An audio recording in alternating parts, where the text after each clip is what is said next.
Thank you, and good evening, everyone. Welcome to our September 29, 2020 regular board meeting of the Board of Trustees. This meeting has now been called to order, and we will move to the Pledge of Allegiance, led by my trustee Withrow.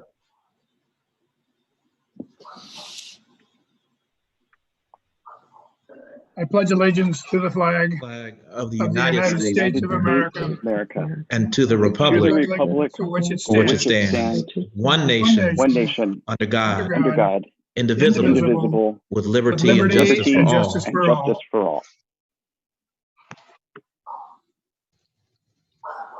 Thank you for that. And just to be on the safe side, let's go ahead and do a roll call for trustees, please. Trustee Withrow? Yes. Trustee Handy? Yes. Trustee Brown? Yes, and thank you, Mark, for sending me that link again. I was unable to find it earlier. You're welcome. Trustee Gonzalez-Ewan? Yes. Trustee Weinstein? Yes. Trustee Reese? Yes. And Trustee Bonilla? Yes, here, thank you. We'll go ahead and move to item 2.4, report out from closed session. Madam Vice President. Madam President, I do not have the written report out. Okay, and that's fine. So when you do get it, just go ahead and let me know, and Okay. you can go ahead and read out. We'll move to item 2.5, approval of the agenda. May I have a motion, please? So moved. A second? Second. Thank you, and we'll take roll call on that. Thank you. Moved Withrow. Yes. Second Gonzalez-Ewan. Sorry, I'm a step behind. Now we're ready for roll call. Not a Trustee problem. Withrow. Yes. Trustee Handy? I'm sorry, what was the question? Where are Approval we? of agenda. Approval of agenda, Yeah. yes. Trustee Brown? Yes. Trustee Gonzalez-Ewan? Yes. Trustee Weinstein? Yes. Trustee Reese? Yes. And President Bonilla? Yes, thank you for that. We'll Motion move to carries. approval of the, thank you. Approval of the minutes. May I have a motion, please? So moved. And a second. Second. Thank you. We'll do roll call. Thank you. Trustee Withrow? Yes. Trustee Handy? Yes. Trustee Brown?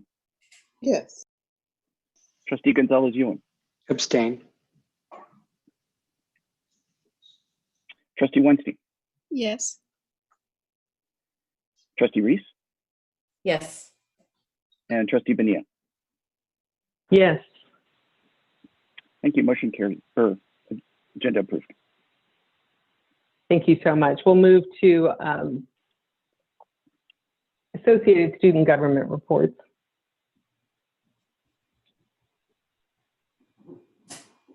Madam President, we have two reports. And the first one is from Alicia Raya from Laney College Academic Senate. Associated Students, my apologies.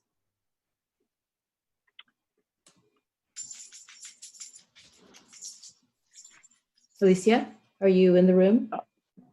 I am allowing her to talk right now. Okay. Hello, hello trustees. So really excited to give my report tonight. The council is working very hard. Recently, we just successfully co-hosted the Poor People's Campaign Reimagining Safety Forum, which was a beautiful success. We had 100 people there from, well, up to 200 people, but 100 people there from start to finish, and it was a 3-hour event. So feeling very held and very proud of my community. We're doing a social media enrollment takeover to support some late starting courses. So we'll be playing some live music and giving more information about that. And ASLC is working very hard to support our community as we, collectively navigate this pandemic together. So working on purchasing masks and working together to create some more mutual aid like projects to support our students. Thank you for all the work that you do, and yeah, thanks for hearing me. Thank you, Alicia.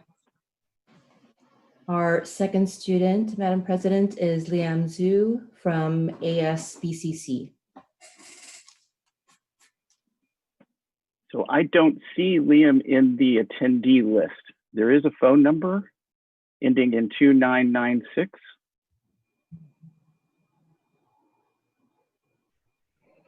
But I don't know if that's Liam or not. I think it's Leanne. Leanne, not Liam. Please? I don't see him. I'm looking for him, Trustee. I do not see Liam Zhu on the attendees here. If he jumps on, we can go back to him after we've gone through a few reports, if that's okay. Okay, it is Liam. Okay, Madam President, shall we go on to Peralta Classified Senate reports? Yes, if there are no other students, those are the only two student speakers? Correct, that is. Okay, fantastic. Yes, let's go ahead and take on classified Senate report. Thank you.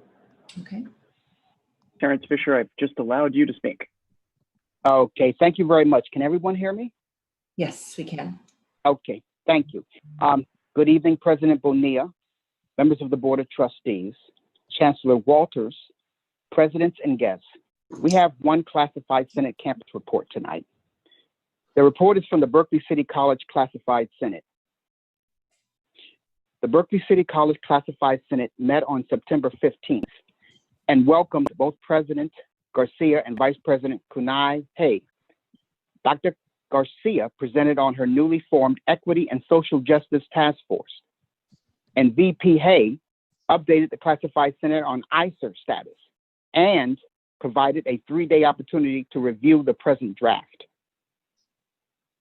Next, the Senate discussed the implication of the potential of the California Community Colleges Board of Governors appointing a special trustee, and concluded that it did not have enough information to make an informed decision and wished to seek more information on the matter. The Senate met today at 12:15 to continue discussions on the topic and is planning on drafting a position paper to be presented at a future time. The Classified Senate's next scheduled meeting is Thursday, October 15th. That is the end of the campus reports. Thank you very much for your attention and continued support of the Peralta Classified Senate. Yes.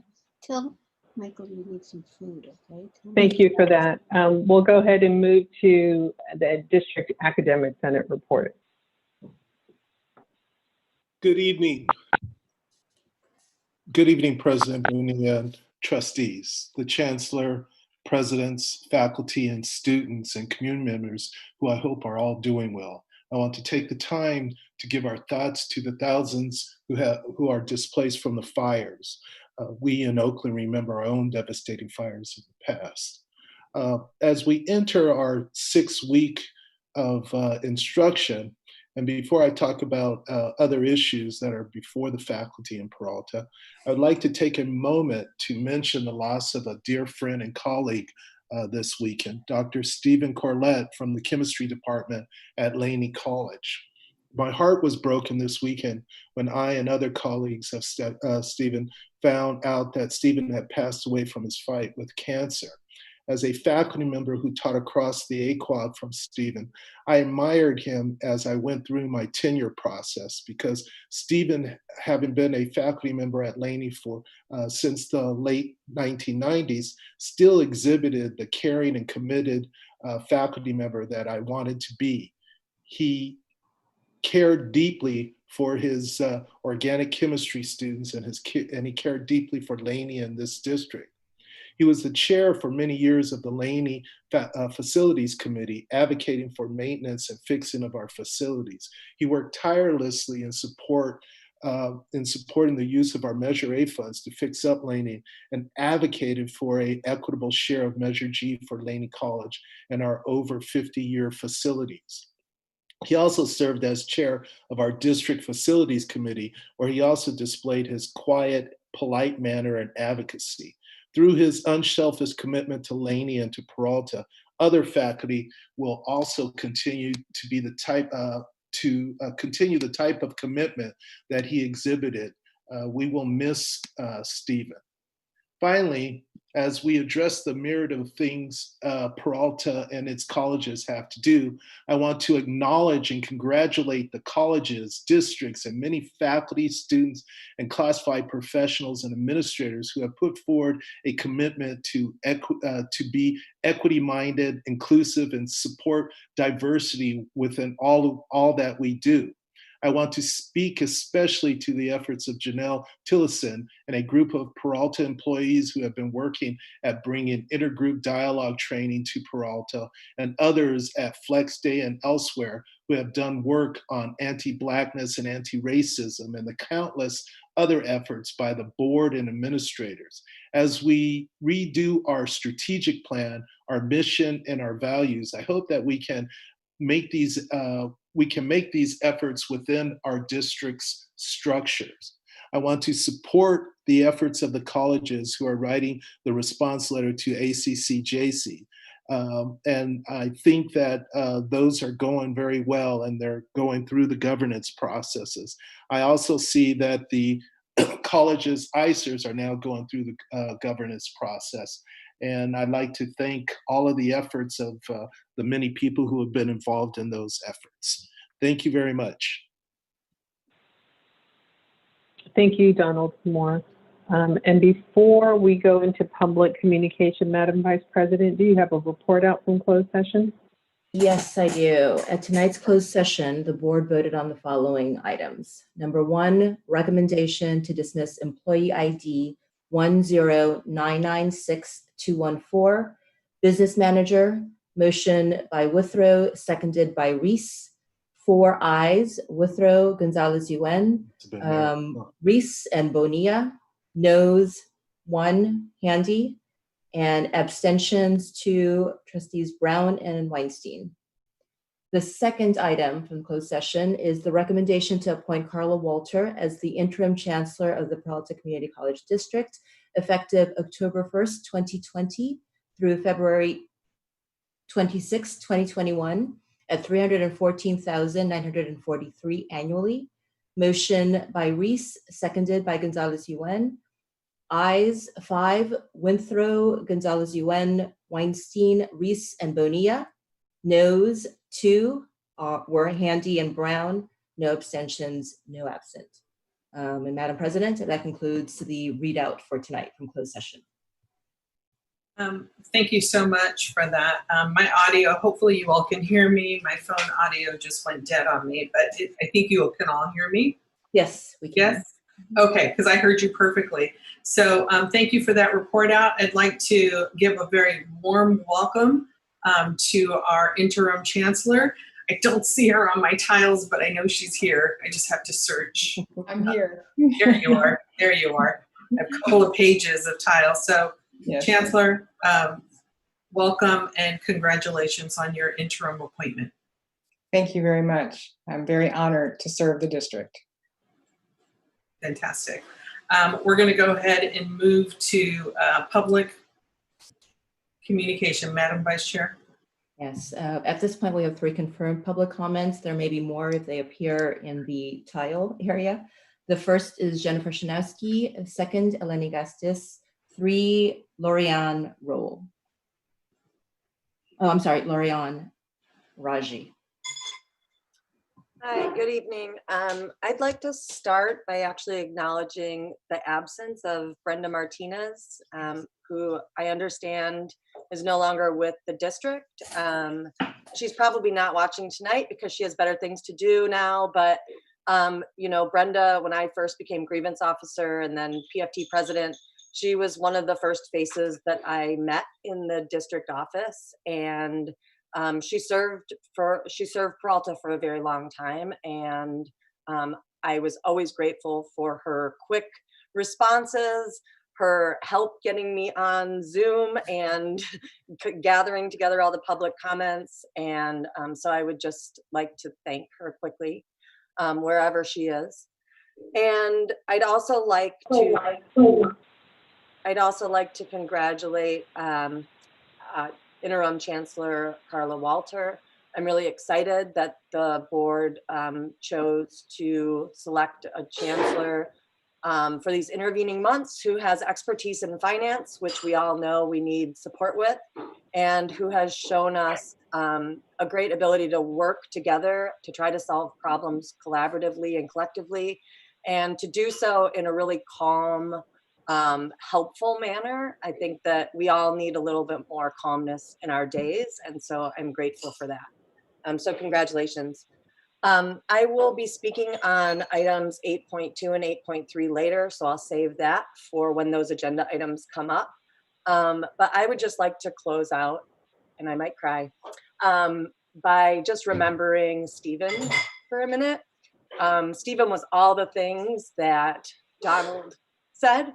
He was also my friend as a chemist. He was a friend to all the chemistry departments across the colleges.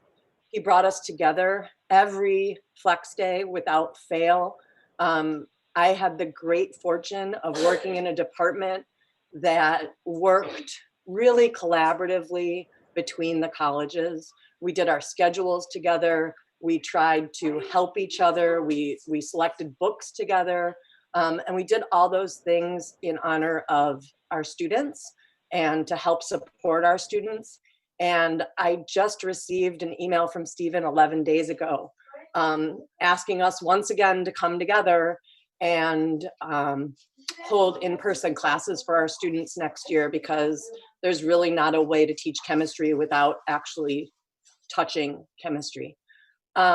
Stephen was not just my friend, he was the friend of many of his colleagues, and he fought cancer, valiantly, and it was devastating to learn that we lost him. So I would just like to take, 10 seconds to just remember Stephen and all he did for Peralta and our communities and our students and me.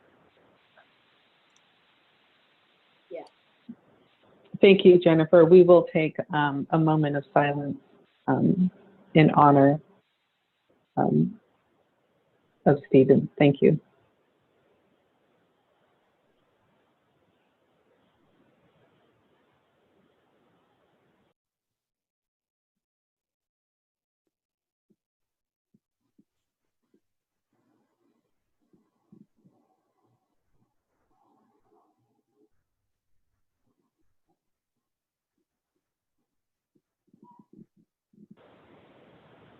Thank you, everyone, for that. We will now move on to the Chancellor's report. No, we have quite a few other public comments. Oh, I'm sorry. You have other speakers. I'm so sorry. We have Eleni Gastis and Lorianne Raji.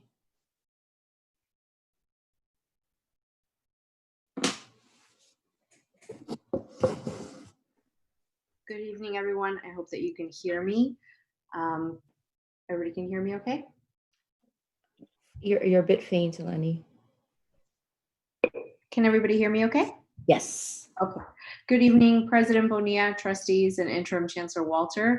My name is Eleni Gastis. I'm the Faculty Senate President and Journalism Department Chair at Laney College. I am also here tonight to echo Dr. Moore and Dr. Shinovsky's sentiments about Stephen Corlett, who passed away on Saturday. I'm really just not sure that we can say his name enough. Our Senate passed a resolution in Dr. Corlett's honor with acclamation this afternoon, and we think that it is important for you to know about his dedication, which included his work on the Facilities Committee, mentoring countless students for independent studies projects, and an overhaul of the organic chemistry program at Laney. His family joined our Senate meeting today as we read the resolution in his honor. Be it resolved that Laney College is so thankful to have had Stephen Corlett as part of our community, and that his memory will remain eternal at our campus, living on through the work that we will continue in his honor.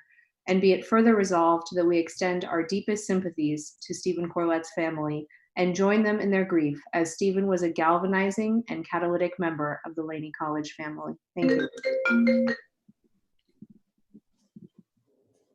Thank you, Eleni.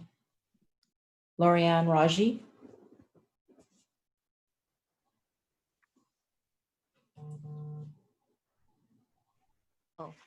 Good evening.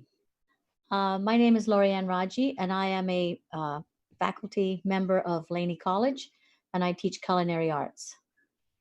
Can you hear me? Yes, we can. Great. I wanted to speak this evening in regards to the removal of the Alameda County Sheriff's from the campus at Laney College.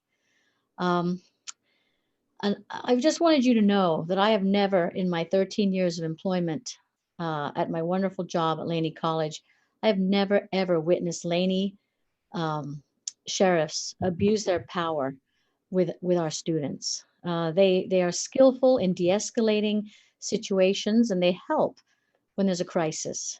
There is no abuse of power ever. I've never seen it, and no student has ever feared or had a problem with our sheriffs. But I do fear for my safety on this campus if they leave. It's very clear that crimes go up when there's no law enforcement. I'm 5 feet tall. What am I going to do if some crazy person comes at me or my students or tries to enter the building and gives us a hard time? What do I do? I mean, really, pepper spray them, go at them with a knife, throw a rolling pin? I mean, this is absurd. The sheriff responds immediately when we call and keeps everyone safe on the campus. I really urge you to reconsider and not confuse current law enforcement tragedies with your decision. I really think we need to keep the sheriff on campus. So for instance, I had an elderly student who fainted. And thanks to the sheriff, we got the ambulance to her in time. And the sheriff's job also is to bring the ambulance to the room. I mean, how would they find E116? I don't know. They would drive around and maybe I'd be outside flapping my arms. But thanks to the sheriff, it was all sorted. I spoke to the sheriff today, in fact, and he told me he received a call from a custodian getting harassed this morning on the Laney campus by a homeless person that was actually starting to get violent. The sheriff took the assailant away because he found he had a felony warrant. This guy could have snapped. He could have caused injury to innocent staff and my students. It is our duty to protect our students. We don't have mega students. We are hungry for students. The last thing we need is to be on the news because people got harmed at Laney College because there's no sheriff coverage. I really feel that this needs to be addressed and a satisfactory solution needs to be brought up. But I urge you, please do not get rid of the sheriffs. No one in my department thinks that's a good decision. I asked my students today and not one said, yeah, get rid of sheriffs. No, every single one, when they leave our department at 8 o'clock at night, want some sheriff activity available or at least close. And when we've had OPD on campus one time, when we didn't have a sheriff, it escalated in something really ugly. So I'd like to congratulate our sheriffs for doing a magnificent job with the people they deal with. The fact that we have so many mentally unstable, dangerous people around the campus and sometimes in the campus and sometimes in our classes, frankly. We rely on the sheriff to give us a hand. I can't do my job by myself. I need some support. Please do not take away the support I need. Thank you. Madam President, our student speaker is back in from Berkeley City College. So I'm going to offer him the microphone. Liam Zhu, if you're available, please unmute yourself.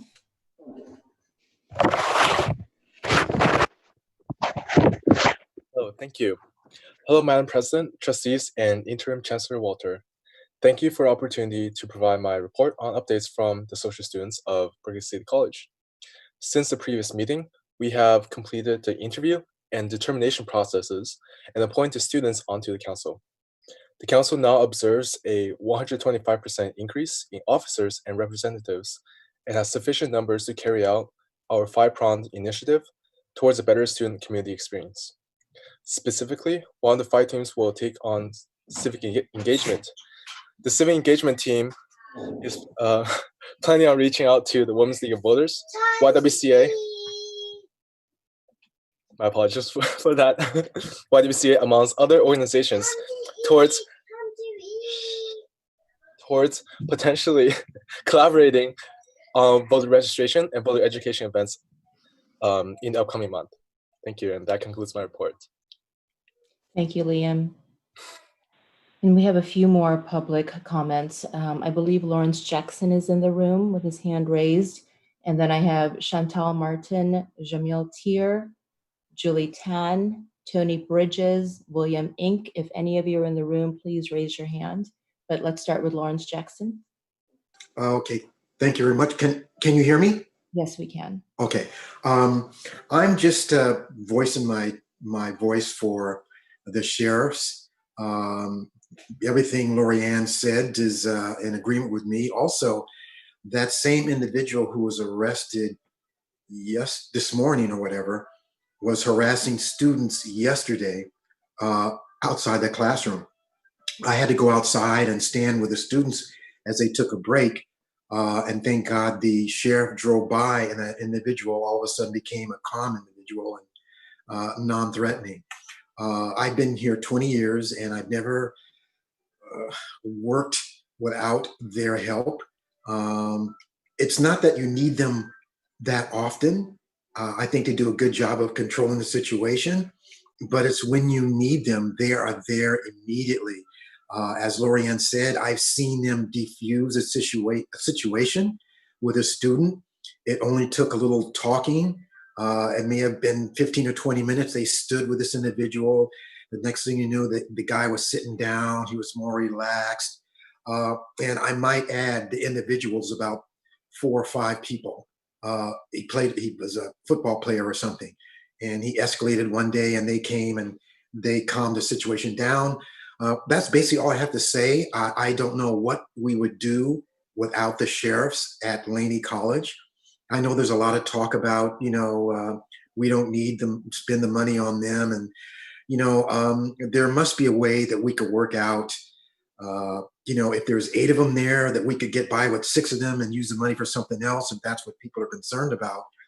But my opinion is, without the sheriffs, I really feel uncomfortable working in the evening. Thank you very much for your time. And I hope we get this thing passed and into the light where we could help each other out. Thank you very much.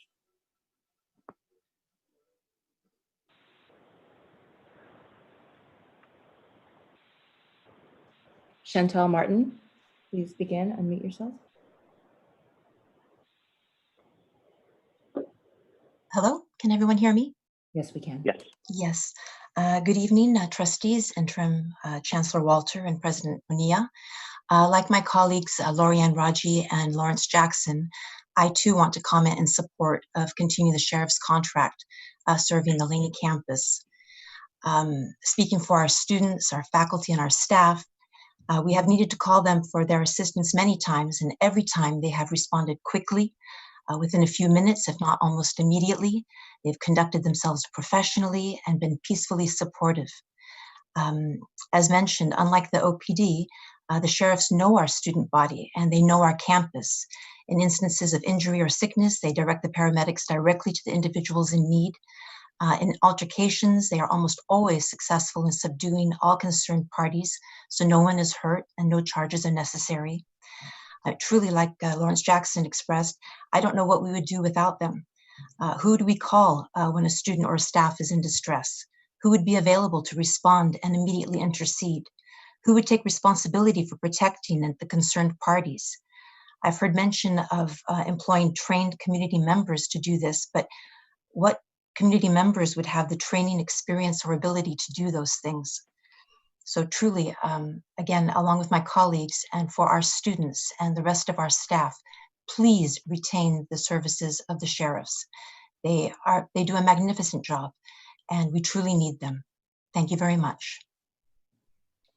Thank you. Mark, could you let me know if any of these individuals are within the room?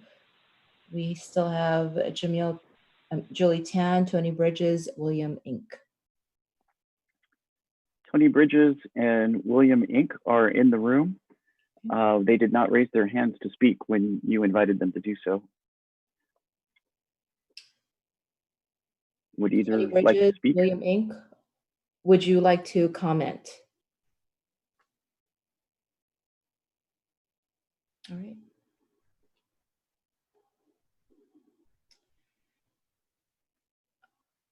I'm going to assume the silence is a no.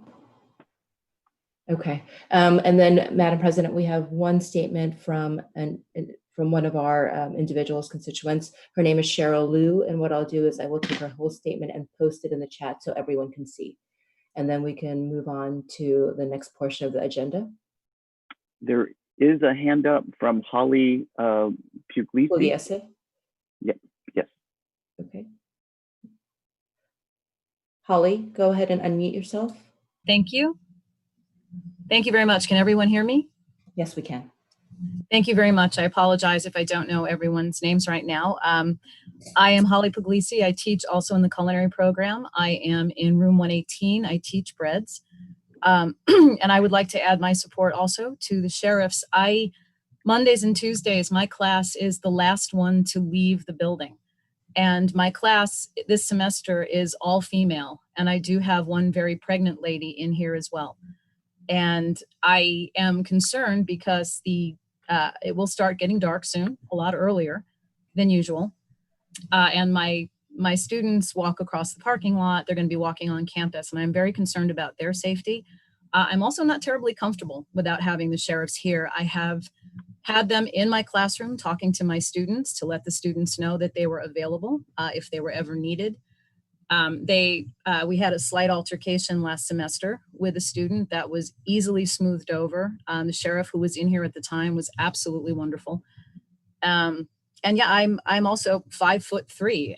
As much as I can throw a good rolling pin here and there, I'm extremely concerned if we don't have sheriffs on campus, especially later on in the evenings.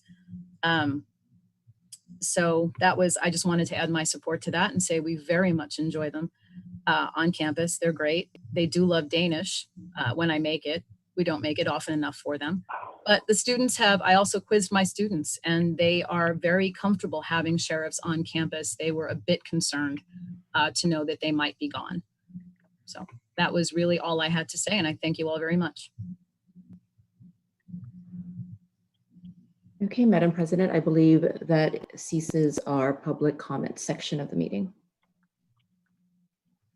Fantastic. Thank you. And thank you to all the speakers who came tonight to share. And we will move to the Chancellor's report 2.11. Chancellor. Thank you, President Bonilla. We have several items in the Chancellor report this week, but what I really want to begin with is to give an update on the CARES Act and then move into our presentation and discussion from Dr. Riggs from People Pros and talk about our November ACC-JC special reports, and then move into our PeopleSoft project update. So I would like to share with everyone, the board, the community, fellow colleagues, that we have a CARES update, CARES funding, and I have a prepared statement to provide for you. So on September 29th, 2020, that's today, in April of 2020, the colleges and universities were made aware of CARES, which is the Coronavirus Aid, Relief, and Economic Security Act, and were given funds, in response to the devastation that's being caused by the COVID-19 pandemic. Peralta's colleges received the following amounts. The College of Alameda received $1,049,170. Berkeley City College received $1,844,524.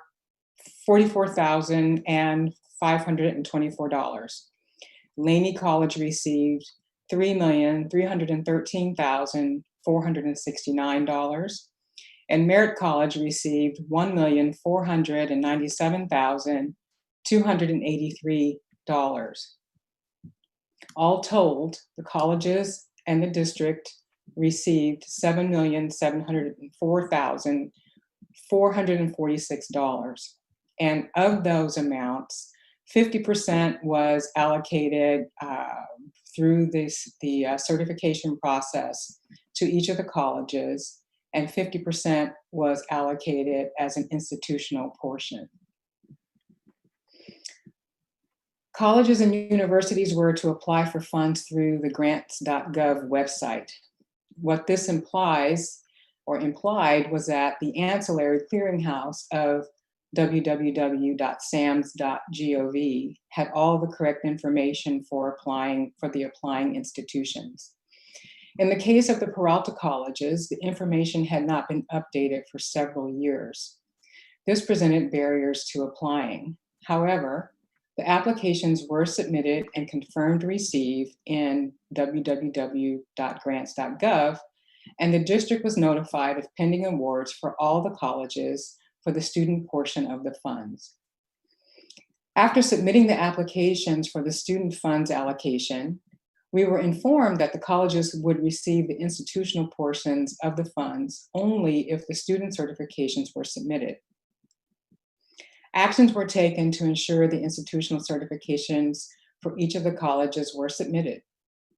Institutional funding was received for all 4 colleges. Upon reviewing the funds in late August, we were informed that Laney, Merritt, and College of Alameda had not received the student portion of the funding due to the incorrect OPEID numbers being applied to the student certification forms that were previously submitted. An OPEID number is the Office of Post-Secondary Education Identification Number used by the U.S. Department of Education to identify colleges that have program participation agreements, allowing their students to enroll in federal financial aid programs. Though we received a notice informing us of the errors and the deadline to resubmit the student certifications, it was not acted upon before the deadline. We immediately contacted the U.S. Department of Education to discuss our options for providing the corrected forms. In conversation with representatives from the U.S. Department of Education, we were informed that many colleges and universities had not received their funding for a variety of notification errors, and therefore the department was reopening the submittal portal, and extending the deadline for submissions. Each of the 3 colleges I mentioned, that is Laney, Merritt, and College of Alameda, have successfully resubmitted their certifications for the student portion of CARES, and the funding approvals have been received. All CARES funds have been allocated according to plans prepared by the colleges in accordance with the provisions of the Act. Therefore, in summary, our district, on behalf of our colleges, has been made whole in terms of our CARES funding.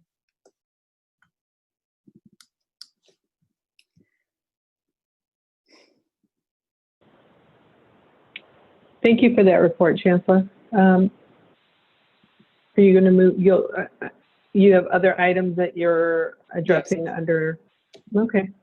Okay, thank you.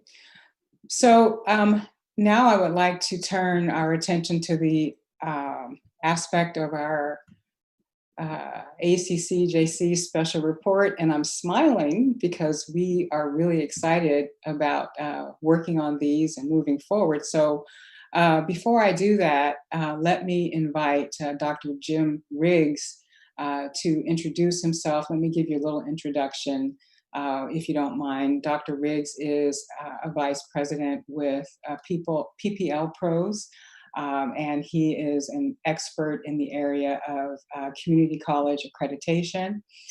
We've been working with Dr. Riggs here over the last couple of weeks to review our November special reports from each of the presidents, and to review the district response that will be included in those reports. Dr. Riggs has extensive experience in this area, and he has extensive experience working with colleges up and down the state of California, and we're very grateful to have him with us. So Dr. Riggs, would you like to share any of your findings or your experiences in working with our presidents here? First of all, yes, thank you very much. I really appreciate being able to come and speak to the board, and it's certainly been a pleasure working with Chancellor Walter and the 4 college presidents on this very important project. And I have to say, what I've found is everyone is working on this, really understands the importance of addressing in earnest the Commission's concerns.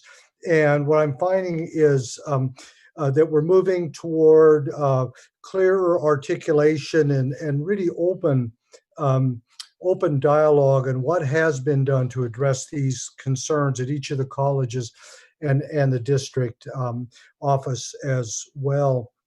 As you probably are aware, there were 8 areas that were cited by the commission that had to be addressed in a very short order by all 4 colleges and the district. And in addition, there were 6 sub areas.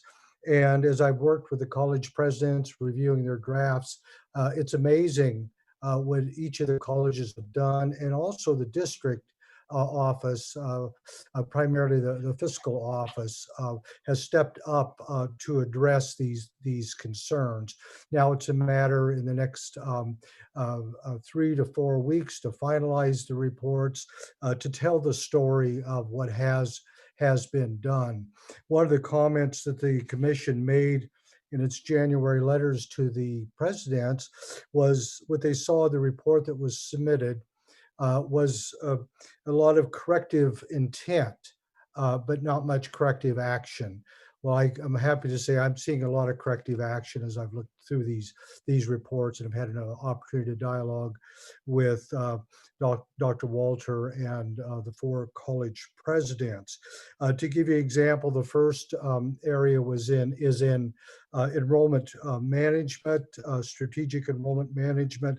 What I'm finding is that the college presidents have worked together to come up with standard time blocks. Well, gee, that sounds easy, but it's not. They've also improved at each of the campus sites their scheduling process.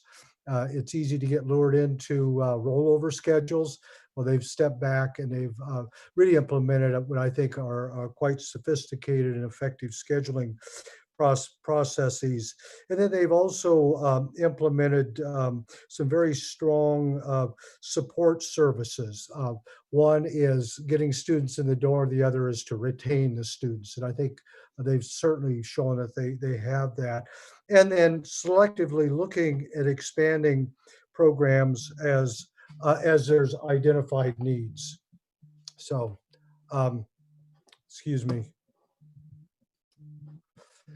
It would ring when it was my turn to talk. So I apologize.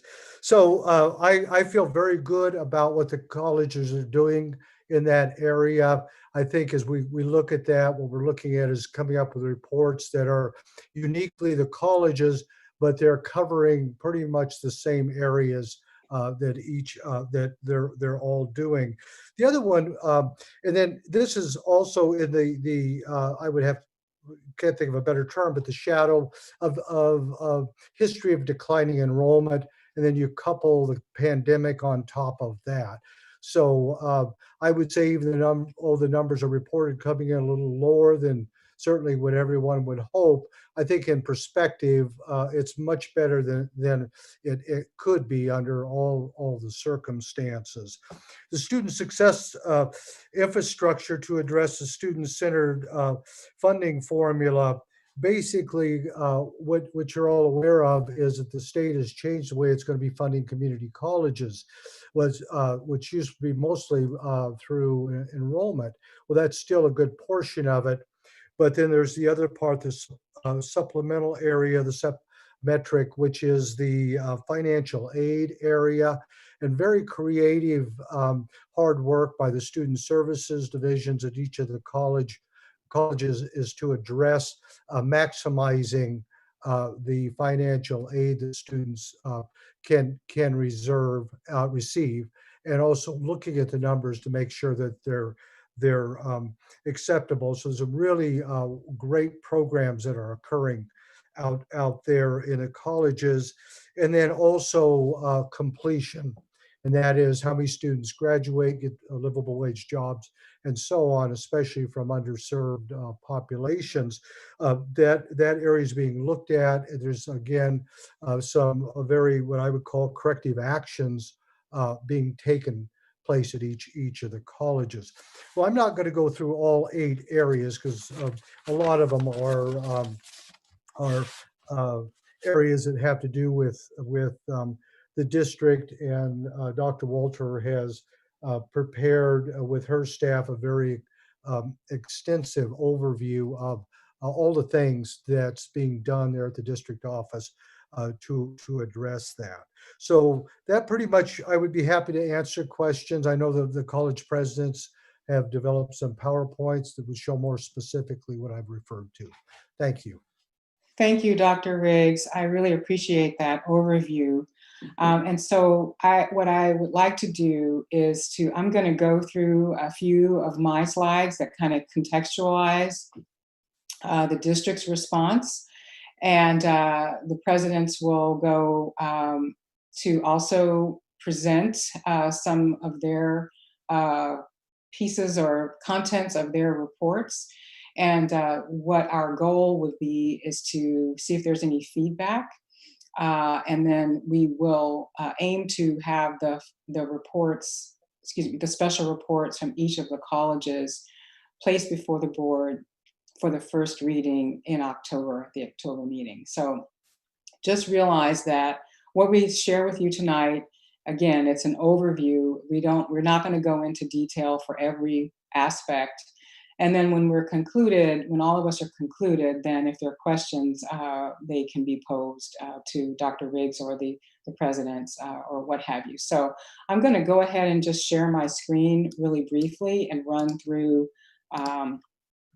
my outline here, and hopefully everyone can see this. So what I'm going to talk to you about is the district response. Again, the Peralta Community College District Office, November 1, 2020 special report. And we're going to be formulating this as an appendix. And as Dr. Riggs explained, the colleges received a letter in January of 2019. And the response to the letter, they asked for establishing the FTS targets and enrollment management plans, establishing a student success infrastructure plan to comply with the student-centered funding formula, establishing guidelines to reduce operational overspending and eliminate the structural deficit, adopting a board policy to adopt sustainable fund balances and reserves, adopting a restructuring plan to improve efficiencies, addressing all audit findings, and establishing strategies to improve the management of the OPEB debt, and providing executive level staff turnover analyses and recommendations to retain staff at the district. And Peralta submitted a special report in December of 2019 called the Peralta Community College's Integrated Financial Plan, 2019 to 2024, a living document. And the intention of the special report was to address the 8 points noted in the letter I just mentioned that was sent to the colleges. In response to that, the commission replied with a letter in January of 2020 saying that the report had not addressed the foundational issues which have bearing on its fiscal health. And we're defaulting to calling them the 6 deficiencies.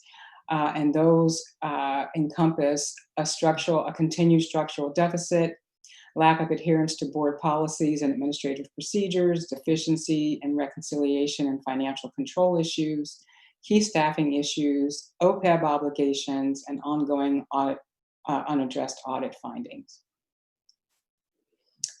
They also said that several areas of the report that was presented in December of 2019 had intent but not much evidence. And so the special report also lacked structure, as Dr. Riggs mentioned. And at that time, the commission imposed probation status on each of the colleges.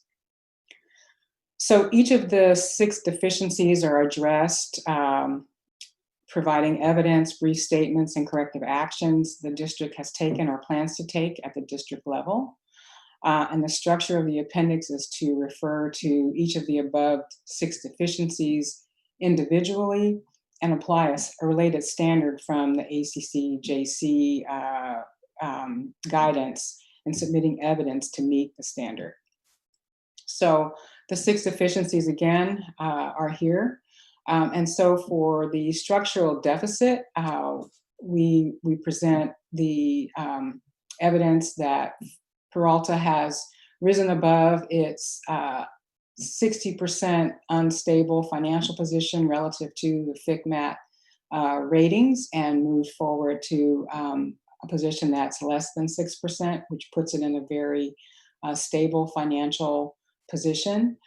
We also have a net position presented in our audit report that basically shows there are no remarkable findings and that we are in a stable position there.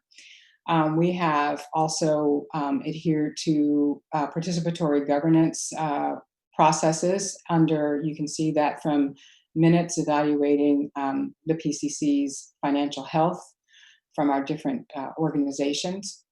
And you can take a look, we can show in our budget that we have used funds previously to cover expenses, and that this year we have a balanced budget in our tentative budget, and we are presenting a final budget, adoption budget for the board in October. As a forward movement, we are looking at evaluating an early retirement program, which is of course a negotiated item, and reevaluating our internal alignment with the student-centered funding formula, and the presidents will talk more about this. Deficiency number 2, lack of adherence to board policies. Peralta is adhering to board policies and administrative procedures relative to its financial planning.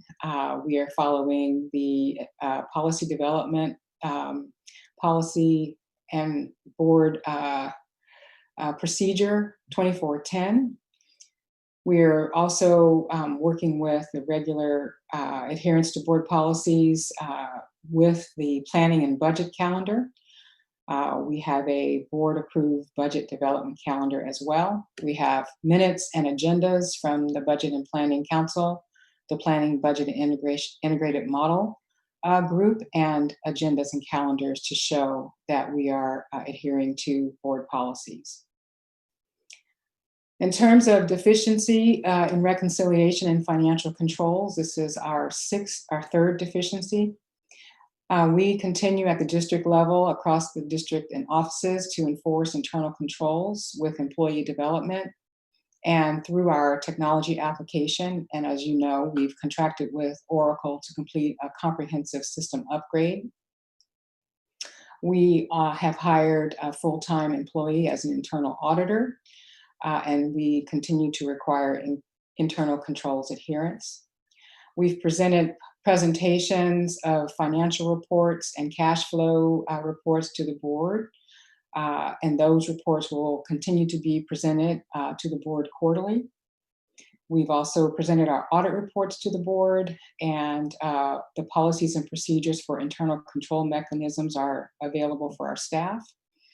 I will say that the district still needs to integrate and institutionalize all of its technology systems to drive these financial controls into what I consider to be normalcy. The 4th deficiency has to do with staffing issues. And for this, we have the evidence of an updated organizational chart demonstrating that key positions had been filled. These included the full-time permanent chancellor, the vice chancellor of finance and administration, vice chancellor of general services, an internal auditor, and a director of purchasing. When talking about CEO's delegation of authority, that's contained in Administrative Procedure 2430, and AP 6100 outlines the delegation of authority for fiscal and business affairs.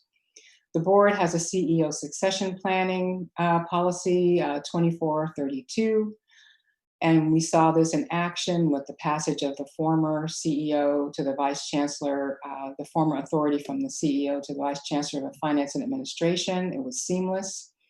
An interim chancellor search is to be completed by October 1st. And then prior to the former chancellor submitting her resignation, 2 presidents were hired at Berkeley City College and Merritt College. The 2 presidents at Laney College and the College of Alameda accepted positions at other institutions. The district appointed interim presidents from within the administrative organization at each of the colleges, and an open recruitment is in process for the full-time presidents. We need to, as a district, develop staffing, attraction, and retention plans, which will include attention to equity and diversity, and that is on our plate to further evaluate and implement. In terms of the OPEB obligations for our 5th deficiency, several suggestions and statements, directives, if you will, were suggested by FICMAT, and they've been addressed in the following manner. We terminated and restructured some of our volatile bonds, and that comes through with board resolutions and briefings. We eliminated some of the general fund payments to the OPEB trust, and that's in progress, again, with the 2021 budget. The board approved the actuarial studies and the investment performance reports. We conducted an actuarial study at the estimated rate for the pre-2004 employees, and as well as using modified GASB rules for the pre and post 2004 liability.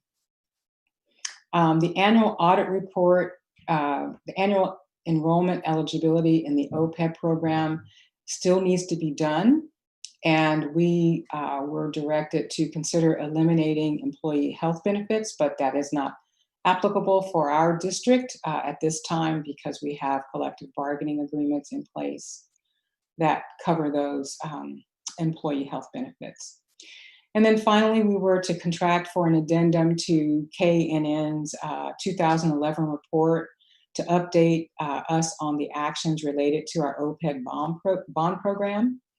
And this is in progress. The district financial advisors are in the process of gathering the materials and board approvals to put a plan together that would suffice as an addendum to this report. Item 6, unaddressed audit findings. When our district receives an audit finding, it takes steps to respond in a timely manner. We received the audit report for the year ending June 2019 with an unqualified opinion. However, the district is in the process of attending to furthering our internal controls. Again, as I mentioned, being implemented with the Oracle upgrade. And this item, of course, this Oracle upgrade was approved in May by the Board of Trustees. The district continues to inform staff of procedures relative to internal controls in the areas of reconciliation and monthly closing. And we've also hired sufficient staff to adhere to the separation of accounting duties and functions that are required. The district adheres to the board policy 6400, which oversees financial audits. And the internal technology systems allow for internal controls and system access to be granted by employee role. We've changed this so that only particular users are granted particular access depending on their need and their level of employment. So the information and accounting systems are set to be upgraded with an estimated completion and migration time of January 2020. The upgrade will include the finance modules, position control module, student financial aid, and student accounts receivables integration. So those are the 6 deficiencies. And to just give a summary here, we have a balanced budget. We have ongoing planning for deficiency number 2. We're putting together and imposed corrected and ongoing adherence for board policies and procedures. Deficiency in reconciling our financial control processes, we've corrected and they are ongoing. We are looking at our key staffing issues. These have been addressed and they're ongoing. And our OPEB obligations, of course, have been addressed, but they are also ongoing. And our unaddressed audit findings have been addressed. So with this context, the presidents will likely be referring to the 6 deficits in their remarks. And so I'm going to stop sharing my screen now and go ahead and turn it over to President Don Miller from College of Alameda. Okay, great. Good evening, President Bonilla, trustees, Chancellor Walter, and other community members. We're excited to discuss with you today the various reports that we're preparing, the November responses required by the ACCJC. And Executive Director Johnson, if I could share my screen, I'll start off with the College of Alameda presentation. Thank you.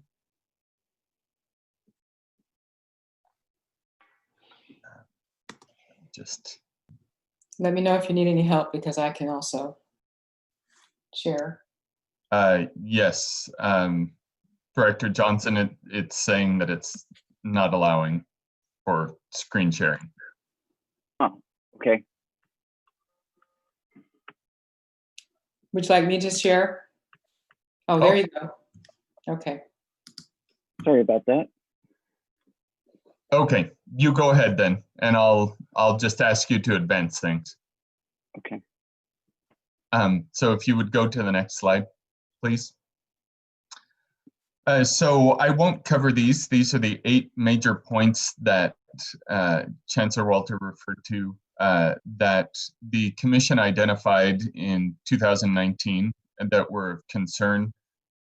For them, the district, including the colleges, had prepared the 5-year financial plan as well as report responses to these 8 action items. I will note, though, that in summer, in discussions with Dr. Droker, the president of the ACCJC, she mentioned the fact that although we will highlight the 6 deficiencies that were outlined in the January 27th letter, that we should also refer to the 8 original areas of concern. So you will notice as you receive the final versions of the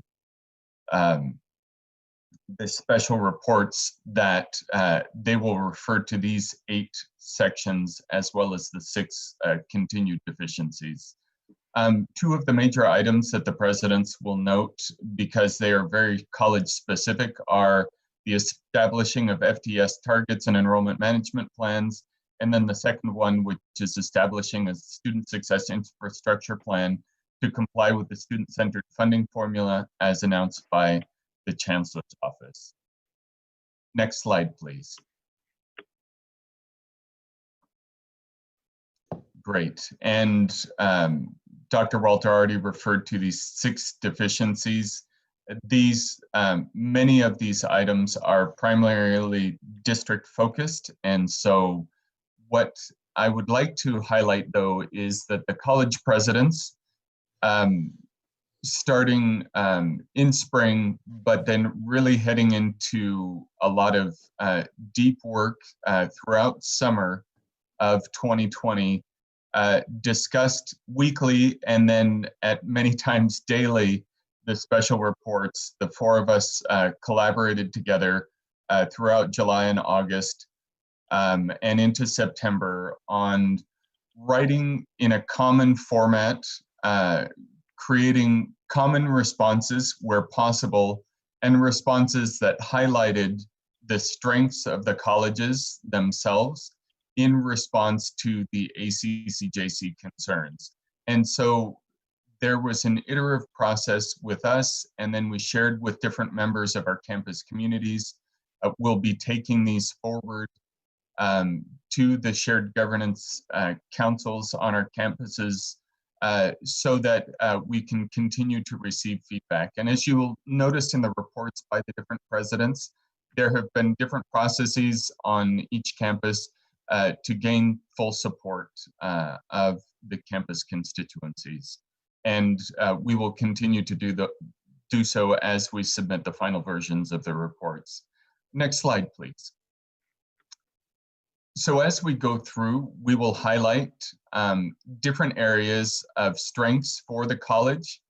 Here, for example, at College of Alameda, we identified the topics of concern expressed by the ACCJC and then corrective actions that were taken.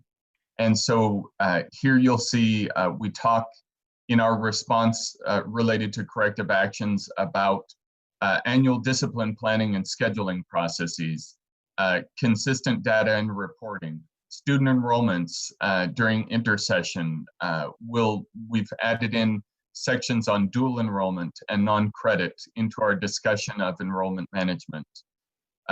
Then we discussed the SCIF formula metrics, financial aid strategies, AB 705 implementation, guided pathways, our new SCIF funding formula focused enrollment management process, program review, block scheduling done at the district.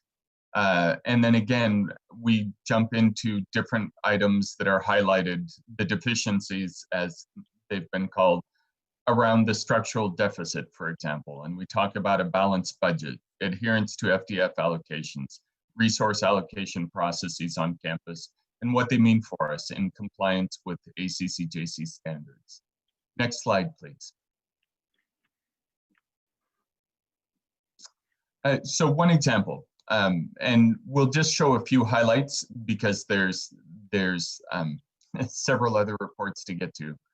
But one example from College of Alameda of a college success is the target for student enrollments during intersessions. So we begin showing how we focused in 2015 and 16 on a small amount of FTF, full-time equivalent faculty that was spent for enrolling students in winter and spring intersessions, and how those created 150 FTS for the college and served that many students.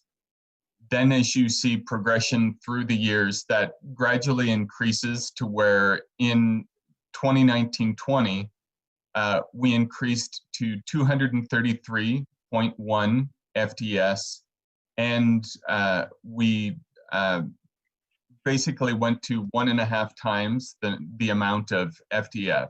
So it's a great success for the college to highlight how we have found ways to grow even in times of great decline around the state for enrollments.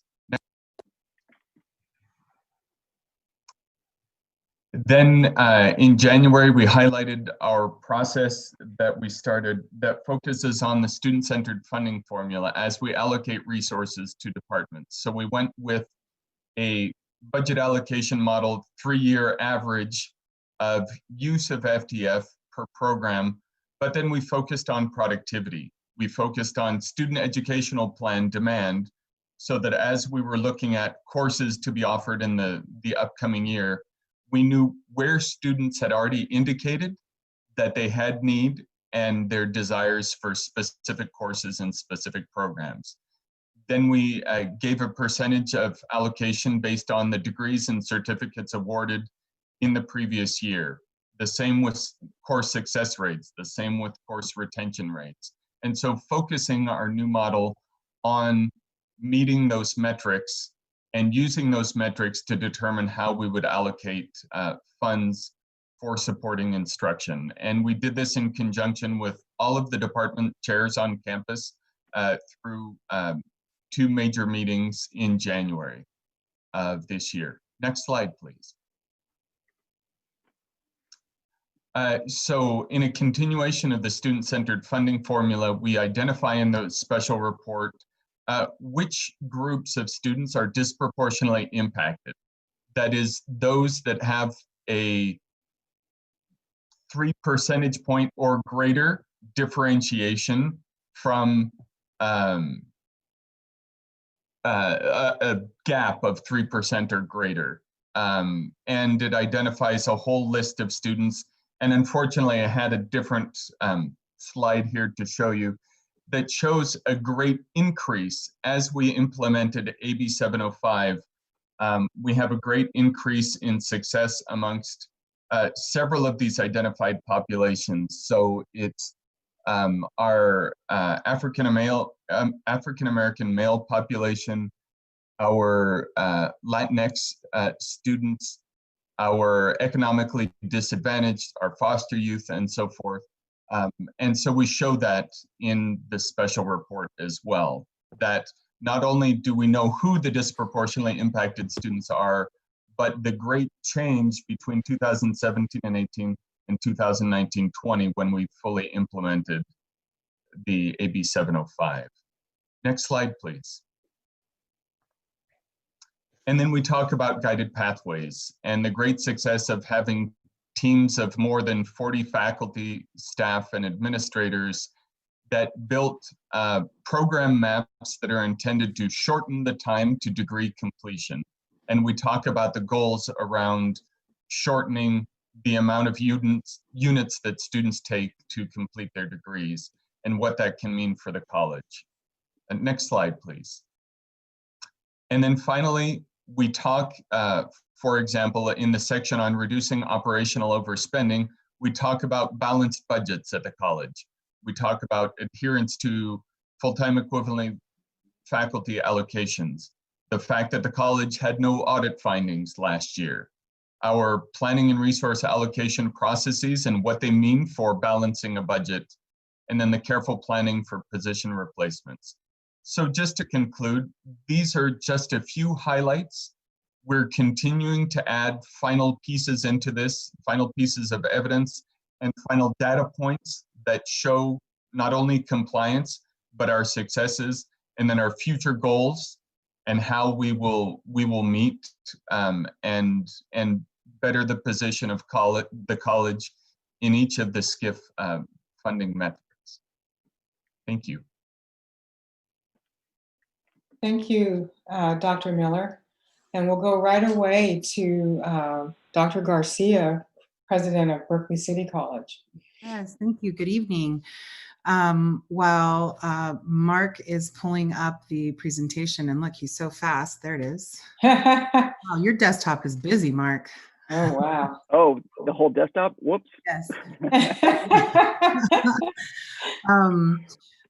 What you'll notice is for the Berkeley City College presentation, as we were trying to prepare this, we wanted to highlight and share different aspects of the report. So good evening, trustees, community members, and colleagues. Please, next slide, Mark. What's already been stated is that our special reports, the November special reports, are a direct response of the corrective actions that the college has taken with the findings. And as has already been noted, there were 6 broad deficiency areas. And then next slide, please. 8 topics of concern in which the request was that we provide evidence of action. And so what you're going to see, next slide, in the following report is that the collection or preparing the report is something that we definitely need to include as part of communicating to the commission how the college came to submit it. And so what you're seeing here is a slice of the ways in which at Berkeley City College we have been engaging in this discussion. So you all will know that I have been with the district since May 7, 2020 of this year. And pretty much since minute one, my life has been accreditation, and rightly so. And so with that, in weekly cabinet meetings, and then more recently during an August leadership retreat, we've been spending a lot of time identifying the actions that the college has taken to address the commission's concern. We have been in connection with our overall accreditation steering committee, because there is in fact a connection between the work that the colleges are doing for our ICERs and this report. And you'll see that they will, this report is definitely providing some language to include in our ICERs in terms of some of the work that we have done. Our opening College Flex Day had an opportunity to communicate with the broader campus about accreditation, of which one of which was this special November report. I've had a cafecito with the president, and in this open forum, I did embed updates and discussions, again, more broadly on accreditation and introducing some of the topics for the report. And then lastly, throughout the summer, we do have some of our colleagues that are on 10-month contract. I did provide some written messages to the community, just providing updates of the progress towards the completion of this.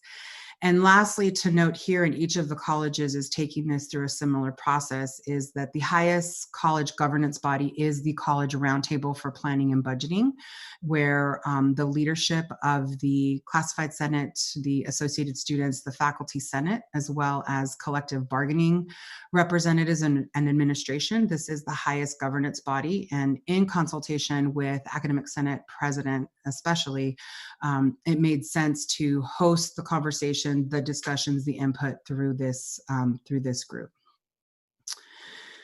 So here are some of the examples that I would like to highlight for you.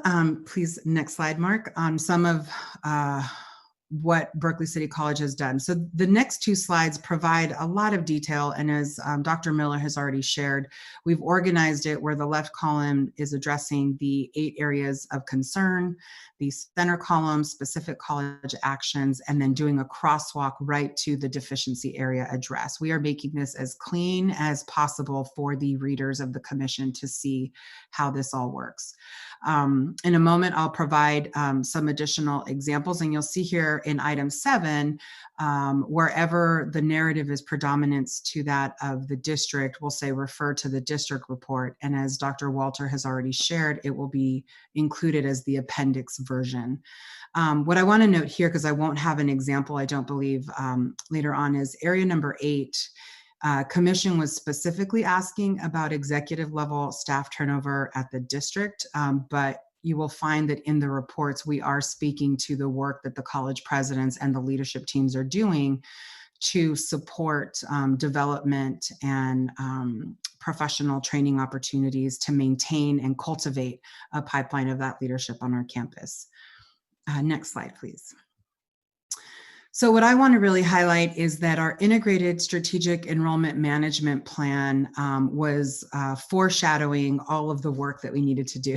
So this 2018-2021 plan was developed and revised by a campus-wide body. And you will see here, I've taken a direct citation of our ISCMP, where this collective body identified that in the face of declining enrollment and still wanting to grow programs and support the community, the college needed to engage in actions to accomplish this. So you'll see here in 1 that the college is focused on increasing our Pell Grant recipients, and you'll see that supplemental is written in the parentheses because it shows that it's directly connected to the supplemental portion of the student-centered funding formula. The second, California Promise grant recipients, also supplemental. So we at Berkeley City College, but along with our sister colleges, have done a great deal of financial aid reform, and certainly the work and leadership of Vice Chancellor Brown to assist the colleges in the decentralization of the financial aid is crucial to what we've been able to accomplish. Area 3 is addressing FTES generation and the supplemental portion. Area 4. And one of the examples that we do have is around non-credit CDCP. So that is a highlighted program of action for Berkeley City College. And the last two are related to transfer and actions for transfer. Next slide, please. So here are two examples that I want to put in front of you. Again, a slightly different variety so that you could see the breadth of what's happening in the district. The first table refers to our growth in dual enrollment. Berkeley City College several years ago was definitely the college with the smallest number of sections offered for dual enrollment and therefore FTES generation. The college has, we see ourselves as a little engine that could. And so you'll see that back in 2018-19, after following the ISEMP, we have grown from a 28 FTES to 78 FTES projection for this academic year. What you're also seeing in the table is a projection of what this means in terms of real dollars, because part of what the commission is asking is how we are addressing the sustainability. And so again, just from 2018-19 to 2021, you'll see that we're growing from just under $153,000 to nearly $444,000. In the next slide, no, sorry, I'm so sorry, back, John, Mark. I meant to say the next table is looking at certificate and degree completion. So you'll see that we definitely have grown from 2016-17 to 19-20, from a total of 866 combined to just over 1,100. But the notable point here to make is that embedded is the annual head count that we have been able to increase our certificate and degree completers amidst a declining enrollment, which I think then shows, again, the intentional actions that the college is taking in a variety of approaches to support student success and, in this case, completion. Now, next slide. This is the one that I like to call the less fancy one, because there's not a table or a graph, but to me, I think it's one of the most critical because it engages institutionalization and it is about governance at work. So what you'll see here is that in the topic of concern, establishing guidelines to reduce operational overspending and eliminate structural deficit, the college has been engaging in deep discussion over the 19-20 academic year especially, where we recognized that we needed to have a clear body, a subcommittee budget body, to be able to bring in all of the plans and the resource requests, combine it into an informed budget process that's connected to the district, and that it's clear so that the campus community can know when I'm doing an annual program update that I know that whatever resource requests we're offering, that there's a clear process. So I'm so thrilled to announce that at our last college roundtable, this process has now come to fruition where the Integrated Planning Committee submitted a proposal to Roundtable. Roundtable has endorsed it and submitted it to me. I have approved it, and we are now going to launch in October our very first IPAR committee, which stands for Integrated Planning and Allocation of Resources Committee. And this is great work that has taken place through the governance process, and I always appreciate the opportunity to highlight when governance at work yields institutionalized efforts. Next slide, please. So what you have here before you is we're identifying the timeline for completion. Right now, the College Roundtable just yesterday has taken on the draft for a first read.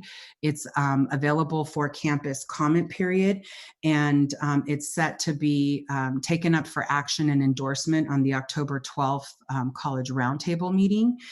We are, as a result of the College Roundtable meeting yesterday, I will be hosting a campus discussion Monday evening to be able to show, even from one Monday to the next, the way that this iterative process is moving with community input, all with the goal of bringing this to this body in the October meetings for appropriate and timely submission on November 1st.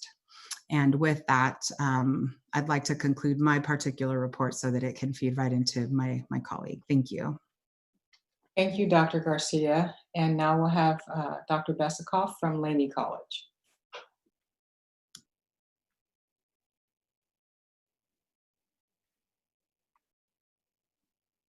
President Besikoff, you're muted.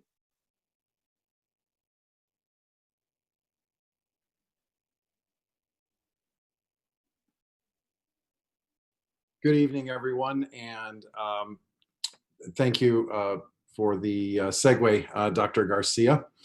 At this point, I am actually going to go ahead and get into our presentation. And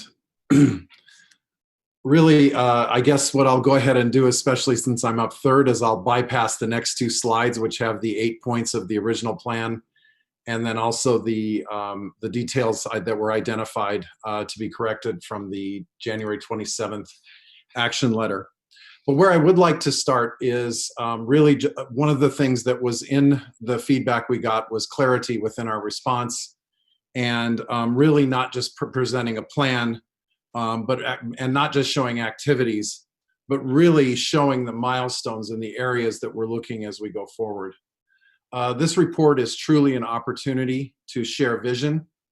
I also think it's an opportunity, as each of our colleges tells the story, to show some things we're doing that will be sustainable. And I think that's something that's very important. I was privileged today to bring our draft thus far to our faculty senate, and I will also be taking it to our classified senate and our student government, and I will also be seeking feedback as we move forward, especially since as we structure the report, we look at responding at a college level to a lot of what is required for this response.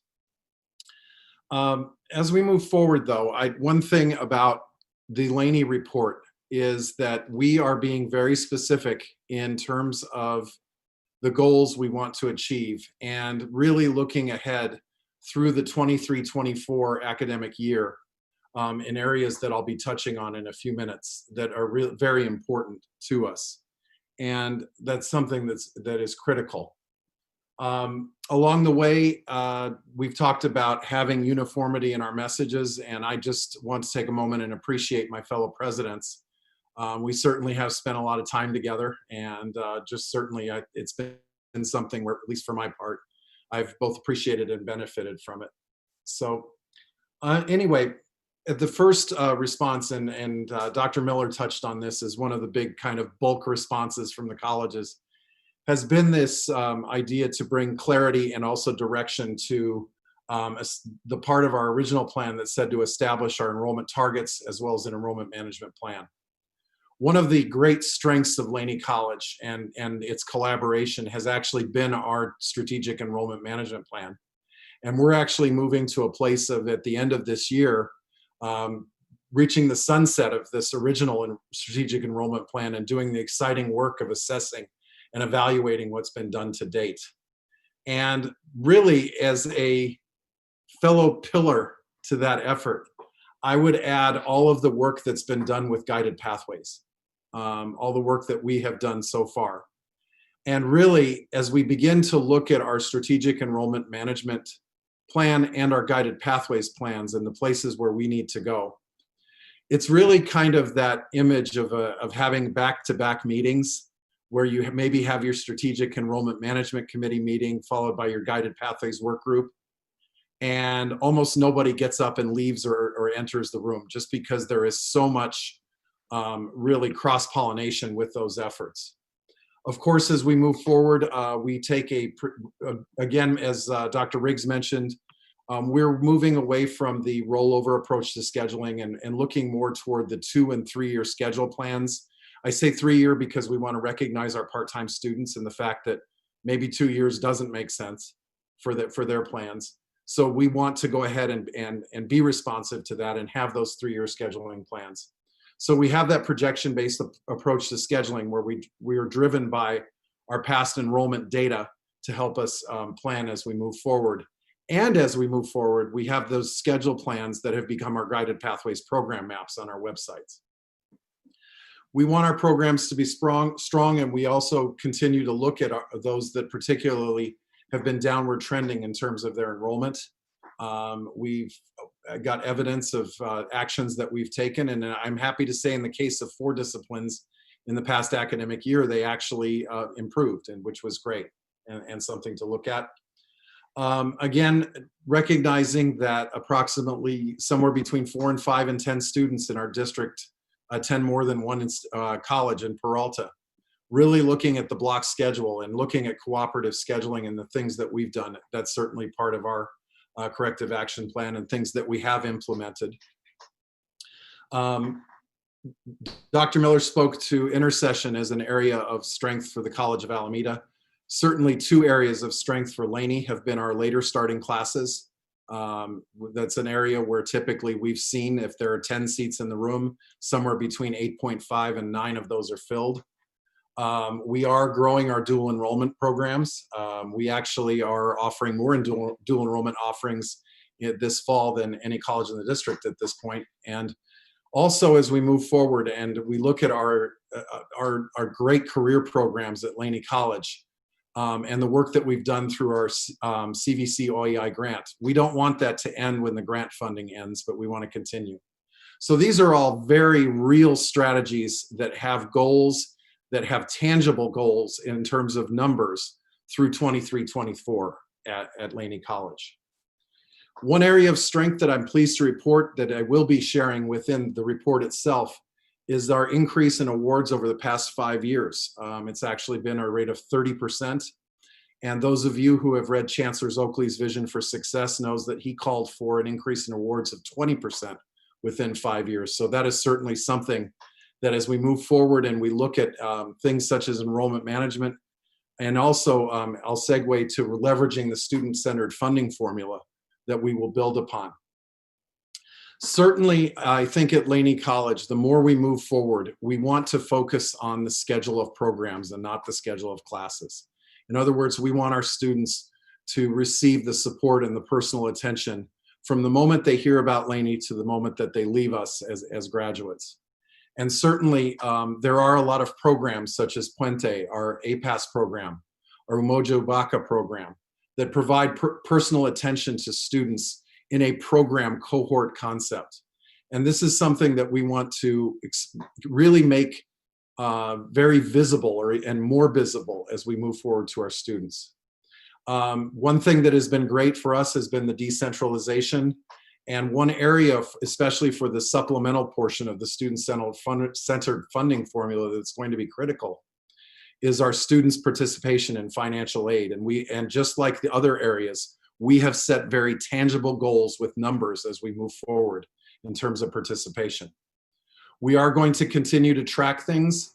I'm going to go a little bit out of order here because I believe the gateway to all these things when it comes to student completion and hopefully then student-centered funding formula compensation or from the state is really our students' completion of math and English. Because for so many of our certificates, for so many of our degrees, transfer math and English is a requirement. So I believe that whether or not we get funded with the math and English portion of the funding formula, having students complete English and math is so critical to their success, and in turn it will be critical to Laney's success. One area that I would call a rising star is our non-credit. We've gone from, during this 5-year period that I mentioned, non-credit numbers were 0, 0, and 0, and then they went to 9, and then they went to 26 in terms of certificate awards. We want to continue that growth, and I think that's something that's very important.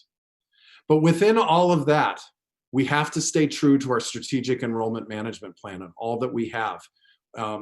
What resonates in terms of scheduling, but also the support students receive from our Welcome Center to our academic support, and really building it around the guided pathways areas of interest and really treating all of the students who come to Laney in a manner of supporting them so far beyond when they enroll in classes.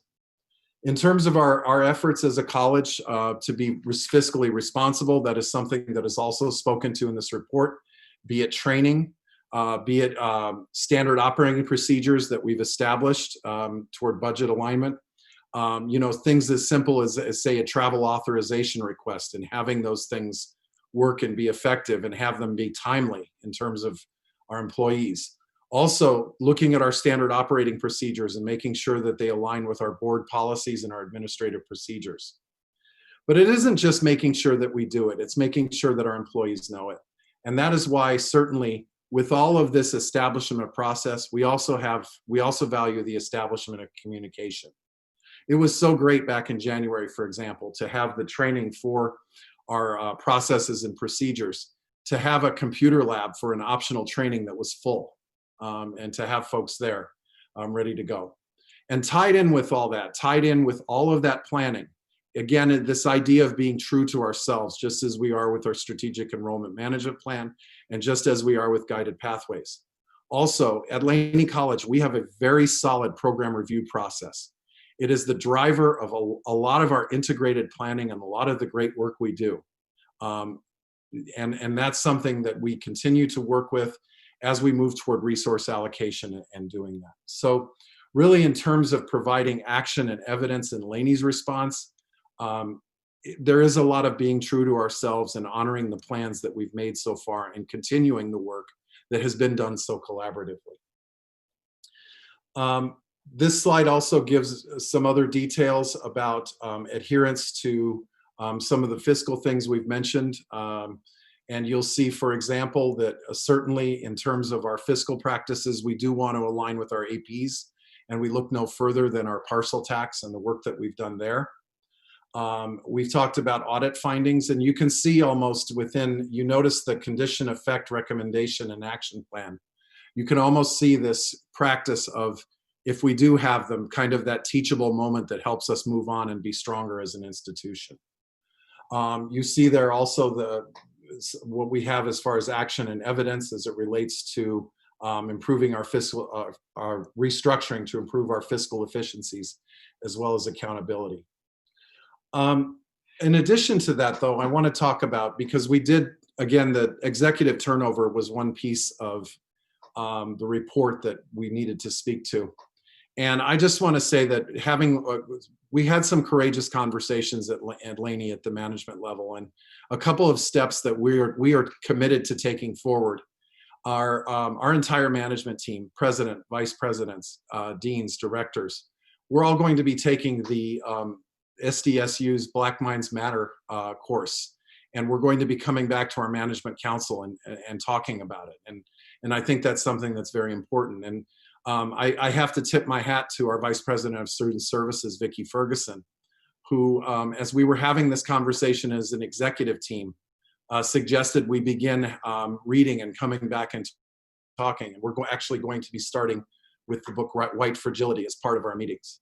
So in terms of our executive investment, I think really making, in a manner of equity, making all feel welcome and engaged is something that we are chasing at Laney College.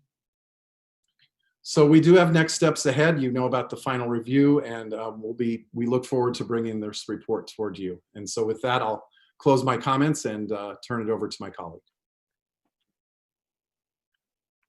Thank you to Dr. Besukoff. And then we'll have finally Dr. Johnson from Merritt College. Thank you so much. I appreciate Mark for putting that up. I recognize that a saying that once everything is said and done, there's nothing left to say or do. But hopefully I can regale you all with a few good things, and as a pilot, make up a little bit of time in the air. So next slide. So I'm not gonna, this has already been discussed very aptly by our chancellor and presidents. I do want to talk a little bit about the process at Merritt College and what we did in terms of the institutional review of the special report. At Merritt, we've basically discussed the special report with all the college constituencies, and we're going to continue to do that because our goal is to use the ongoing feedback that we receive from them and from you as a board and others to refine and amplify the salient points. I just want to say the Executive Cabinet Managers Meeting weekly, College Flex Day, we discussed it on August 21st. We had an accreditation day on September 8th. We had 2 fall planning summits where we had the opportunity to discuss the special report, one on September 18th, one on September 25th. Ongoing college in conversation with the president, August 25th and September 22nd.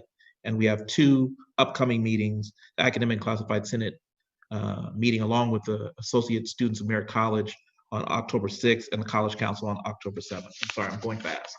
Next slide.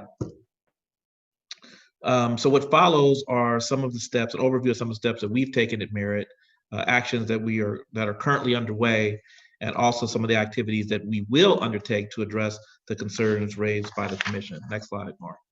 So here's an overview. I won't go through each of those things, obviously, but just let that wash over you. A few things I do want to, go back. Okay, a few things I do want to highlight from that list are, I'm going to also talk about our dual enrollment growth, because that's a really a strength for the college that we want to build on. Talk a little bit about guided pathways, and then finally I want to discuss the efforts that we've made to stabilize our administrative structure. So go ahead, Mark. Next slide. Kind of look at that. Okay, so you go to the next slide.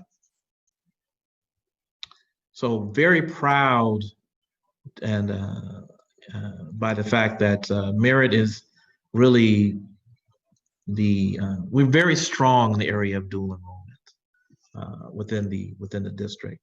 As you can see in those respective semesters, that we have accounted for a disproportionate amount of the dual enrollment FTES. And really the key to our success in that area that we want to keep building on are the relationships we've been able to establish with the high schools, the counselors, the principals, with OUSD, district staff. And we've had a lot of success, particularly offering sections of African American Studies and Communications. Those are our two strong areas. But I also want to give a lot of credit to the efforts of Maria Spencer as our outreach counselor. And dual enrollment, since it is a strength, we want to build upon it, especially in the summer, for the summer sections, increase our summer sections. And we anticipate that we would be able to add an additional 10 FTS for the summer. One specific program that we are excited about for summer of 21, we're looking at creating, running what's called an iServe Academy, capital I, capital S, and then serve. Which is a 5-week curriculum over the summer. And what that really is targeted at African-American males, but it allows them to take courses and gain experience in 5 particular areas: administration of justice, fire sciences, EMT, community social services, and paralegal studies. So we're really excited about the possibilities surrounding that. Next slide. We also are focused on guided pathways. And for those, maybe the uninitiated, guided pathways, really, the basic guided pathways, 4 pillars: clarify the path for the students, get students on the path, keep them on the path, and ensure that learning is happening. And the reason why we're excited about guided pathways and identifying these 8 areas of interest is because, number one, it just moves us away from what's traditionally been known as the cafeteria model of education. So where you just take something here, take something there, just try it. And while we support the desire of students to explore, students need to be a bit more directed. That's in alignment with the Vision of Success goal to reduce the number of total units that students take down to 79, because it's much higher than what it should be. So I know those slides are kind of small, but I'll just kind of tell you. The one on the far left, top left, is human services and public safety. And this was vetted through our Guided Pathways Committee. We took surveys to try to figure out what would be best to meet the needs of our students in Merritt College. So we have one area, which is human services and public safety. That's the top left. Middle left in purple is healthcare. Right below that is business and law. The 2 middle slides, the top slide is an emphasis in STEM. Below that is our people, culture, and society track. And then to the right, as you can see from the masks, liberal arts and communications. In the middle, it's environment, sustainability, and finally, education and learning resources. Next slide. So as President Garcia noted earlier, all the colleges are working to address the issue of appropriate managerial staffing. It was something that was definitely noted by ACCJC in terms of the district, but at the colleges, we're taking it seriously as well. And historically, Merritt College has experienced excessive administrative turnover, which has really forced us to function without a sufficient number of managers. So when that happens, we don't have the adequate administrative support or managerial support or leadership, it limits our ability to oversee departments and divisions and manage projects and meet deadlines and provide the resources that our faculty, staff, and students need. So I noted we were down to 4 administrators in December of 2019. So I'm very, very pleased that we've been able to turn that around and fill out our ranks. In our hiring practices, we've been very focused on getting people who are talented, experienced, and are going to be committed to this college and not looking at it as a way station onto something else. I think everyone is working together, and this may not be a quantitative measure, but I think it's a qualitative measure of trying to change the work culture, emphasizing teamwork, and supporting each other. So since 2020, we've filled 9 administrative posts. So 9 administrative posts in basically 9 months. President, Vice President of Student Services, our VPI, who's interim, our Dean of Counseling, our Dean of Allied Health and Public Safety, our Director of Research, Planning and Research, a Director of Financial Aid, and a Director of Student Activities and Campus Life. So what this has led to is improved communication, efficiency, and accountability. And what we hope, should we be permitted to move forward, what we hope is that by bringing on a Vice President of Administrative Services and a Dean of Enrollment Services, that we'll be able to address key needs at the college. Next slide. So in closing, I just want to assure you, the board, members of the community, faculty, staff who are listening to us right now, listened to this presentation. I just want to assure you that we're all working together. The presidents, the chancellors, the vice chancellors, we're all working very hard to ensure that we adequately address the commission's concerns. And we're also very appreciative of being able to avail ourselves of each other's expertise and support. As Rudy mentioned, we've been meeting on the weekends, socially distancing, but meeting on the weekends to collaborate and really support this process.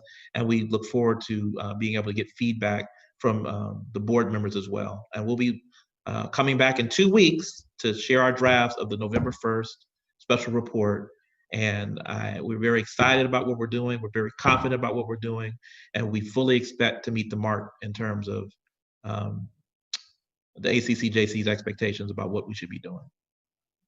So get excited, be happy. We're going to do it. It's going to be great.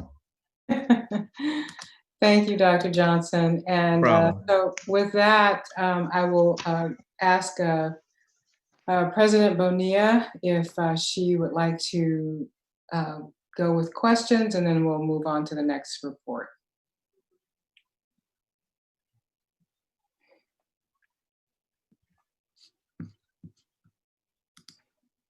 Someone's muted, I think.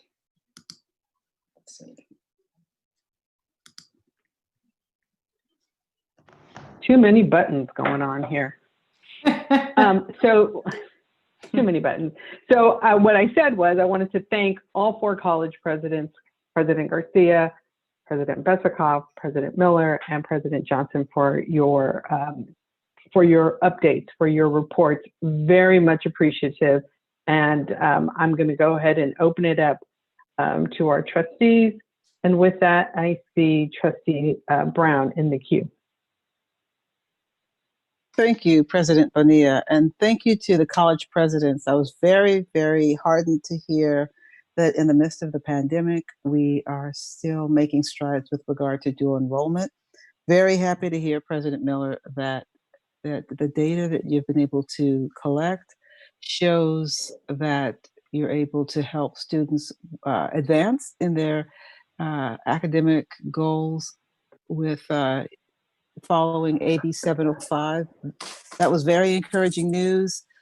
President Garcia, it was wonderful to hear the progress that BCC is making, as well as even though there's a big dip in enrollment at Laney, the fact that there is some news coming out of Laney that is positive regarding the work that's happening around making a more welcoming environment for the students, as well as trying to get those numbers back and accommodate the students. And I know that there were some there was some disruption with the late start classes. I think those, from what I could see in the enrollment report, that hit the students particularly hard, and many of our students that are underrepresented in higher ed. So I'm hoping that you can continue working to meet the needs of the students there and try and address some of those issues. And if there's anything, and also, you know, thinking about how we can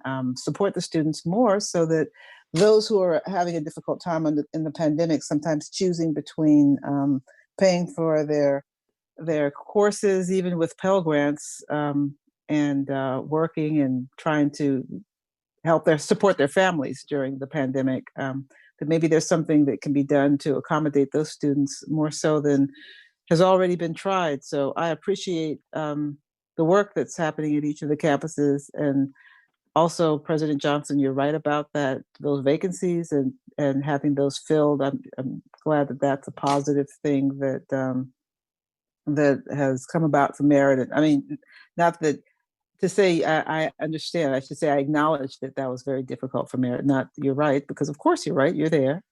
Right on the ground there managing and the food giveaways, you know, that are happening at Merit. You're really working to make that a community focused institution there, that college. So I'm very, very heartened by the reports from the college presidents, and thank you for the work you're doing. Thank you, Trustee Brown. And so, trustees, if you use the raise hand function, I'll be able to see it. I cannot see you all on the screen. There are too many panelists on the screen for me to see your individual squares. Trustee Reese. My comments are just a little bit long. Is there anybody else that may have comments that are shorter? Any of our other trustees? If not, I'll just jump right in.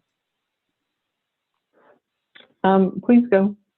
Okay, but I'll make it quick. I don't really want responses. These are just kind of comments. First of all, that was so exciting. Again, an accreditation nerd, I am, but that was just really, really exciting to hear. And this might be a little bit as a comment for Riggs, the first comment. It's interesting to look back at this information and get it in this PowerPoint and get it in these PowerPoints, that 6 out of the 8 deficiencies really kind of laid within the realm or purview of the district. And I think what is very telling for me is that the district, not the colleges, submitted the last report, but the commission found the 6 deficiencies that are really within the realm of the district as the ones that were unresolved. So I just find that kind of striking. And here's my one question, and then the others are just comments that maybe you all can think about as you continue to write.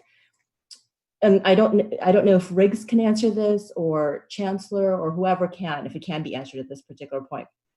So the technology implementation, which we're going to talk about in a second, that's not going to be live until January 2021, but it's so crucial and so critical to the financial portion of our accreditation or our special report, right? So I guess the one question that keeps on coming back in my mind is that going to affect us from Riggs' perspective or anybody? And if we don't have an answer, that's okay, we can come back to that. Do you want me to go on with just the other comments for you all to think about, maybe? Yes, Unless thank you. want to answer that. Okay. The other ones were just comments that, and there were many more, but I'm making it much more succinct. So with the internal auditor, are we seeing already the evidence of how the internal auditor has helped change or created mechanisms in the financial department, and to kind of see through evidence what the outcome there is? Because I think really demonstrating that, of course, in the report will be great. And then at some point, we'd love to be able to see how that's made an impact or changed. The org chart that you had referred to, Chancellor, I think I just would like us to make sure that we don't necessarily just adopt the org chart that was made from our last chancellor, and I'm sure you're already thinking of this, but that we assess it to make sure that it serves our current and our future needs, as opposed to merely reusing and adopting that. And then as it relates to the colleges, again, fantastic to hear the work that you all are doing in this particular detail, because we've never heard it before. And it is just so gratifying to hear all of you just delving in and doing the great work. Great to see the specific highlights from the colleges. And again, this was already put forth by Trustee Brown, but COA in terms of the intercession, the question for that is how can we make that happen during the rest of the year, right? But those intercession numbers are fantastic. Lainey, your late start, and I love the idea that you put forth in terms of not just the scheduling of classes, but the scheduling of programs, because I think that that's often what happens when we do our scheduling, right? We're interested in the classes, but what we really want is completion of the programs, and that sometimes gets lost in the mix.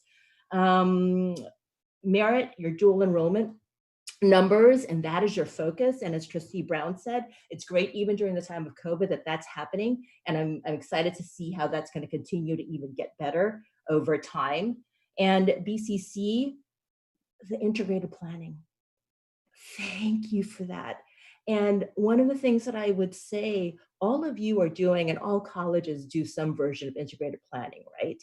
But naming it, using the vernacular, making that process very clear so that you've got the program review and the budget requests and the reviews and the approvals and the allocations, making it so transparent and really part of a process that will make all of your colleges so vibrant. Obviously, I get excited about this. So if you can all utilize that lexicon and that process and really crystallize it, that's going to be so important for all of your colleges.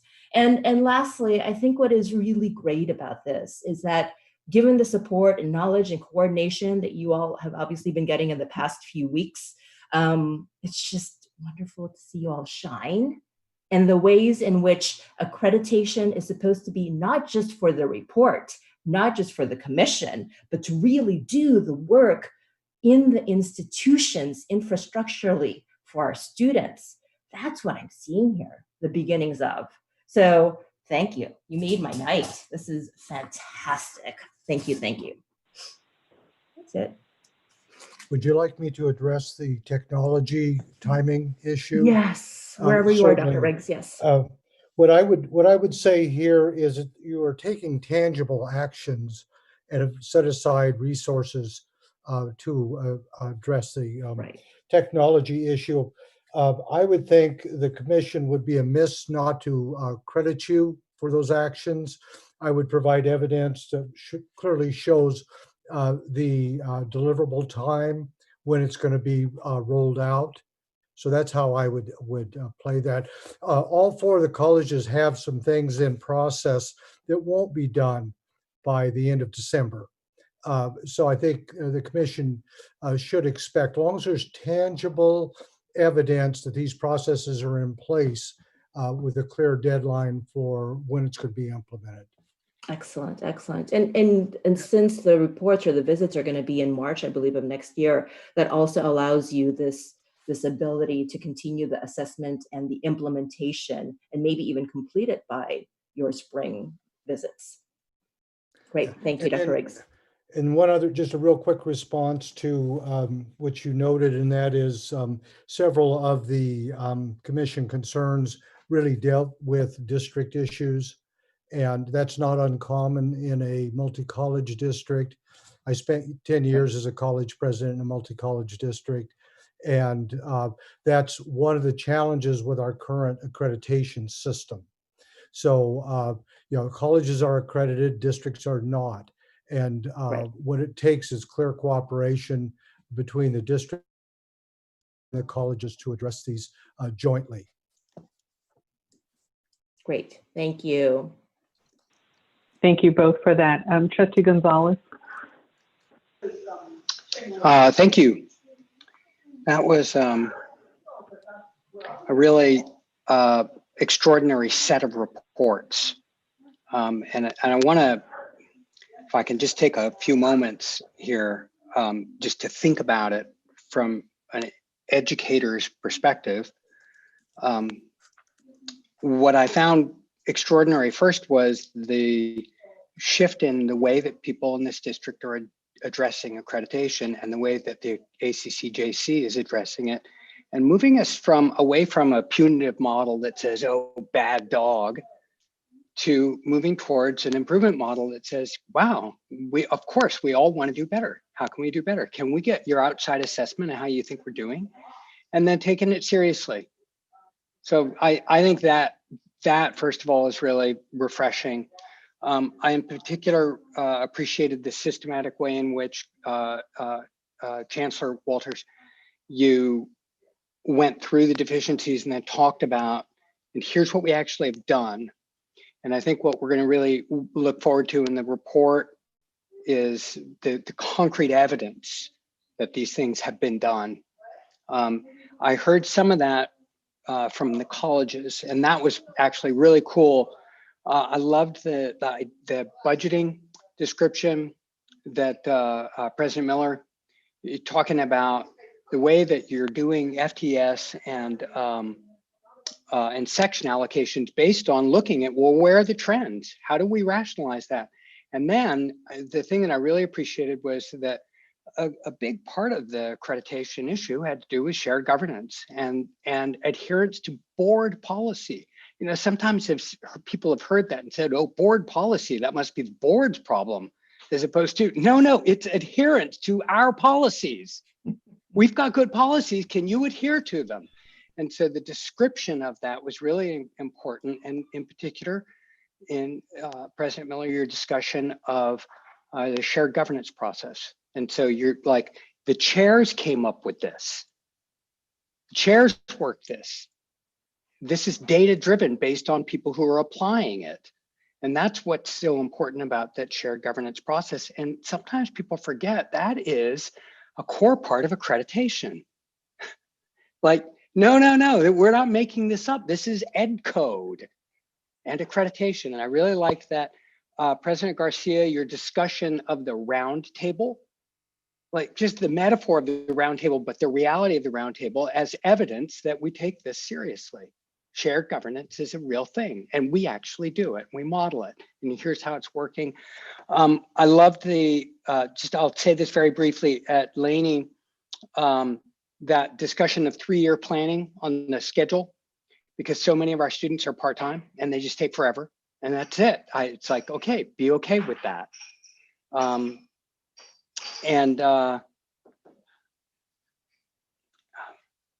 Okay, I'm just going to shut up. I thank you.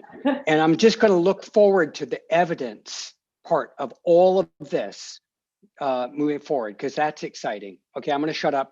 Thank you. I'm excited. Thank you, Trustee Gonzalez. Yeah, definitely excitement from the trustees.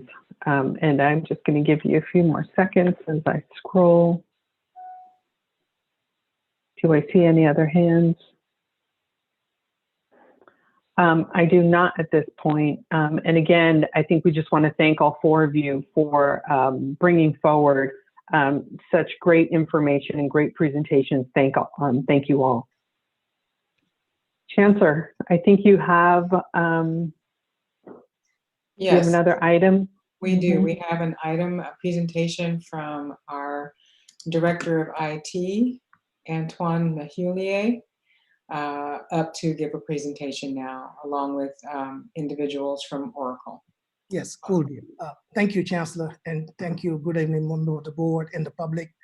Before we start the PeopleSoft upgrade updates, while Mark is putting the PowerPoint presentation, I would like to have an announcement around the technology master plan that we're working on with CBT. In the month of October, we will have technology town hall around the district at the colleges, and this is sponsored by the chancellor and also by the college presidents. Berkeley City College, Friday, October 2nd at 12 p.m. We'll have the technology town hall with CBT. We're inviting everybody to be there. And College of Alameda will be Tuesday, October 20th. And Merritt College will be Friday, October 16. Laney College will be October 15. and also the district office will be October 15th. So these dates have been confirmed by the colleges, and we have sent out announcement to the college constituency to participate. So we're inviting everybody to be there. So staying that, I will shift to the PeopleSoft upgrade now. Thank you. Since June 16, we fully engaged and started the project, the PeopleSoft project. And we divided this project in four phases. The first phase is finance upgrade. The second phase, it would be the campus solution upgrade. And the third phase will be the human resources upgrade. And the fourth phase will be our database split, because we always have a campus solution and HR mixed on one database, and that have caused a lot of data issue and problems. Then we are splitting those and keeping them separately. So we have engaged, as Peralta have engaged with Oracle, providing all the information that they requested from our team. I thank the IT team for working diligently and with the functional team at each pillar to provide all the information Oracle needs to do the work that needed to be done. So saying that, I'm going to pass this to Kuldeep, the Oracle project manager, and to go to the detail of the slide and talk about what Oracle is doing right now and where they are. So Kuldeep, you can take it over. Thank you, Antoine. Before I start, can I get a confirmation if I'm audible? Yes, you are.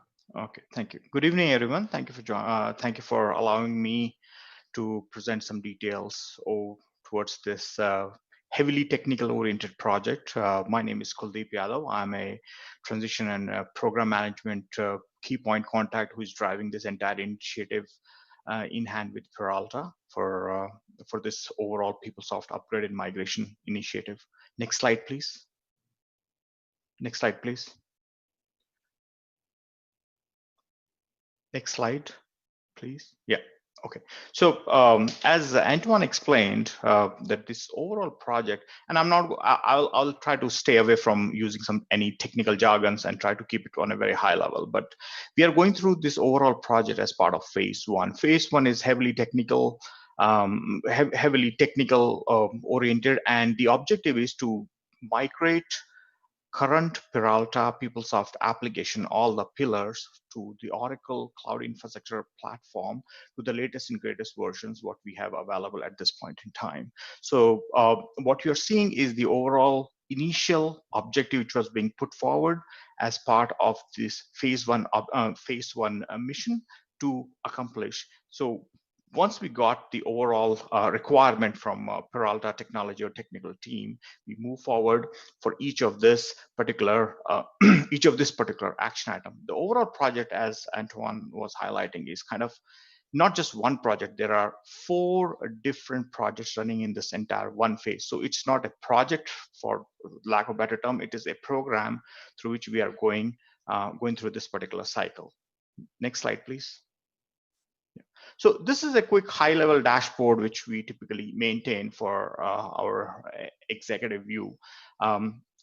Now, as you can see that we are going with the term go live practically means that it is going to be available to Peralta users and community overall on January 25th, that means which is a Monday, and we are working towards that particular objective on different sides. So since there are 4 different projects running, but each has been kind of slashed into a task or a milestone, as you are seeing out there on screen, and we are tracking on each of this milestone with certain type of percentage where it's going, and trying to make sure that each of this is being highlighted with during what date this particular task is going to be completed, and we are tracking it very closely. So at this point in time, there is a great level of coordination which is happening between Peralta technical team as well as Oracle. That way we are not missing any of the information. We, as any typical project goes through, whenever we come through any kind of technical challenges, we have a mutual discussions, come up with a solution, and then move forward. So at this point in time, each of the tasks are meeting its objective, timeline, date, and the scope, and we are moving forward on that one. Next slide, please. So this is again the continuation. So if you will see, overall, there are close to 8 milestones or targets which we are working, and each has been given its own fair share of when either it's going to start or we are preparing it at this point in time to get started with a certain timelines. So once this particular goal is achieved on January 25th, the objective is Peralta PeopleSoft application will be on the latest and greatest technological platform. Users will be able to use all the functionality for each of the 3 pillars which we are talking about, and should be able to utilize all the latest and greatest tools and techniques. Next slide, please. So since I showed all the task and milestones, so just this is exactly the same thing, but more of a high level, a 10,000 feet scenario of representation of how the overall project is going to flow. A little bit of a busy slide, but as you can see that we started planning and everything from around June 15th June week.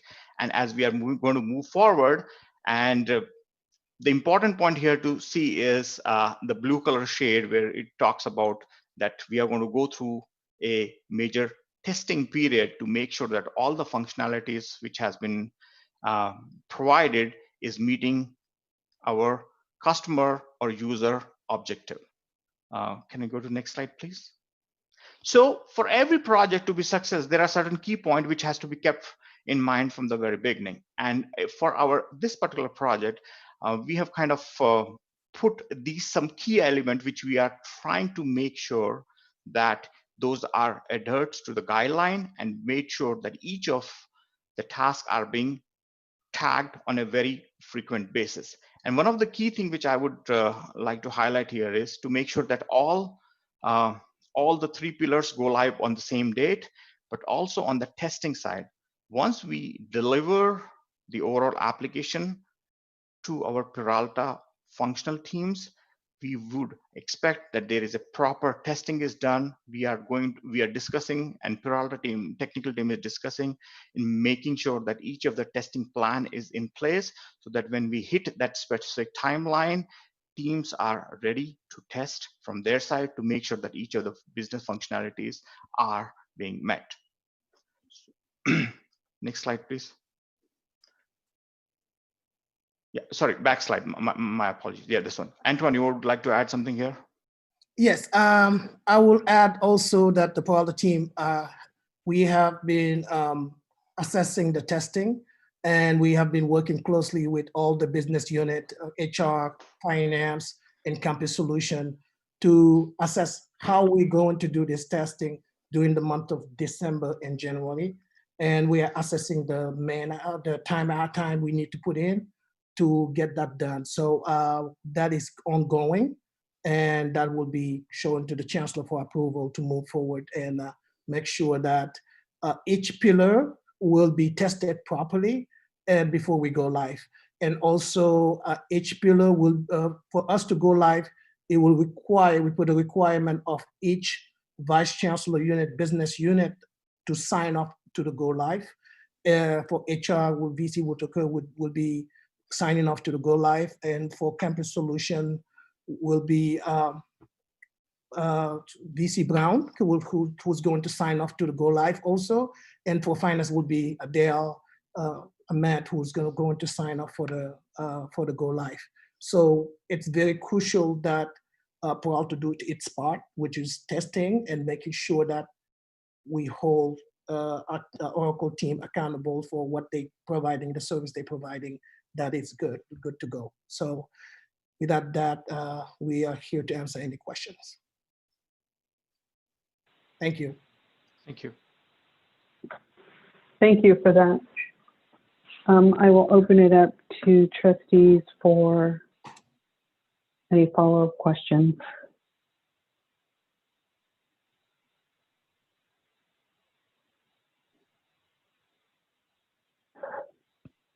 And I have Trustee Handy in the queue. So can you tell me, when initially we took on this program, we had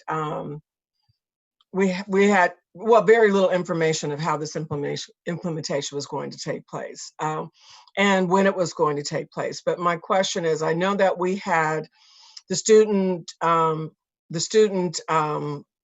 module, mobile module was mobile capacity was the most important thing that we needed, especially because our own system tends to fail completely.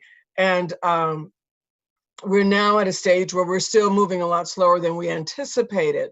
Has that been made priority? I know we have the human resources module, we have business modules that have to go, but in order, everything that we do is related to the students, but if the students cannot access that student module, then we're going to continue to lose them, especially during this time of online classes. They can go anywhere they want, but if they can't get onto ours, there's no reason for them to not register for a class that's next door or whatever. So I'd like to know, where are we in that process? What does it look like? When is this phase 1 going to be done? And when are we going to be getting to that part that's going to directly impact the students?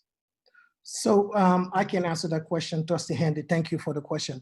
So all 3 pillars, when we go live in January 25th, will be mobile ready. They're all going to be mobile because they're all going to be running on 9.2. So all three mobile modules have been prioritized to be mobile, and we keep in mind the student as a higher priority to make sure that the enrollment and financial aid and all that stuff is working as part of our unit testing. So we came to this date of January 25th because it have been a discussion between Peralta and Oracle. When do we go live? And we have to look at all these activities at Peralta, and not to bring down a system that everybody is using at a particular time, where we have the academic calendar that we need to look at. We need to look at the HR processes. We need to look at payroll processes. And after talking with all the business unit, then we agreed to this date, that this is the best date that would have less interruptions when we go live with all 3 pillars. And that's just to say it again, that all 3 pillars will be mobile ready at January 25th. That's the goal. Okay, so a question. So what was that date? That's a January date. Yeah, January 25th. January 25th. And school resumes what date? Classes resume what date? I don't have that with me. Let me look. Because my question is, why wouldn't they do the migration in December when classes are out? And that's the best time to test the system, because we won't have so many people impacted by, and we actually, for $6-7 million, we expected that migration is going to go smoothly, correct, Oracle? But why would we risk the having to interrupt at the end of January, when everyone pretty much is vacated for December, especially with COVID, no one's on time? That seems like that's the most opportune time. We've had 2 disruptions. We had a major one, 2 days ago? That I guess was Microsoft's challenge, but we've had them before where we've been down for 5 days, if not longer. And that was a great impact to the district. But I know that most times migrations are planned for weekends or over holiday breaks. And I'm just curious as to why we would not jump at that opportunity. Yes, I can I can answer that questions. After consulting with the business unit, payroll, why we go in all 3 modules at the same time? Because there is dependency on all 3 modules. We cannot go one and leave one behind. So when we met up with the business unit, payroll have the busiest activity during the December date, and they said we cannot shut down the system at that time because there is a lot of things they're running.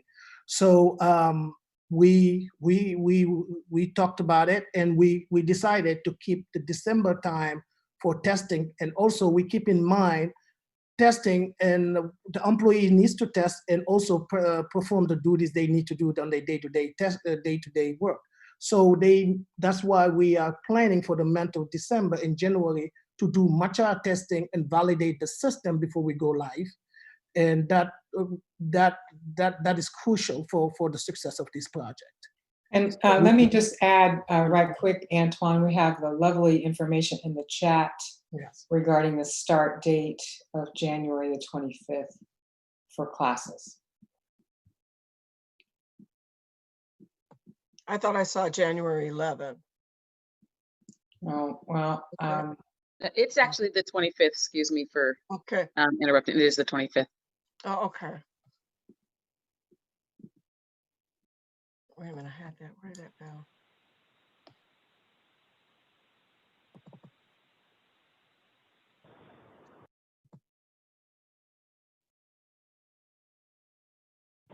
Trustee Handy, do you have a follow-up question? No. Okay, thank you. Thank you for that. Trustee Gonzalez? Thank you very much. This is helpful in some ways, very technical in other ways, and I can see trying to find that balance is a bit of a challenge. One of the things that I'm really appreciating is that there's some rationale being given for this date. Now, does it make sense or not? Sounds like it does, so that's fine. And I'm not here to question that. Here's the challenge for me as a trustee, okay? We've been sold so much BS about technology over the last 15 years that it's difficult to trust what we're told, okay? I'm just straight up with you on that, right? I think somebody pointed out to me today that in the May meeting when we were approving this, I said, well, we were promised the moon and the stars, but only ended up with a little piece of asteroid.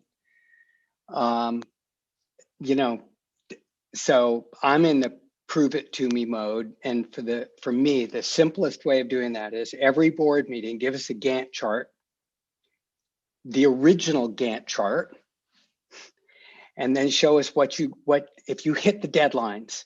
I don't know what this term means or that term means, but you all have set those and you put dates on them. You've said this is when it's going to get done, and at the end of the day, boom, we're going to hit that target. That's all I want to see, because I don't know enough. Well, there's one other thing I'd like to see, and I'll just say, look, when this contract got negotiated, it was Delisle Warden who negotiated this, and he's gone. He was the technology dude. So who's watched bird dogging this from the legal end now that he's gone? So I don't need an answer to that right now. I'm just raising it as a question. So it's a long evening, so I'm gonna just stop my questions. I don't even need an answer to any of this right now. Thank you. Thank you, Trustee.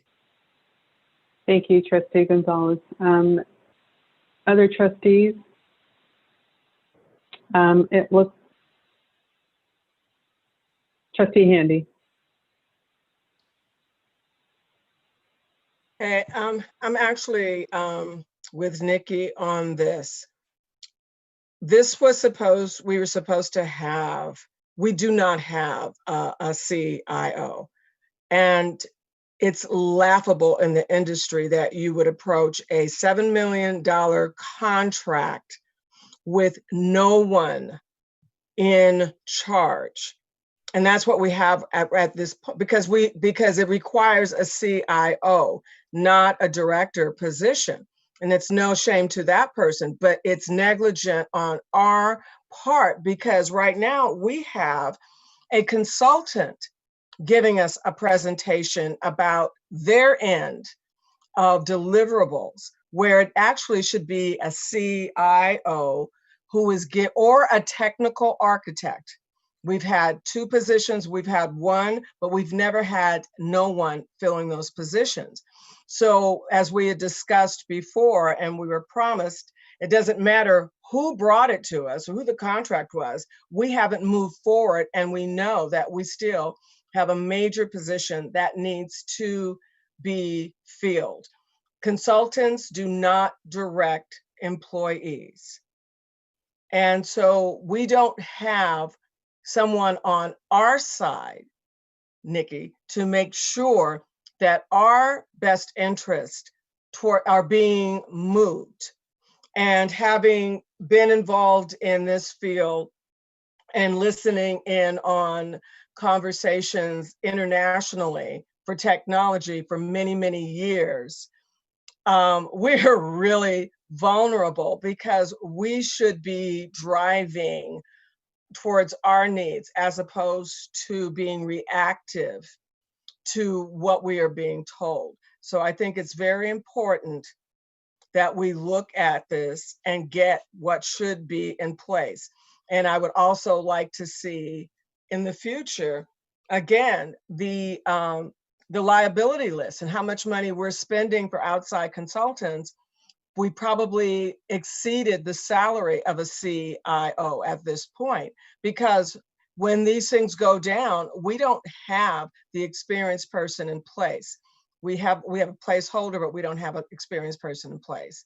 And on the other thing too, I did look at the link that was on there. And if the dates January 11th through May 28th are not accurate, then our website, our webpage, or that link that you see in the chat needs to be corrected. So we'll stay tuned and see what it's going to look like. Thank you, Trustee Handy. Trustee Gonzalez, is that your hand in the queue again? That is, but I'll defer to anybody else who wants to speak because I've already spoken. But otherwise, I'll say it and you'll just be done. So look, that deal was inked under somebody else's watch. We're rooting for our district. We have the person that we have at the head of this district, and we have confidence that she will do the best job that can be done with where we are right now. And let's hold a high standard and just do everything we can do to support that, meeting that goal. And that Gantt chart would be really helpful. If we're losing it early on, let us know. Don't hide that. Thank you. Thank you, Trustee Gonzalez-Wynn. And I would, to move us forward, but I would also like to echo the sentiments brought forward by Trustee Handy and Trustee Gonzalez-Ewan. Again, tell us what you're going to do. Show us what you're going to do and how you're doing it. And right now, this particular presentation, albeit sounds well, it needs to be juxtaposed to the original timeline that was given to us. Otherwise, we don't have sufficient information in front of us. But I appreciate the update, and we look forward to additional updates coming very soon. Chancellor? Thank you. Thank you for that. And I've noted the feedback as well. And I appreciate the trustees' comments. And so with that, I think we will move on to our item, if you're ready, move on to presentation on enrollment. Yes, please. Thank you so much. We will move to, for the record, item 3.1, Peralta Enrollment Report. Good evening, President Bonilla, trustees, Chancellor Walter, colleagues, and community. I'm happy to be here tonight to talk about enrollment management and provide an enrollment report. And this conversation is actually good timing in terms of what the President's just reported for the November 1st letter, as well as the comments that Dr. Riggs made, because there's a lot of concerted effort around the district from staff, faculty, and administration to address the declining enrollment and increase the student-centered funding formula metrics that we are mandated to. So thank you, Mark, for doing the slides for me. We can move to the next slide. So we're going to look at a few things tonight, and I will say that there's a number of slides here. I actually started off with over 88 slides because there's so much data, but reduced it to 40 slides. And that sounds like a lot, but I actually will touch on some of the data points. And then if there's questions, we can always go back to any of those data points and then be able to talk more extensively about what's happening this fall and enrollment management during COVID. Next slide.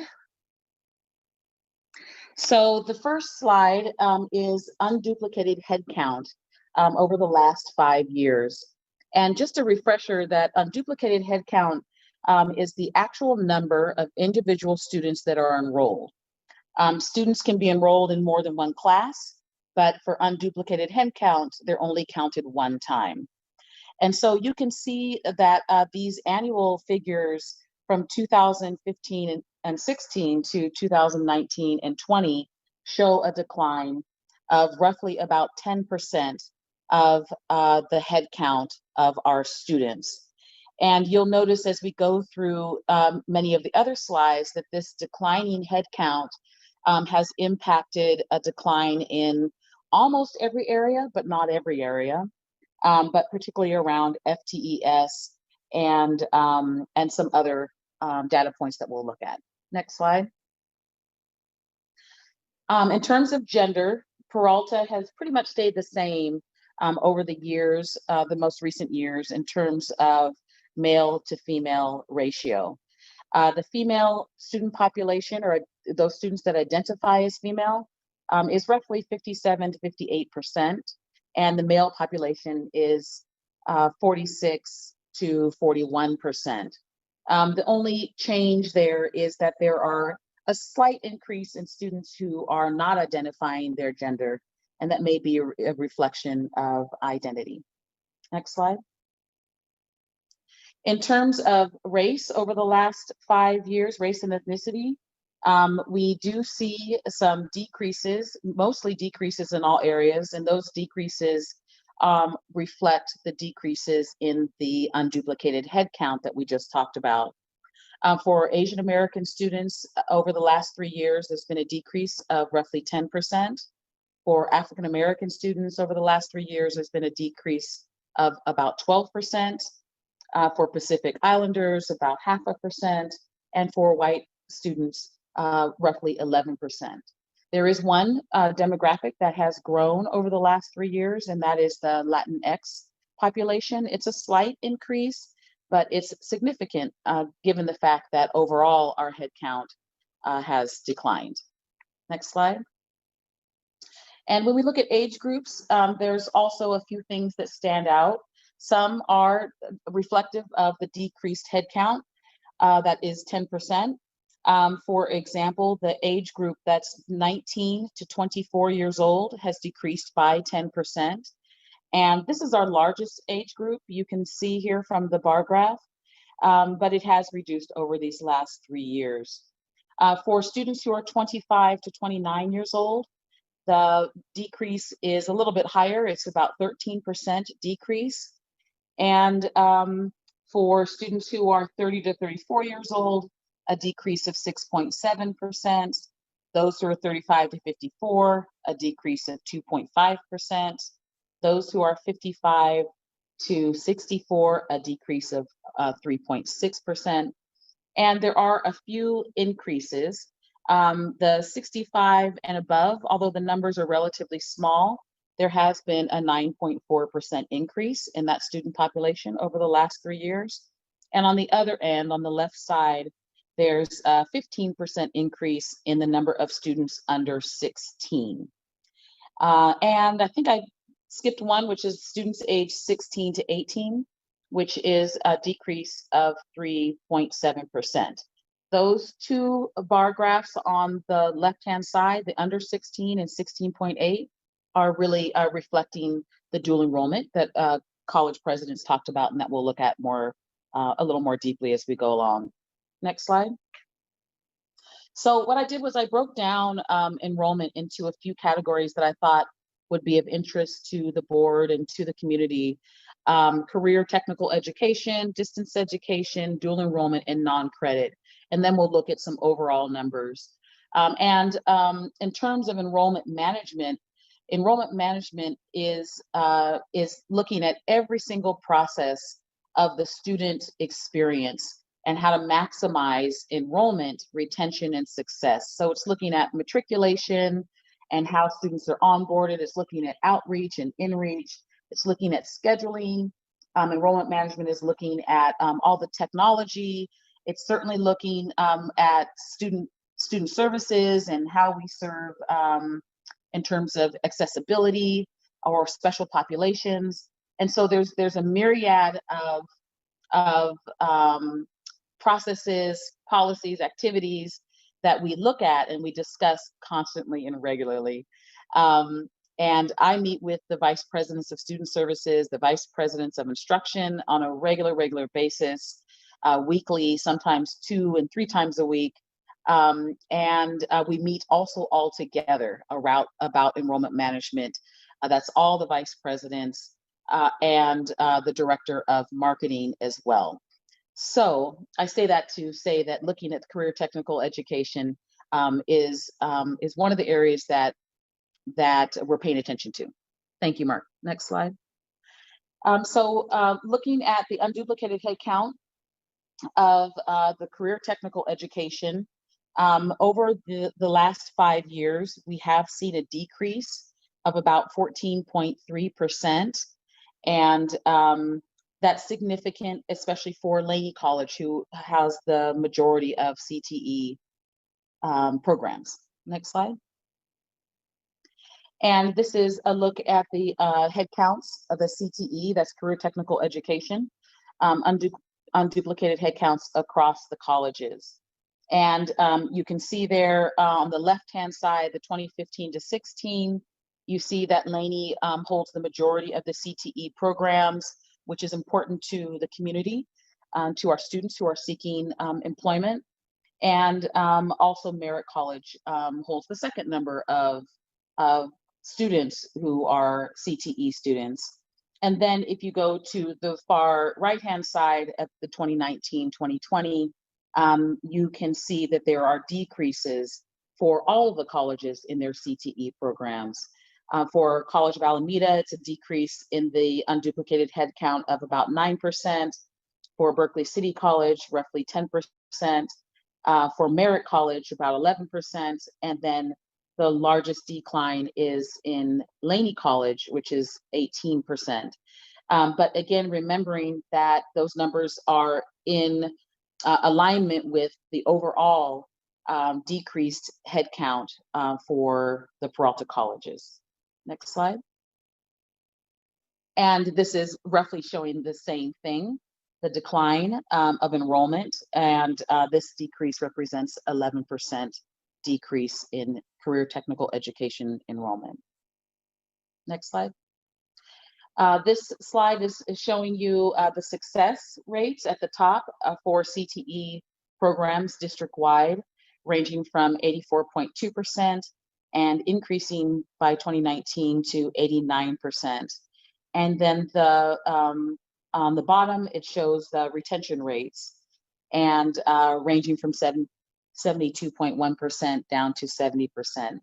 Just a note here, however, that the 2019-2020 data was really impacted by COVID-19. As everyone remembers, mid-March, we shut down. We worked on pulling everything in everything in instruction and student services to be online. But there were also grade changes to the grading options that faculty had. And the state loosened the ability for students to request an EW grade, an excused withdrawal grade. So those numbers are really skewed mostly because of the grading options that changed. Next slide. And this shows the career technical education fall to spring persistence. And as the president's mentioned, and we can talk more about towards the end, there's a real focus on retention and persistence. Persistence being students who started in fall or were with us in fall and having them continue and enroll that following spring. We want persistence because persistence leads to the attainment of degrees and certificates. And you can see that in the CTE programs, there is a slight increase in persistence over the last 5 years. Now we'll take a look at dual enrollment, and the president's really kind of stole the show on this one already because our dual enrollment has continued to increase, and we'll talk about why and look at some numbers here. So first is the dual enrollment. It's our census enrollment counts. And these are showing, the bar graph is showing increases every single year for the last 5 years. It's significant that although we have a decreased head count and we have a decreased FTES, that we actually are increasing in this critical area. It's critical for reasons that you are likely aware of. One is that dual enrollment is aimed at students who may not always have opportunities for higher education. And of course, that's the community that we serve the most often. It's significant because when we introduce them to the Peralta Community Colleges, they are more likely to attend our colleges. And the increases that we see here in 2018-19, as well as 2019-20, are reflective of two things. One is a concentrated effort on the student-centered funding formula, which we call the SCIF. On the SCIF, it identifies that SPX students, FTES for SPX students, especially for dual enrollment students, that we are paid the highest rate per FTES. So we're paid over $5,000 per FTES as opposed to the $3,700 for non-dual enrollment. And so when the student-centered funding formula was revealed to us and we saw what was happening, we have all been focusing on how to reach students, of course, but also how to maximize the SCIF. And so what my office did in coordination with finance was to have a conversation about the allocation of FTEF, which is basically the money, the funding for how many faculty we can support, i.e. how many sections we can support. And the conversation was, look, if we look at the higher allocation from the state for dual enrollment students, but we look at the lower productivity of dual enrollment classes, we still will win, quote unquote, if we have a set aside of FTEF, a set aside of funds that is separate from the overall FTEF allocation. And I hope that I'm making this clear, but in essence, what we do is these last 2 years is we've been able to tell the vice presidents of instruction, here's the FTEF allocation, and anything that you schedule that's dual enrollment is protected, and there's extra FTEF for that. Because we don't want vice presidents of instruction to be concerned about lower productivity or how do I use my FTEF to service the colleges and then decrease what I do at the high schools because they don't have enough FTEF. Instead, we separate it out so that colleges can continue to grow dual enrollment. So that's significant, and we're hoping to be able to continue that in the next several years. So we did this in 2018-19, as well in 2019-2020. Another reason for the increase in dual enrollment, along with the FTEF set aside, is the completion of the OUSD CCAP agreement, as well as, oh, you can still stay on that slide, thank you. Right there, thank you. The CCAP agreement with OUSD, that was our first CCAP agreement that was finalized, and there was a lot of work put in between OUSD and the district office, my office, along with the VPs to finalize that. And then College of Alameda finalized their CCAP agreement as well. And now we are focusing on CCAP agreements with Berkeley City College and their service areas, including Emeryville and Albany. And we're also reaching out to Piedmont. We want to extend CCAPs because CCAPs allow students to take up to 15 units per semester, and they're actually aligned with guided pathways. It's actually leading students, high school students, down a pathway as opposed to taking a series of random classes. And the last thing we've done over the last 2.5 years was be very specific from the district office at reaching out to charter schools. We've held 2 charter school principal breakfasts. We've done hand-holding on how to enroll and done training with them around that and been able to expand those offerings. And the reason why we had to do that is because OUSD district office represents all of OUSD, but they don't represent the charter schools. And so unless the charter schools are connected with the college, like they are at Merritt College, as President Johnson mentioned, then we at the district, we reach out and try to bring in more of the charter schools. Next slide. Thank you. And this is a look across the colleges at census enrollment for dual enrollment. And like was mentioned from the presidents earlier on, every single college has been increasing. College of Alameda and Laney have some decreases within that, but as was mentioned, they're turning around to increase the dual enrollment. The biggest gains have been with Merritt College and Berkeley City College, and we expect to see Berkeley City College's dual enrollment census as well as headcount really take off when we're able to finalize these next 2 to 3 CCAP agreements. Next slide.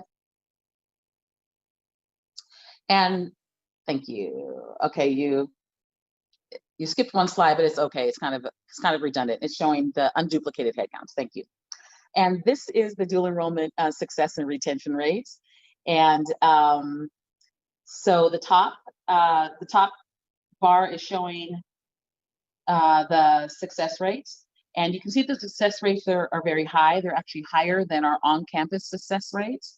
And the reason for that is because in a high school, students have even more very close wraparound support, and they're in the class and they can't leave the class. They can't drop out, more or less. And so the success rate is higher. And also the retention rate is higher. What you see there in 2019-20, where there's a sharp decrease in the retention rate, is simply due to COVID.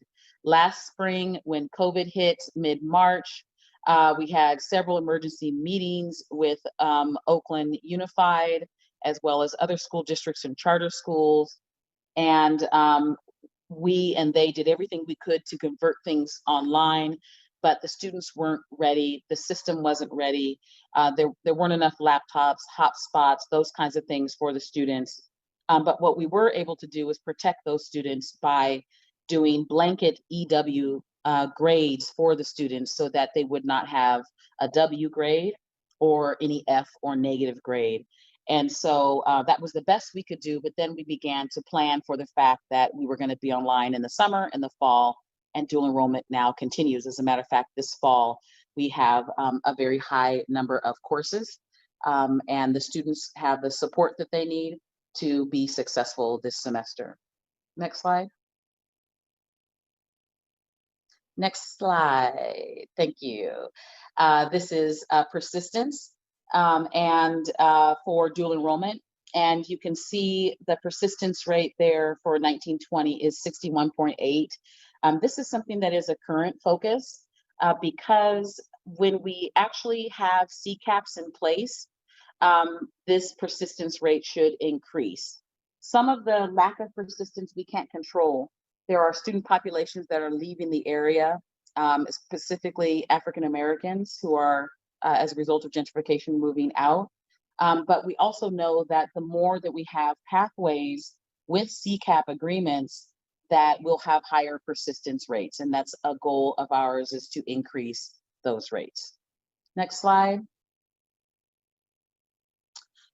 So next we'll look at distance education. This is also an area that has been growing.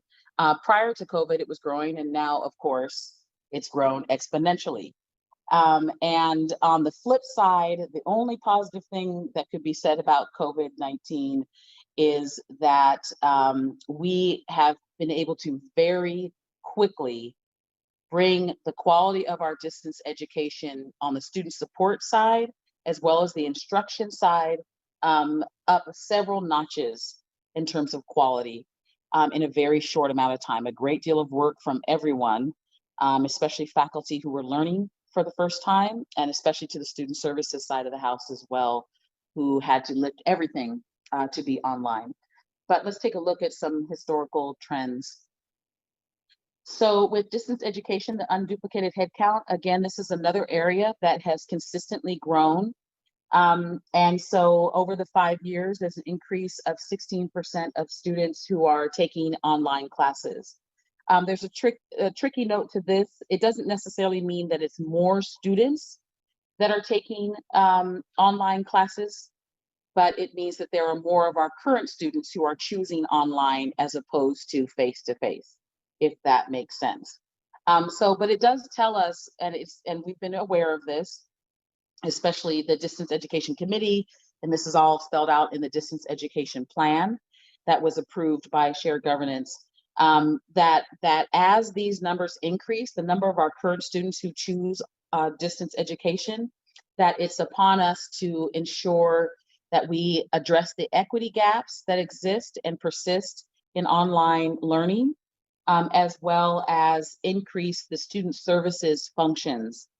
Everything from tutoring to accessibility, and to ensure that students have the kind of support that they need to actually be successful online. And it's very challenging, and we're seeing that, of course, in these times when the majority of our courses are online. Next slide. And this is by college. I won't spend time on this, but you'll see that each college has been increasing more or less. And then this is the enrollment counts. Again, this mirrors what we looked at already, that the head counts, the enrollment counts are all increasing. But from 2015-16 to 2019-20, there's a 39% increase in enrollment counts. So the head count has increased, but it's also more students taking additional units that are online, so that their semester load has more online courses. Next slide. And this is looking at the distance education success and retention. This is overall, it's not disaggregated by race or by special populations, but you can see the retention rates are increasing slowly, and then they increase because I believe that COVID-19 actually impacted the 2019 numbers on this as well. And the retention rates, but both of them are increasing. And this is significant to us because we have been concentrating on this very particularly, we being the district and the colleges, the technology that's needed, the professional development for faculty. And I'd have to say that the distance education coordinators at the colleges and the district have been phenomenal in helping us lead this task of increasing success and retention. We still have work to do on this because both of these data points are lower than our overall success and retention, but you do see improvement there, and we look forward to seeing continued improvement, and I think even faster improvement because of the new technology learning tools that we've integrated now as a result of COVID. Next slide. This is a look at distance education persistence, and it's simply showing that students who enrolled in an online class in fall, did they also persist in spring?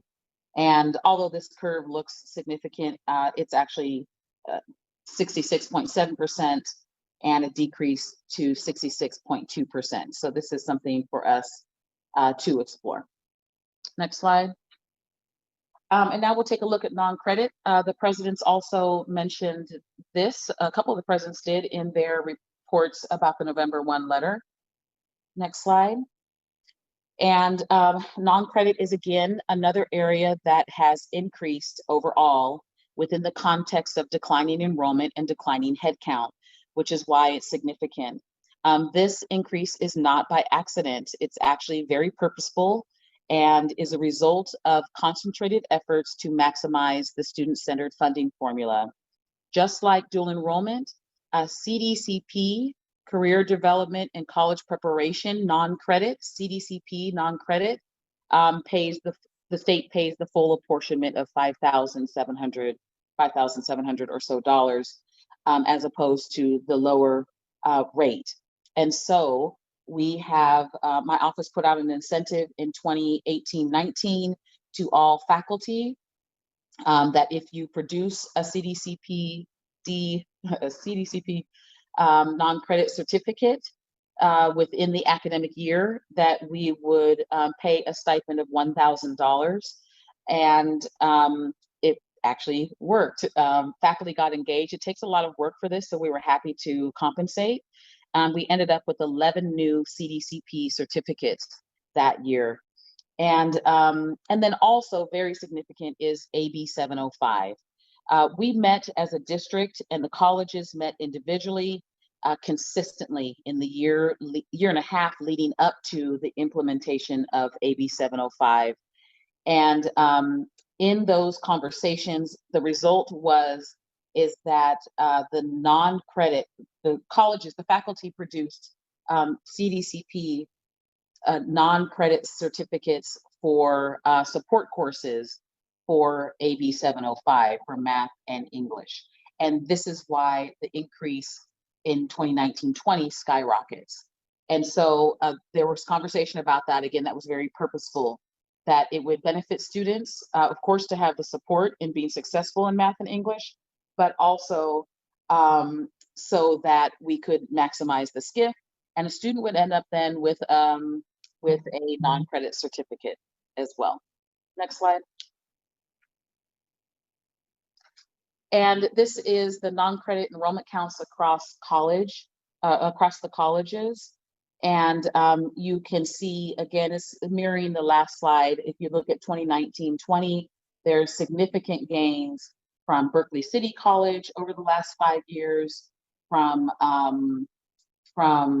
Laney College, from Merritt College, and so this is why this data point is increasing. Next slide.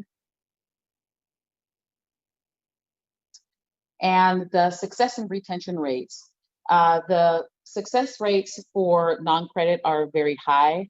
And actually there's an error on this slide and the next slide around the retention rates, because the retention rates are also very high for non-credit. And the reason why is because of the grades that are given to non-credit. Students receive a pass, a P for pass, an NP for not passing, and an SP for satisfactory progress. So in a way, there's really not a way to quote unquote fail a course or drop out of a course. And so, so the success and retention rates are actually anywhere from 80 to 100%. You can go to the next slide, and actually we'll skip that one. This is by college, but as I mentioned, there's an error in the retention rates there. And then this is looking at the persistence from fall to spring for non-credit. And this is another area of focus. If you look at 2019-20, that significant decrease is impacted by COVID last spring. But this is an area where we want to increase the persistence, the retention, excuse me, not the retention, but the persistence from fall to spring for non-credit students. Next slide. So now we'll take a look at the fall 2020 enrollment, and you can go to the next slide. So hopefully you can see this. If you go to the very far right column, at the top for fall 20, it shows that our residential FTES target is 7,200. Our overall target for the year was set at 16,000 residential FTEs. And then you'll see that our actuals to date are 5,836 residential FTEs, which leaves us short of our target significantly by 1,363 residential FTEs. Our FTEs for the fall will increase by about 400 or so residential FTEs from late start classes, as well as the intersession that College of Alameda holds. And then if you go down in the column, the same column to the right, you can see that although the colleges strive for 17.5 productivity, and 17.5 productivity is important from a fiscal standpoint, that we have not been able to reach that actually for the last several years. And so our productivity ranges from 12.8 to 15.75. Next slide. And this is showing also something the president's referred to earlier, and Dr. Riggs, that there's a decrease this fall, a very significant decreases. And Peralta is not alone in these double-digit decreases. As a matter of fact, districts across the state have double-digit numbers and in declines in residential FTEs. The COVID-19 crisis has led to increased unemployment and underemployment, which typically is good for the community colleges because people decide to go back to work and get advanced training for their next career step or their degrees. However, this COVID unemployment is very different because we're seeing the opposite. And we can understand why and what's happening in people's households. Our average student is 32 years old with children, may have already, may be in a career, but now their children are at home learning online, their jobs have changed. And so this is just a very different enrollment reality that we're in and makes it very challenging. If you look at, let's look at the top chart where it's the residential, it says res FTES on the left, and then we'll work across per college, by college. Alameda's residential FTS is declined by 13.3%. Berkeley City College's declined by 1.9%. Laney's has decreased by 23.2%, and Merit's by 10.6%. And we recently had an enrollment management meeting where we discussed, what was happening, why is there such a range here, and talked about enrollment management during the pandemic. What is it that worked leading up to fall? What didn't work? And what do we need to shift? What needs do we have? As a district service center, we seek to serve the colleges in reaching their goals, their targets, their plans, their activities. And so these conversations are very important because then we're more aware of what the needs are, and hopefully we can help the colleges meet those needs before spring enrollment begins mid-November. And then if you go down to the bottom chart, the column that says residential FTEs, fall 19 to fall 20, you can see that in fall 19 on this date last year, we had 6,807 residential FTEs, and this same date, a year later, we have 5,836 residential FTEs, which is a 14% decline. As was mentioned, Peralta has been declining in residential FTEs every year for the past 4 to 5 years, about 4%, 5%, 3% each year. So this does compound the challenges that we have. And the slides above show you that we're mitigating, we're doing everything we can to mitigate the decreases. They would have been more significant had we not increased in the areas we talked about, but we still do have a great deal of work to do to stop this decline and to turn Peralta around in terms of enrollment. Next slide. This slide represents the FTEs from the 320 report. And if we have questions, we can talk about it, but what's reported to the state can look very different than what is the actual data in terms of, and the reason why is because we sometimes in the past have borrowed from the summer to add to the 320 report. And strategically, we did that in a way that has positively impacted Peralta still to this day. If you look at the 2017-2018 residential FTS, we reported to the state 18,802, and that was because it included 2 summers. And then you see 2018-2019 where it's the actual 16,551, and then 19-20 is estimated from the P3 at 16,024. The reason why it was strategic for us to decide in the 2017-18 to include 2 summers was because when the SCIF went live, they used 2017-18 data to determine our allocation. And so we got a higher allocation because we had a higher residential FTEs. And then in the next few years, that decision of 18,000 to include 2 summers has increased our 3-year average as well. After this year, that 18.8 goes away and our 3-year average will drop significantly. Next slide. This, I won't go over this, but I put this in here for the sake of the trustees, the community, and our colleagues, which gives a breakdown of the last 5 years on everything from sections to census count, residential, non-residential, average enrollments, productivity, and residential productivity, so that people can take a look at trends at their leisure. Next slide. And as well, this reflects the residential FTEs by college and is another way of showing what I've already discussed.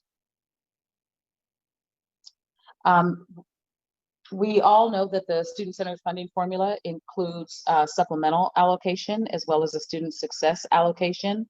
But I wanted to include this because enrollment management has changed in the sense that we don't just focus on how many students we have and what the residential FTES is, but we focus on how many students we keep and how many students obtain degrees and certificates and how many students are receiving Pell and our AB 540 and are receiving the Promise Grant. And so although these things were discussed in the past with the student-centered funding formula, there's much of a more targeted focus in our enrollment management conversations, both district and of course at the colleges, where we're looking, where the colleges are looking at, okay, where are our strengths in this and how can we maximize those strengths? And where are our challenges in this and how can we maximize our challenges in this? So you heard that from the presidents earlier, that there's a very sophisticated look at the SCIF and what we can do to increase the SCIF. Next slide. And here are some areas of growth taken from the larger chart that you just saw. We have increased in the last 3 years the number of associate degrees for transfer, the ADT degrees. These are the highest paid degrees in the success metrics of the SCIF. We've increased the number of associate degrees. We've also increased the number of the transfer level math and English. And after this next year, you'll see that number shoot up even more. And as well, we've increased the number of students who are transferring, and we've also increased the number of students who leave us and they have an increase to a livable wage. So again, in spite of declines, there are successes that Peralta is having, and it shows our understanding of how to maximize the SCIF. Next slide. And so the projections for the residential FTEs for this academic year are not very good because of what we're seeing here in fall. In summer, we had roughly 1,585 residential FTEs this summer.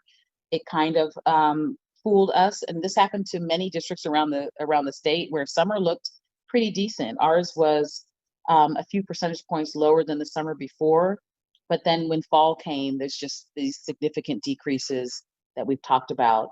And so the projection is that this fall we'll reach 6,250 residential FTEs, likely around the same for spring, for a total of 14,085 residential FTEs. And this is significantly lower than Peralta has ever been in terms of residential FTEs.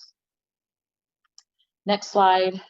And so enrollment management during the pandemic is something that continues. We continue to meet, we continue to plan, we continue to let data drive the decision making. as well as data tell us how we are performing in terms of enrollment management. So there are a number of things that are happening at the district as well as the colleges. And I'm going to touch on a few things here. And then if there are questions, we can provide more detail. I've also asked the Vice Presidents of Instruction as well as the Vice Presidents of Student Services to be available for any on-the-ground kinds of responses to your questions. So one of the things that my office has been focusing on in coordination with other offices here at the district is data quality.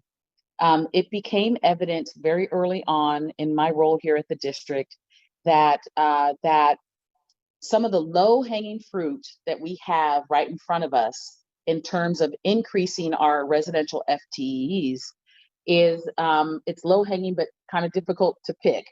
But it's the quality of our data. When the colleges send us reports that lead to MIS data, and when we submit our 320 reports over each academic year, we have found that there's some data quality issues. We've had meetings with IT to resolve some that happened about 2 years ago, and then we continue to address these data quality issues. And so we are meeting with different groups on campus that are different staff and administration that are over certain special populations so that we can train them on how to properly input the data that we receive and make sure that we're having quality input. We have really combed through, especially last year, we really combed through the 320 report and looked at the data that's behind the 320 report and reviewed our formulas, reviewed our calculations, particularly looked at the annualizer, and we made adjustments to the annualizer in the 320.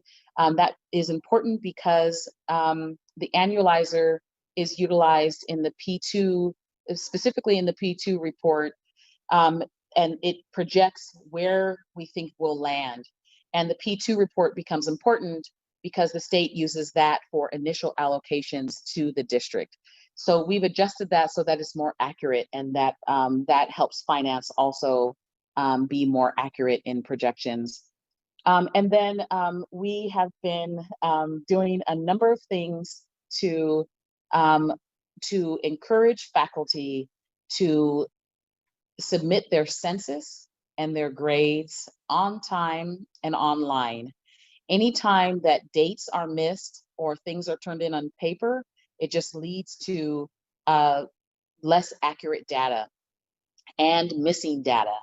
And this has been a prolonged issue for Peralta. It's actually something that really is like, it's something that my office and admissions and records spend a lot of time on, which is reminding faculty about census. Census is coming. Why is census important? How does it lead to the allocations we receive from the state? The colleges spend a lot of time. They have staff and deans calling faculty, emailing faculty, hey, your census report is late. This is why it's important. We need this census report. We actually spend too much time on this, but what we found is that it's working. We are having more faculty submit their census online and on time, and the literacy and understanding of the role of census and how it's only faculty that can do that. The role, the literacy and the importance of that has become more clear to faculty. I think it was 2 summers ago, I actually sent letters home to faculty. There were people that were not happy, but when you begin to see what it means for not just one faculty, but 20, 30 faculty to not turn in their census or not turn in their grades, you see the economic impact of that. So we've been focusing on that a great deal. In addition, same thing with grades. We have to have grades because you can't, for obvious reasons for students, but you have to have grades because you can't confer degrees without grades. And so we chase down faculty, district and colleges who have not turned in grades. You might be surprised that months after the fact, grades could still be missing. We're calling them at home and we're walking them through it. You know, it's, and because we know that ultimately it's going to impact the funds that come to the district. If we cannot confer degrees, then we cannot report them and we cannot receive points on the SCIF. We also, the second area that the district has been focusing on is technology, and we work very closely. My office works very closely with IT and with Director Antoine Mal. The last name is not easy for me, but one of the things that we're working on. One of the things we're working on is supporting the 9.2 upgrade. Like everyone, and has already been stated, we desperately need this upgrade. We need the campus solutions for students. The big complaints that we hear from administration at the colleges and staff at the colleges is how difficult the application process is in Peralta. We cannot control the CCC apply, but we certainly can make our application process easier. And I've seen what the campus solution, the student-facing platform looks like. It's 150% improvement for students. Also, in terms of technology, we have integrated a number of learning tools into our online learning to support students. We are nearing the completion in working with IT on AIM. It's a software system that is a way of having district-wide case management for DSPS students, so that they don't have to apply again for DSP status if they decide to go to one of our sister colleges. Instead, there'll be one system that all DSPS staff and administration can see, so the student doesn't have to waste their time or get frustrated with Peralta. Also, Campus Logic, which I talked about, we are nearing completion of that. I talked about that last spring with financial aid, and our degree audit project, where we now are able to integrate students' transfer credits into their SEPs and the degree audit, making it easier for students, more accurate in terms of finalizing their degrees.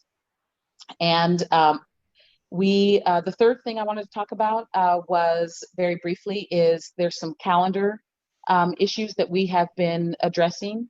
The block schedule was mentioned. This is the Vice Presidents of Instruction who really worked hard together to develop the first ever district-wide block schedule. This is very significant in terms of making scheduling that is student-centered and that allows students to move seamlessly between the colleges and not find interference in their schedule. As well, we have proposed an update to our AP so that we can claim full contact hours. Right now, we are limited by the fact that we can only claim 52.5 contact hours for a 3-unit for a course, and we have put forward that we want to claim the full 54 contact hours allowable by law, and that's going through a shared governance process. I am going on and on, but I want to also just mention a few other things, and then we can open it up to questions.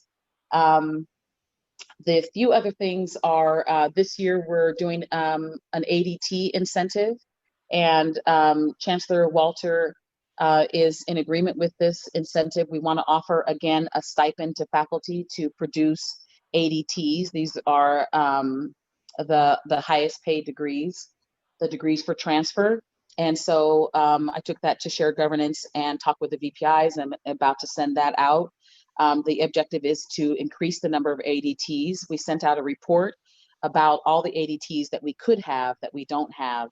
And this was pointed out in the FCMAT report, where they said that we've lost $3 million that easily could have been claimed if students had more ADTs to choose from. So again, low-hanging fruit, but it does take a lot of work. And so we're offering incentives. We also have put more funds towards job placement, also another SCIF initiative. Right now we're compiling a full report on the first year's data on AB 705, the math and English data, and we'll provide that to the chancellor, and she may decide to share that with the Board of Trustees. The numbers are looking great. It's very promising. It's actually closing the equity gap for African American and Latino students. And the faculty and administration have done a great deal of work to make this successful. And then we'll look at the data and we'll use it to make adjustments where needed. And also with Oakland Promise and the mayor's office and OUSD, we meet constantly with OUSD. We're constantly looking at data, looking at initiatives, working together. And there are some new initiatives that the mayor's office is supporting for us fiscally, as well as just coming together in terms of how we can give more support to Oakland Promise students and give more support to OUSD students. And then the colleges, you've already heard a lot from the vice president. Everything's happening in terms of student services online. There's some great innovation that's happening. Instant chats features on the websites for students. Everyone's using HubSpot that gives great marketing and analytics that then can be reflected on. Express enrollment has been utilized in the time of pandemic. We have increased the college and district support for distance education learning and distance education teaching. And there's so much more that I could say, but I probably will get cut off if I continue. I really appreciate your time and attention. And if there's any questions or comments, we're here to hopefully be able to answer. Thank you, Vice Chancellor. I will open it. I actually have two trustees in the queue. So Trustee Withrow. That was an excellent report. Excellent report. Just a very simple question. 35,700 is the current, well, not the current, but the spring personality count. Is that right? The numbers that are showed, the unduplicated head count is actually annual. So it's fall and spring, it's annual. It's not just for one semester. If you So break anyways, that in half. it's 35,700 personalities then. Is that right? Correct. Okay. Then on distance education, you've got 39,000 courses, 16,300 unduplicated. Is that in addition to the 35,000? No, it's within the 35,000. But enrollment counts are showing more than one course. Okay, so if the 16,300 is distance, does that mean that it's about 19,000 personalities that are actually taking face-to-face courses? Yes. Wow. Over the year. And of course, next year we'll see something really different because of COVID. We'll see. No, I understand. Well, where does the figure that we see periodically of 50 to 51,000 students, where does that come from? When you're somebody's imagination? No, it depends on which data people are looking at. The data that we used for this report is our raw data, like literally the numbers of students. But it depends on if the data source is looking at unduplicated or duplicated, if they're looking at annual or per semester. And so we get this range of numbers, and it causes people confusion. And what I decided to do for the presentations to the board was to just be consistent and use unduplicated, so that we may not necessarily get hung up on the number, but we can look at the trends. Okay. And one last question, again, this is a very simple one, but ASTE students, and there are other programs like that around the district, but ASTE students, a lot of the, in fact, very high percentage of the students in the 11th and 12th grade are full-time college students. Yes. Are they listed as dual enrollment, or are they listed as college students? It's a good question. They're listed as special admit students, SPX students, because of their age. So they are high school students. That's the 16 to 18-year-olds that you've got a category for. Correct, correct. Okay. So we don't get the extra money that a dual enrollment has. We do. I said dual Okay. enrollment, but I also said special population. So we do special Good. population. It's by age. It's by age, and it's also by school. So special SPX, we call them SPX. SPX students are also adult education students. Right. And they're in Oakland adult, and we get extra apportionment for those students as well. Good. Thank you. Again, an excellent report. Thank you. I Thank appreciate you, it. Trustee Withrow. We now have Trustee Brown in the queue. Yes, thank you, Dr. Brown. That was an amazing report, so thorough, and it gave us the information, a lot of information on how our students were doing. That's been a lot of the questions answered, and a lot of encouragement in the growth of dual enrollment. It's been a 5-year process, and it's coming along, and so I'm really glad to see that that growth. And I have a question regarding the impact of COVID-19 on our students and the available data. And I'm wondering if in the analysis of what our students are facing, or if there's, I should say, is there a way to get data points regarding the courses that our students would be taking if they could access them at a time when their job may be done and their kids may be in bed? I mean, are there ways to try and find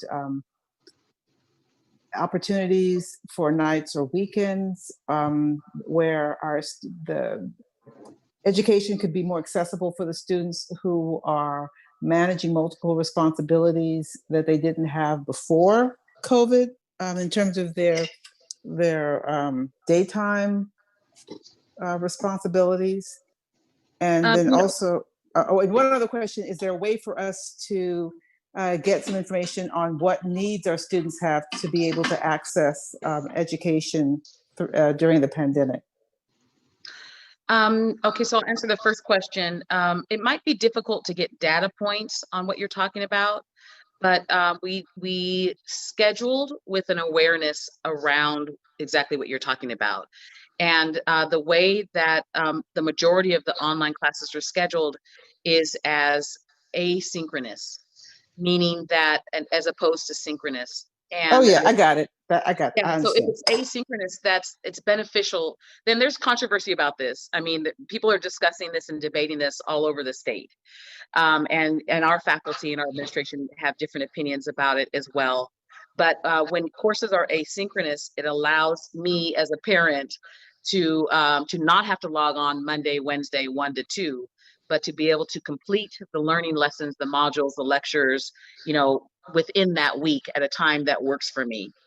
And then there's drawbacks to asynchronous as well. But I think that that's one of the ways that we're able to address the needs of families, potential students that are sitting at home or students that didn't come back to us. However, we're not really sure if students really know. We've talked about the need for marketing, very particular targeted marketing that tells our community, we have Chromebooks for you, we have hotspots, we're providing food, healthcare, mental health support. All these things are included, and college is free for most students who qualify for the California Promise. And that, yes, you can actually fit your schedule around the fact that the household is very different right now. And so that's one of the things that we have been talking about and recently talked about with Mark Johnson, the Director of Marketing, around how we can increase the messaging around that. Because we do believe there are students, we know there are students who were with us in the spring that did want to come back. So there are people who don't want to take online classes or they're afraid of them. And they don't realize that we actually have a great deal of support. Students who are helping students learn online, all kinds of resources to support the success of students. And the state also extended the flexibility with the excused withdrawal grade. And so even we've had a few students this semester, I don't know how many, maybe about 70 at this point, that have applied for an EW, and they've said, I just can't do this online. It's not working for me. And at least they came, they tried, they know we're here, and they were able to not have a negative grade so that they can come back. And then the second question I forgot, Trustee Brown. Well, I was asking in general about how we were using information that we may have, or if we could gather data that let us know how we could be more helpful to our students during COVID. And one of those would also be our student athletes, because meals, that's how they have a cohort. And that's might be one of the contributing factors to the decrease in enrollment at Laney and Merritt, which had athletic teams, the soccer and the baseball and the football and the basketball that would keep students engaged, the track. And so I'm wondering if we have looked at how we could support our student athletes to come back and enroll in school, because there can be still the sports conditioning now with social distancing, and if they work in pods. And the decision that was announced by Chancellor Walter to ensure that we had athletic conditioning classes this fall was really significant for this for the population of student athletes who athletics keep them engaged in learning in college, and it's that support system. And so we were able to retain so many students because of that decision, and hopefully that will continue, or that's already been announced, will continue in the spring as well. And I suppose that's an issue too, of the outreach and the marketing to let people know that they could do that so that they could come back, so that we could fill in some of these gaps of declining enrollment. Correct. Thank you. Thank you. Thank you for that. I have Trustee Weinstein in the queue. Thank you. Let's see. Thank you, Dr. Brown, for this extensive information that you. Am I being heard? It's a little hard to hear you. Okay. Wait 1 second.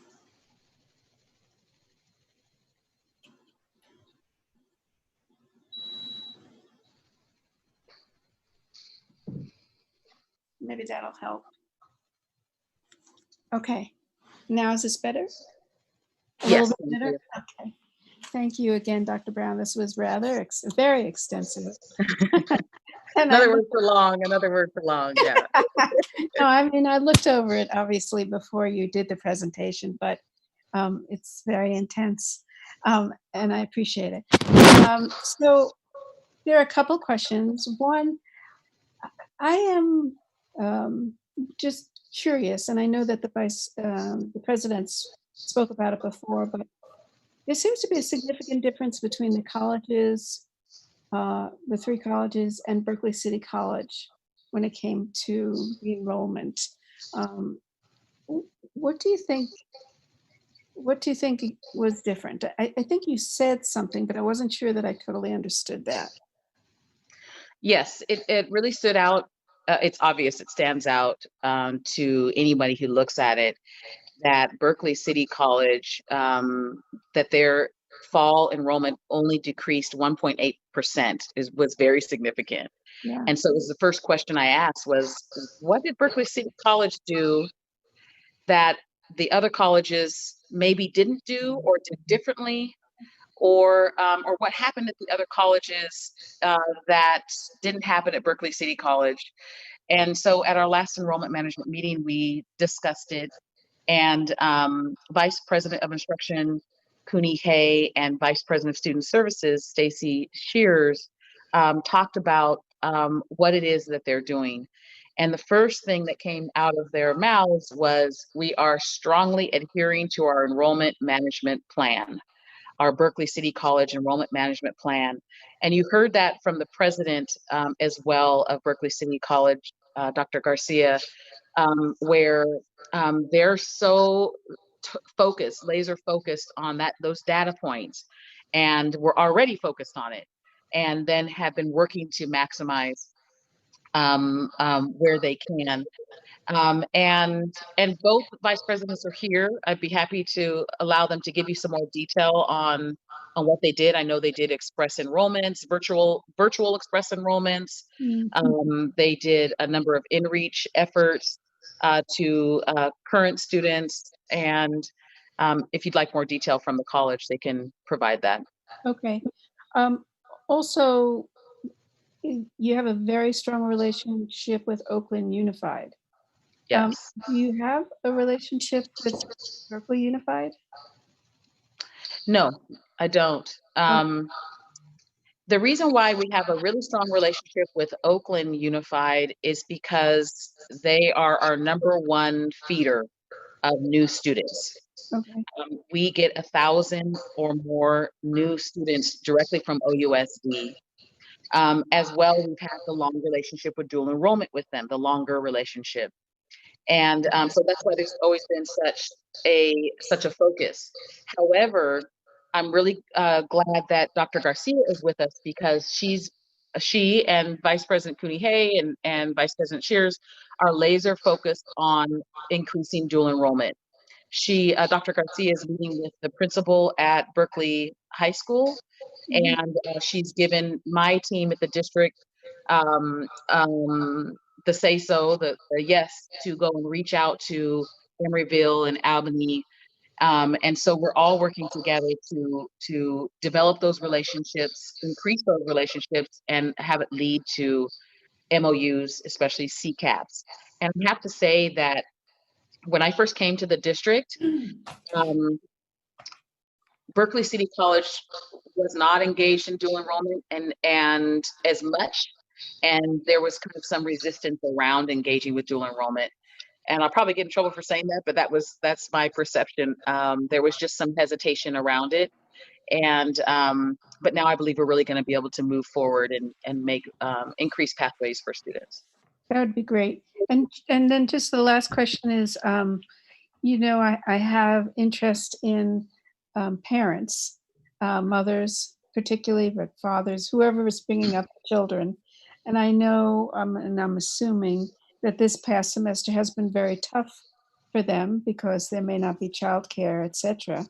I'm just wondering, do you have any sense of what the percentage of our students, the percentage of the students who are parents and how they are managing? Is there anything we can do to help them? I don't know the percentage of students that are parents. I can find that out.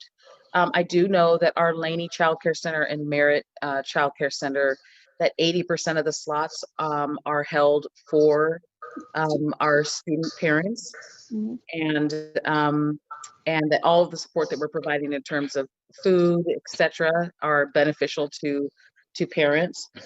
But I can get back to you on just the data on the percentage of students that are actual parents. I don't know that. Yeah, because I mean, I'm just thinking with the age range, you would expect that would be a population that would be at least some parents in that population. And so it would seem like we'd have to find a way to help them. I don't know the numbers that are in the child care center. And I know we're going to talk about that at some other time, but I'm just hoping that we can find ways to help or accommodate parents so that they can do the work, even though they're taking care of children, working and doing everything else. I will say that one of the conversations I had with the last president of Laney, Dr. Gilkerson, was, and the director of the child care centers, Erica Harrell, was, can we start to offer evening childcare? I mean, would that help parents who work during the day?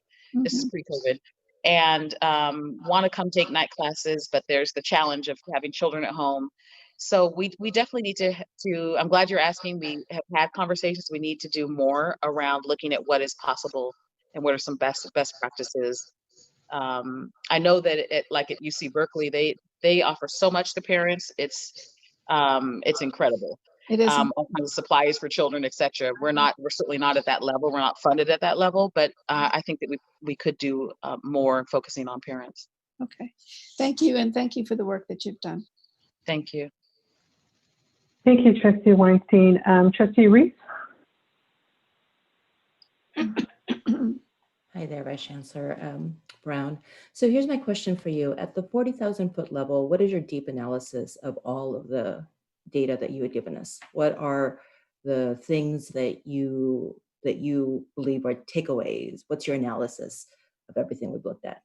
My analysis is that Peralta's administration, faculty, and staff, the leadership in particular, are very keenly aware of what's happening on every data point, that we are in constant conversation, and the fact that we have been able to impact positively in the areas that I talked about has helped to mitigate the declining enrollment. In other words, had we not been so laser focused and collectively laser focused, that the declines would have even been more significant than they already are. And so what that tells me is that we're on the right track. We're on the right track, especially in two ways. The way that, from what I hear, this hasn't always happened in Peralta, but in the last few years, at least, the vice presidents of instruction all come together with myself on a regular, consistent basis, and we dialogue and decision make collectively. The vice presidents of student services as well. There's really good energy and conversations and relationships there. And I think that that's really important, because that's why we have been able to get done some things that have never happened in Peralta, like a district-wide block schedule, like decisions around AB 705 that are collective, so that we don't have 4 colleges doing 4 different things when we have a 40% swirl rate. And so it tells me that we're on the right track. And honestly, trustees, I think that when we get our district-wide strategic plan really down, and we have consistency in the leadership, that we can continue year by year by year, semester by semester, increasing, every aspect of the SCIF and the service that we provide to students. I will say honestly that coming to the district, I never realized how much executive level turnover, district and colleges, hampers almost everything that we're talking about.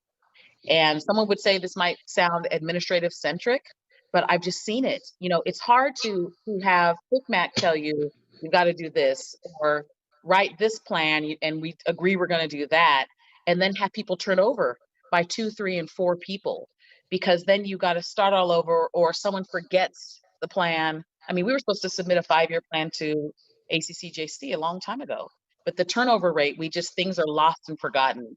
And so I think the more that the colleges are building these solid teams of leadership, and the district as well, that we can get on a focus, get on one accord, and move towards the actual plan of strategically taking our colleges and our district back up to the level that the community deserves. Okay. There are a few things that just a few other comments, and I don't know if you're going to be able to answer them, but they just struck me quite quickly. And I have them written down, because otherwise I'm going to go off on a tangent and won't be able to capture my points. So one of the things that you had put forth, and we've seen this every semester since I've been on the board, and I'm sure the decline has been continuous at different rates, unfortunately, as you had stated. What I'm seeing, though, and I remember even before being on the board, Nikki had actually asked this question: why do we continually put our targets where they are and want our productivity at 17.5 when every single term or semester we don't reach them? And this semester, particularly more so. And don't get me wrong, I absolutely think that we should always have goals that have a reach, but this semester in particular, we were in another universe in terms of our target. And our 17.5 efficiency has really brought us to a place where we're nowhere within that particular realm.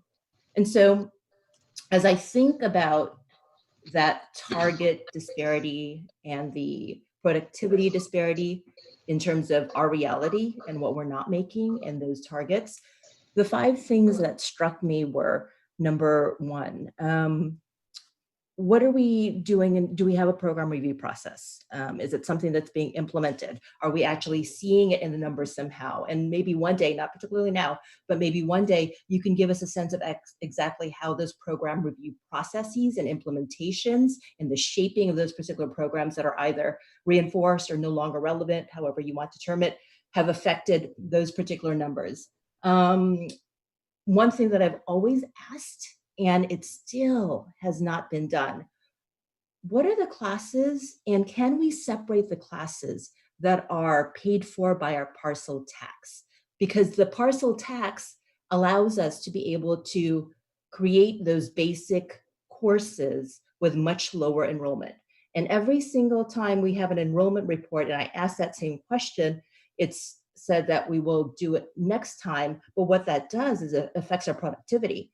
And so we need to have a list of courses and productivity specific to the parcel monies, and then one without, because then maybe we can look at that kind of accurate data. And then the other thing that I was going to ask was really just kind of the other thing that I was going to ask was the thoughts on the ways in which, and again, you could respond to this at maybe our next enrollment report, the ways in which our current enrollment plans, our effective enrollment management plans, are being demonstrated in our numbers. Because yes, I see the laser focus on CTE and dual enrollment, but one is 7% and the other is 31%. And so we need to make sure that we are multi-pronged and focused and not just to those two particular areas. And so if we can kind of have maybe a next enrollment report or a PowerPoint presentation that's a little bit more specific to, these are the things that we've done. These are the things that we've done. This is how it's shaped where we are. Where are our weaknesses? Where are our strengths? Because seeing these numbers every semester is disheartening for sure. But I think what we need to get to is, what are the problems? What are the solutions? What have we already done specifically? And how is that demonstrated in the numbers? And I think that those were it. And I guess the other question, and it's more of a comment. The integrity in data that you're talking about, that worries me like crazy. It really does, because we had that problem with our financial data. And now I'm hearing, and I think this is the first time I've heard it, that we're actually having problems with integrity in data in terms of our enrollment. And so the question that is always posed in my mind is, I'm hoping that we had actually put forth or submitted adjustments to the Chancellor's office to ensure that now we've righted that wrong.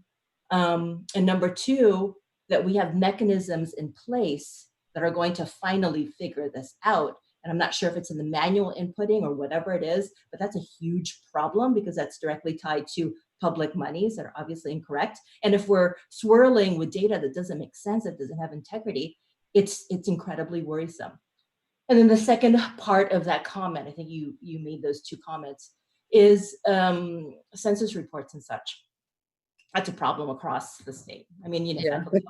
And I say that because faculty. So it's always a problem, but it's something that the Office of Instruction needs to figure out in all of your different departments and at the district. You guys need to figure it out, because the fact that we're hearing it at the board level worries me, because that is in the weeds. That's not something we should even be hearing at all. That's something that you guys need to figure out and you need to take care of. And incentivize a way to take care of it. But the fact that we're even hearing it at the board level is a little disturbing.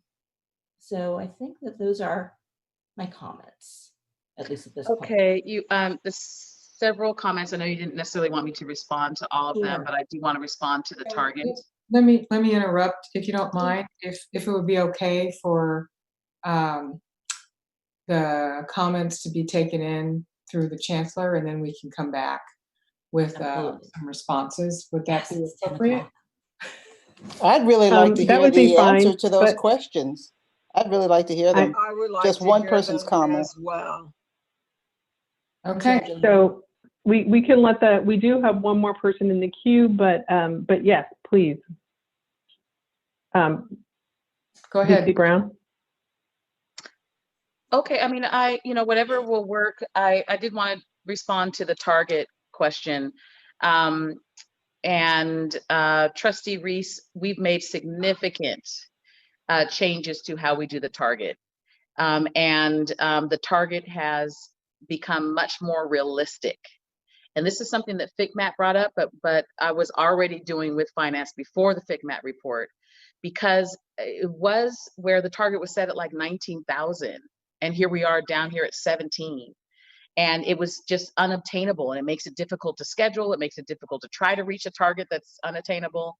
And so that's one of the first things that I worked with finance to say, we got to bring this down, and the current chancellor at the time. And so if you look at this fall, that target actually was a very realistic target, except for COVID. The target, according to the planning and budget calendar, is to be set every October. So here we are about to enter October, and I'm going to begin to look at the data, meet with finance, come up with the target, bring it to the chancellor. And so last October, we reduced the residential FTS target to 16,000 because we base it off of the enrollment of the prior year, which was a little over 16,000. And so it was a realistically set target. Then COVID came, and here comes fall, and here we have this major decline. Otherwise, I believe that the colleges would have hit that target or been very close to that target. The 17.5 productivity, I know, is something that is always asked, and is a goal. It is the productivity number that the state uses in its calculations. And when you look at the history of our data, we actually have been able to obtain a 17.5 productivity. It goes back past the 5 years of data that I just shared with you here, but it is actually possible. And we have to keep striving towards that goal, because the gap between 14.5 and 17.5 is $3 million. And if we're looking at the fiscal reality of our district, which of course we are, we have to look at every area where we have the potential to be able to increase our revenue, close the gaps on our revenue. The other things you bring up, the parcel tax, the enrollment plans. I thought I was showing you like what we've done to increase dual enrollment, what we've done to increase non-credit, but maybe you're wanting something more there. And then the data quality piece, I think is important because no one has necessarily brought it up, but it's also something that's manageable and has already been addressed and is being addressed. But again, the reason I brought it up is because from the district perspective, I see these low-hanging fruits that are difficult to pick, but they're small, but when you add them up together, it's significant to the overall fiscal viability of the district. And so that's why I shared some of that with you. Thank you for that. Thank you for that. And I particularly love the answer to the integrity of data, because I think that is absolutely important. We just love a conversation, you all, not us, about the 17.5 and the targets, because I think there still hasn't been a semester that I've looked at. Yes, they've just decreased a little bit at a time, but there has not been a semester thus far in the past 2.5 years that we've actually met it. But thank you. Thank you. Trustee Gonzalez? Thank you. This segment of the board meeting has gone on for quite a long time, and so the 45 minutes of questions that I have will be reduced to a mere 20 minutes. But actually, quite seriously, I appreciate the high-level overview of the data and of the data points. I particularly appreciate the kind of summary conclusion. My colleague, Trustee Brown, asked this question, and I think it's such a critical question. So thank you, Meredith, for raising this question. How do we gather data on the human impacts on real students in our real community? And I think that's such a critical question, because when we begin to look at these data points that are like, okay, well, we need to maximize our enrollment in this way because it'll impact our budget in this way, those are critical questions. And of course, if we don't ask and answer the questions about how we balance the budget, we're all in trouble. My worry, though, is that, as Trustee Brown pointed out, sometimes we're not working on great data in terms of the human impact and how do we do that. And what I want to point out is, I think, something that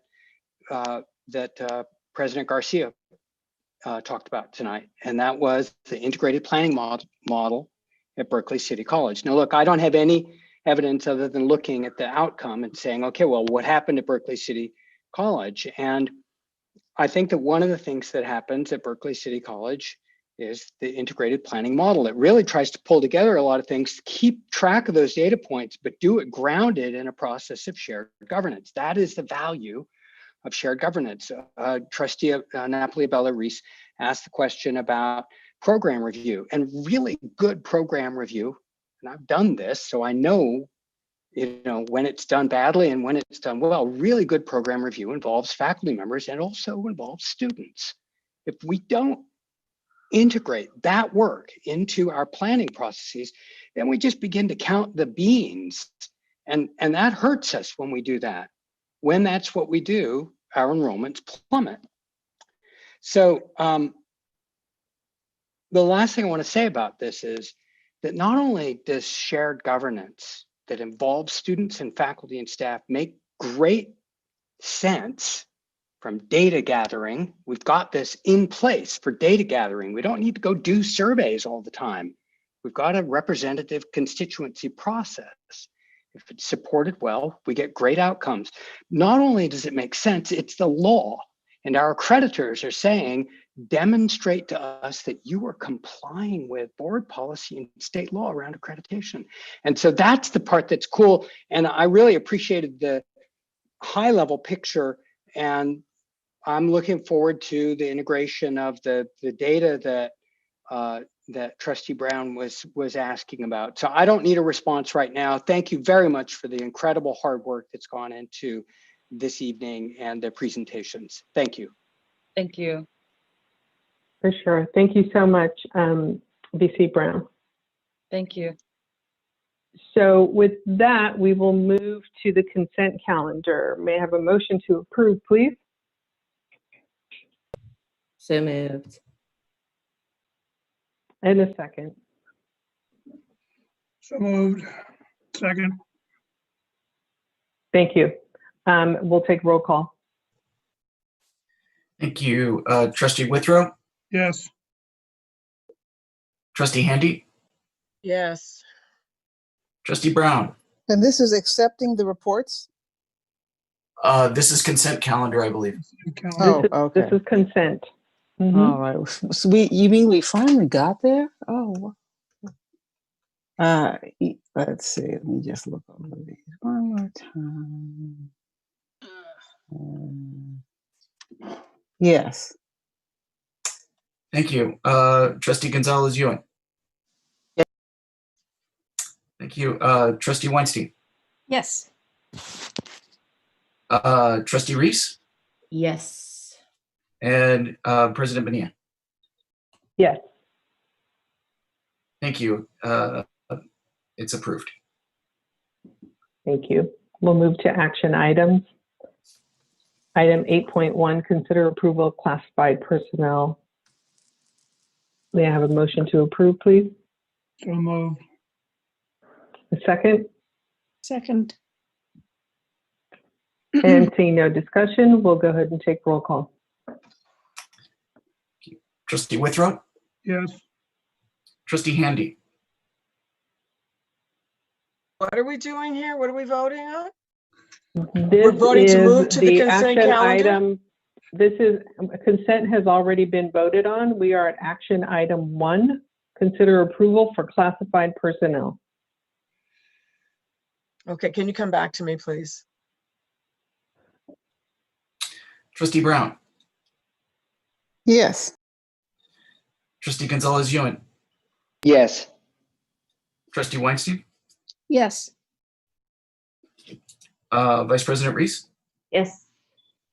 and President Bonilla. Yes. And going back to Trustee Handy. Okay, again, I want clarification. Are we accepting all of the items? Is that what you're saying under the action items? We're only on action item 8.1. Okay. Consider approval of classified personnel. Yes. Thank you. Motion carries. Thank you. Item 8.2, consideration and approval of the attached MOU between the district and PFT regarding stipend and transition to distant education. May I have a motion, please? Move approval. Second. Thank you. And we have a second. And if we don't have any discussion, we will do roll call. Thank you. There's discussion. Oh, okay. Go ahead and raise your hand. Or is that you, Trustee Brown? It's Trustee Brown. I Okay. would have raised my hand had we not been moving so quickly. I was actually looking for the button. I would like to Okay. make sure that we know the percentage of CARES Act funds that's spent on students, because there's several categories of purpose for CARES Act funds. And as part of our fiscal stewardship and our responsibility to our students, I want to make sure that we know the amount of money, the percentage of the funds that's spent on students.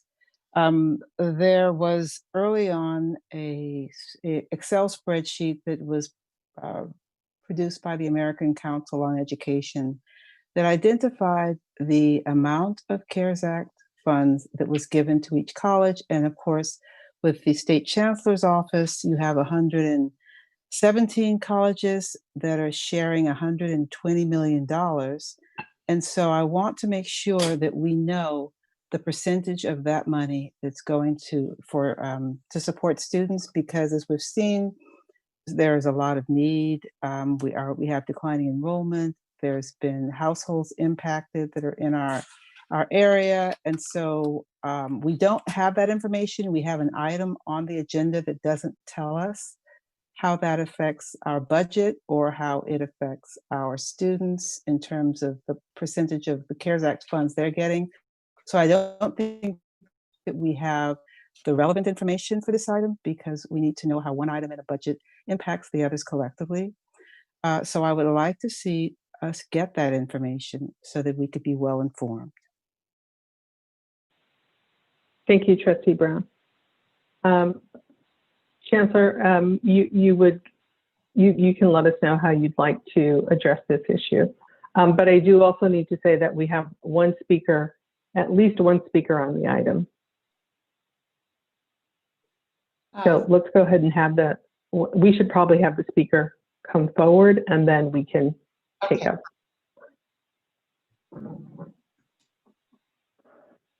Hi, I'm still here. It's Jennifer. I'm the speaker. So Jennifer Shanoski, PFT president.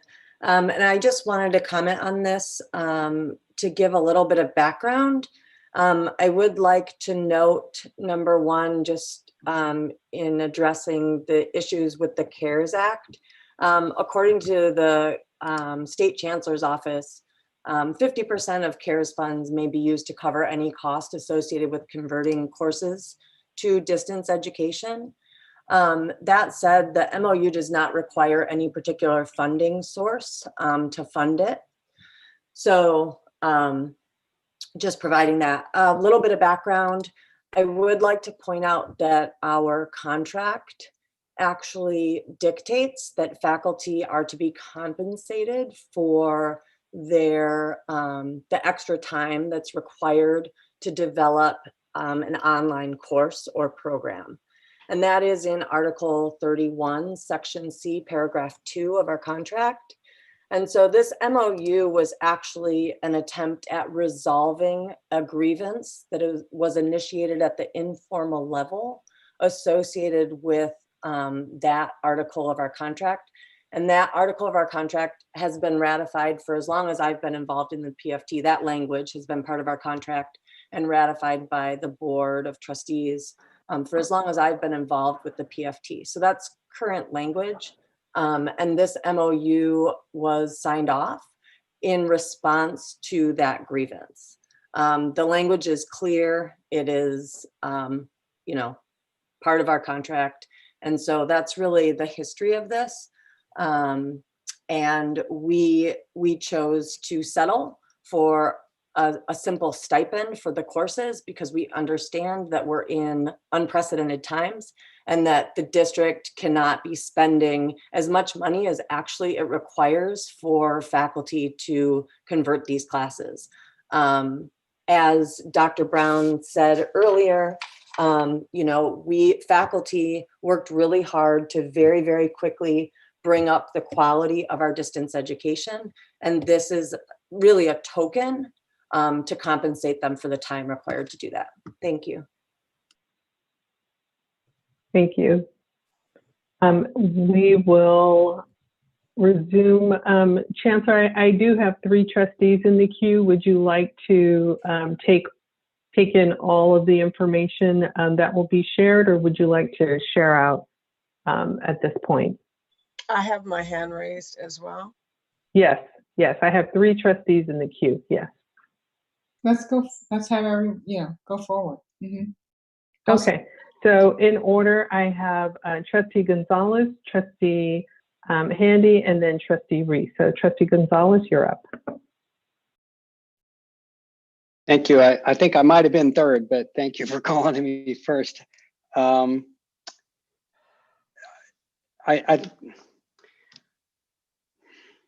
Okay, I want to first thank our faculty for the incredible work of transitioning so fast in the middle of a crisis to serve students. As somebody who has done that conversion, I know how long it takes. I know how hard it is and how hard it is to figure out what your students need from a distance, all of them, even the ones who would normally go face-to-face with you. So thank you. I think President Chrzanowski is right. This is a token. This doesn't come close to compensating faculty members who worked really hard to do this. So thank you, administrators, for making this happen, and PFT for bargaining. I really like the idea of that Trustee Brown has put forward, and that is to have a full understanding of how our funds are being spent. I think that's always important in our budget. I wouldn't pick this particular item up and say, oh my goodness, let's scrutinize every penny here. But I think how we spend those CARES dollars are in fact important. And I would just reframe in the way that I would think about it. I would not ask, how much money are we spending on students? Because this is all being spent on students. Who delivers educational services and opportunities except the people who work in our district? And to act otherwise is crazy. It is just demeaning and nonsensical. But how we serve those students is absolutely critical, and the board should be fully apprised of that, but not in some special way that seems to accuse the faculty and the staff and the union and the administration of somehow colluding to do some bad thing. So thank you. I think a lot of us really appreciate the hard work that's gone into serving students. Thank you. Thank you. Trustee Handy? Hi. I did have some comments, but after listening to Trustee Gonzalez-Yuen, I actually have other comment to add to it.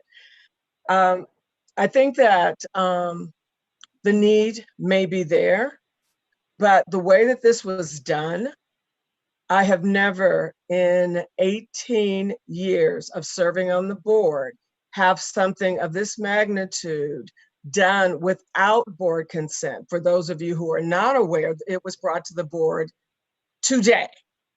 This is the first time as board members that we've seen it, or there may be board members who were who did see it. So it's gone out to the vice president. We found out about it from the public. And so we're just trying to narrow down what is actually happening here, because we are financially responsible for what happens with the district. And I'm hoping that this will not happen again, that something can carry on for a month that is out there and people are asking about it and the board can't respond because it's not been brought before the board in any manner at all. That being said, it's not an issue of whether or not faculty need the support to do their classes. That's not what we're talking about at all here. We're talking about how we're going to pay for this. And in that, my question is like, why was the CARES funds listed as the way to pay for both side letters when those funds have been allocated and we've not received the grants that we had not applied for? Now, we just got word that we will be getting allocations. That tonight was the first time we heard of the money that we will be getting because we did not apply for the CARES funds for all of our colleges. We missed the deadline. When it reopened, then it was submitted for the other three, and we have now data, but we haven't seen it. We were told verbally today. So I don't think it's unrealistic to ask what the full breakdown of the CARES funds received and allocated are. And have we filed any reports about these fines? What are we doing that? And how do we account for the 2.8 million that was not received before, but that was put in the budget before, but it was actually money that had not been applied for?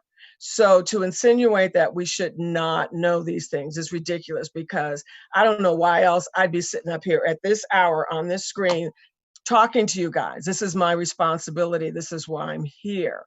So I think it was a really horrible way to be done, and it does not bring forward trust. It's actually very divisive. It has nothing to do with whether the faculty should have this money. It has everything to do with where will this money come from, how will we pay for it, and in the future adhering to the policies by not signing memorandums of understanding and then telling your board about it 4 weeks later.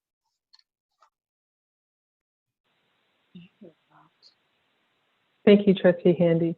I also have Trustee Reese in the queue. Thank you. This is in response to, well, this will supplement the Chancellor's response maybe to Trustee Brown. I believe all of us trustees have already received this, and they've talked about it at the CCCT webinars too as well. So there was a legal advisory that went out. It was 2020-07 on June 17. And again, this is specific to the different pockets of the CARES money. And the specificity of this particular legal advisory was that, and I think we know this, at least 50% of the funds must be used to provide emergency financial aid grants to students for expenses related to the disruption of campus operations due to coronavirus, including eligible expenses under a student's cost of attendance, such as food, housing, course materials, technology, healthcare, and childcare. The remaining 50% may be used for any costs related to changes to delivery of instruction due to the coronavirus. And I think that just kind of adds clarity. And of course, we need an accounting, we need a delineation, but I think that as it relates to the pockets of the CARES funds and the specific restrictions on them, the 50% to students and the 50% to any cost related to changes to delivery of instruction due to coronavirus was the be all and end all of that particular pocket, or bucket rather. But I will send this. Thank you. Thank you, Trustee Reese. I have Trustee Brown back in the queue. Yeah, I think we need some clarification regarding what memorandum we may be referring to. It's August 31st, 2020, and it's a memorandum to the CEOs and the chief business officers, and there are categories of acceptable expenditures that include facilitating distance learning, And those are hardware purchases for students and or teachers, laptops. There's also other items here, including budgeted personnel and services diverted to a different use. But there's also things that we could be spending the money on that many other colleges are spending the money on. And I'd like to see an accounting, because their relief that many colleges are providing to their students, some in the form of food banks, supplementing food banks, some in the form of supplementing the resources that the students have, like the Chromebooks and the hotspots. So what I'm asking for, so that my colleagues, of course, are able to speak for themselves, but so am I. What I'm asking for specifically is, how are we choosing to use these funds? Because there are myriad of ways that we could be helping our students come back to school and survive this pandemic. And I'd like to know the extent of our efforts to do that. And I'd like to know how we manifest our values in our budget, so that we're very clear on what Trustee Brown is reading and what Trustee Brown means. It is, I want to know how we talk with our budget, how we act with regard to our students. And there's an August 31st, 2020 memorandum that I'm looking at regarding the COVID response block grant.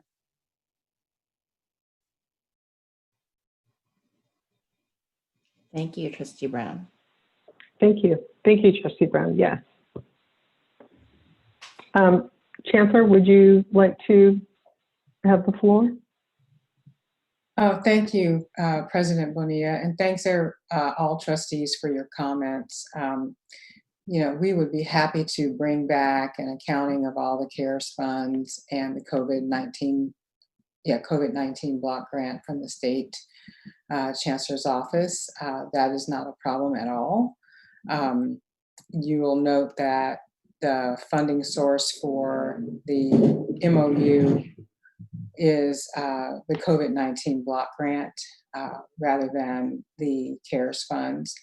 I also really want to clarify that the CARES funds that we were speaking of, that I read out earlier today, those funds, again, have been received. Those funds are included in our budget, but we are definitely willing and able to bring back a report to the board that shows the ways in which the funds were expended or how they're projected to be expended, and so forth. So that is not a problem whatsoever. Thank you, Chancellor. Trustee Handy? Yes, piggybacking on what you just said, I'd like to see I'd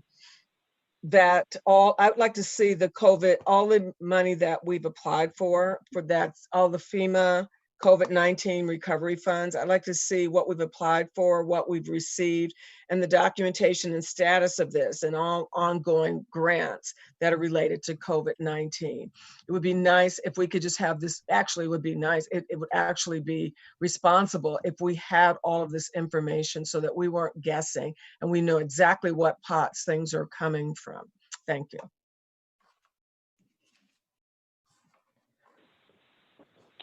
Thank you, Trustee Handy. If there are no other comments, we do have a motion on the floor. Trustee Gonzalez. Thank you. And just as a final note on this, it would be great for us to actually have a little clarification on what is the board policy regarding MOUs. I've heard complaints about how this particular MOU came to the board, when, et cetera. And in my experience, actually, there are some MOUs that just never come to the board, and others that do. And maybe we should actually have a policy clarification on that question. Under what circumstances does that happen? Just so we're consistent. Thanks. Thank you, Trustee Gonzalez. And Chancellor, I'm sure you have all this under advisement right now. Absolutely. Thank you. Thank you. We'll go ahead and with no further questions, we'll go ahead and take roll call on item 8.2. Trustee Withrow,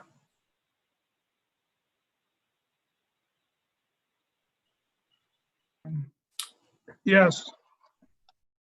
Trustee Handy, Abstain. Trustee Brown, Abstain. Trustee Gonzalez Ewan, Yes. Trustee Weinstein, Yes. Trustee Reese, Yes. and Trustee Bonilla. Yes. Thank you. Motion carries. Thank you for that. Item 8.3, consideration and approval of the attached MOU between the district and PFT regarding class cap settlement. Do we have a speaker on this item? We do.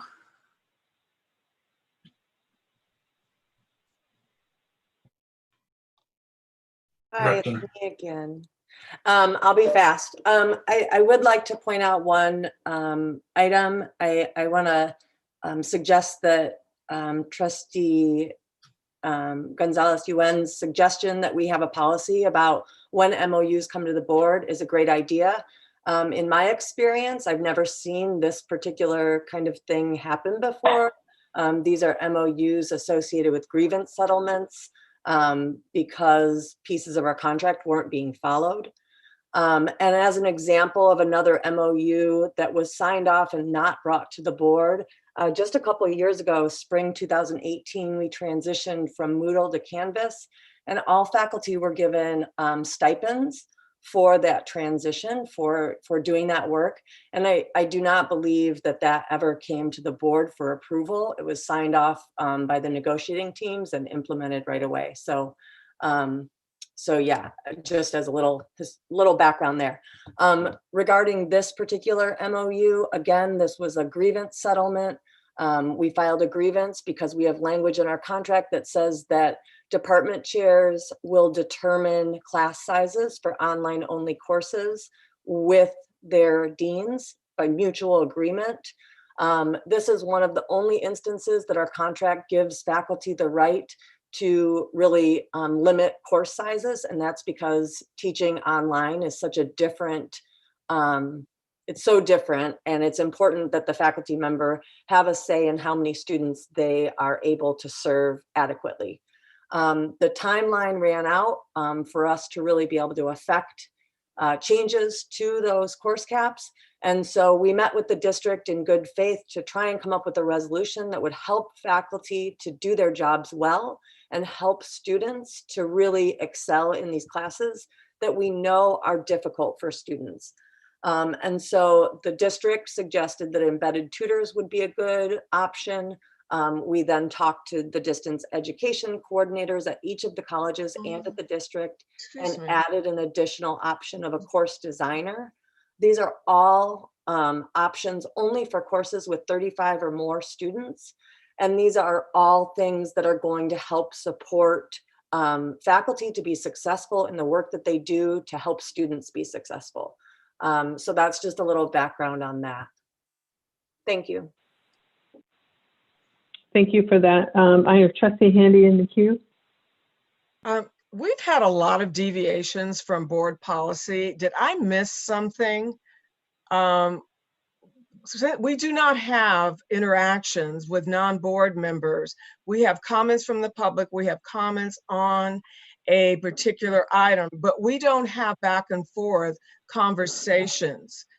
We also have things agendized, and we're not following any of that tonight. And I would really like us to adhere to board policy, since we may be here all night.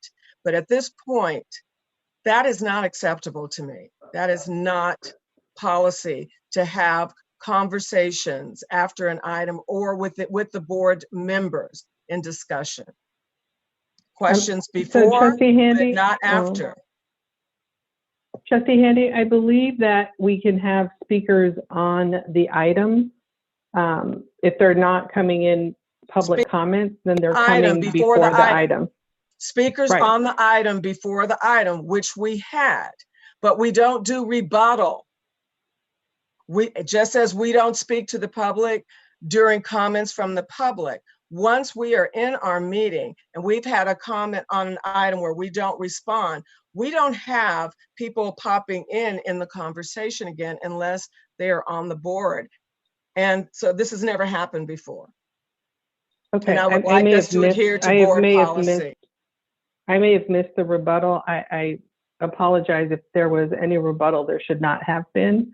There should have just been a speaker on the item. But I'll go ahead and move to Trustee Brown. Thank you. Yeah, I was going to say that it may be that the board needs guidance from legal counsel because contracts are always, contracts involving the expenditure of funds require board approval. That's statutory law. It's in the Ed Code. So this is not a policy matter because it's public money. It's not the board's money and it's not anyone in particular. It is public money and that always requires board approval. So we probably need some training on what the guidelines for our board approval and fiscal responsibility are, but contracts that commit funds are, including settlements, are always required to be board approved. And Thank you, with this Trustee item, Brown. I have the same concern.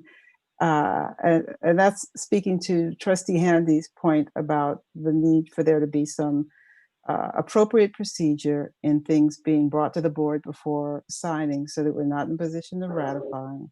We should understand how we are allocating the block grant funds because they are finite and there is a great deal of need in the community, and we should have the opportunity to know how those funds are spent and to weigh the different opportunities or options for spending them.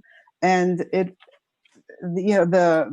block grant funds were listed as the source of the funds, but that does not have to be if there's another source of funds. But if it's going to be the block grant funds, there are other sources or there are other items that money could be spent on, and we would effectively be balancing and deciding with our actions which one we feel is most compelling. And that's why we really need to have some clarity and transparency regarding how we're spending the funds overall to relieve the impact of COVID-19 on our students. Some colleges have given all of their block grant funds to students in various ways.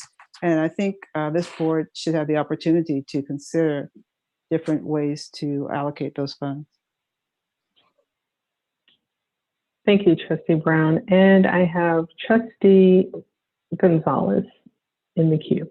Thank you. I think we are looking forward to that report, and I think that report has been promised. I just want to point out that my colleagues who are complaining that they're not having a voice in this matter are debating that very question right now. The board is being given an opportunity at this very moment to weigh in, yes or no.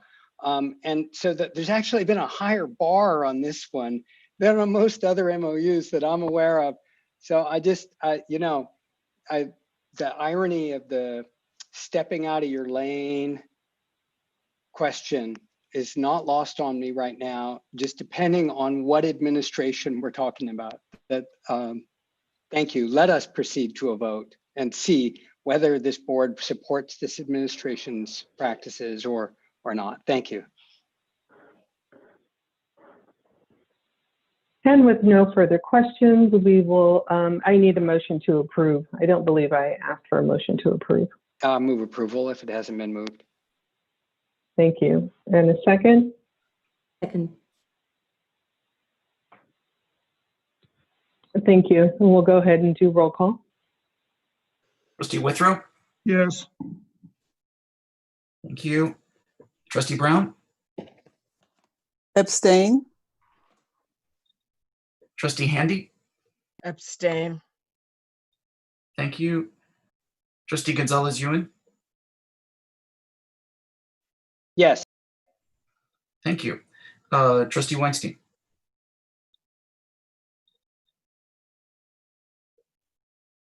That's a yes. Thank you. That's a yes. Trustee Reese. Yes. Thank you. And President Bonilla. Yes. Thank you. Motion carries. Thank you for that. We will move to item 8.4, consider approval of the employment agreement with Dr. Carla Walter. Motion to Move approve. approval. Second. Second. Who was the second? Thank you. Trustee Weinstein. And I will make sure to take my time and not rush through the item. If there are any speakers or trustees who have comments, I will slow my roll.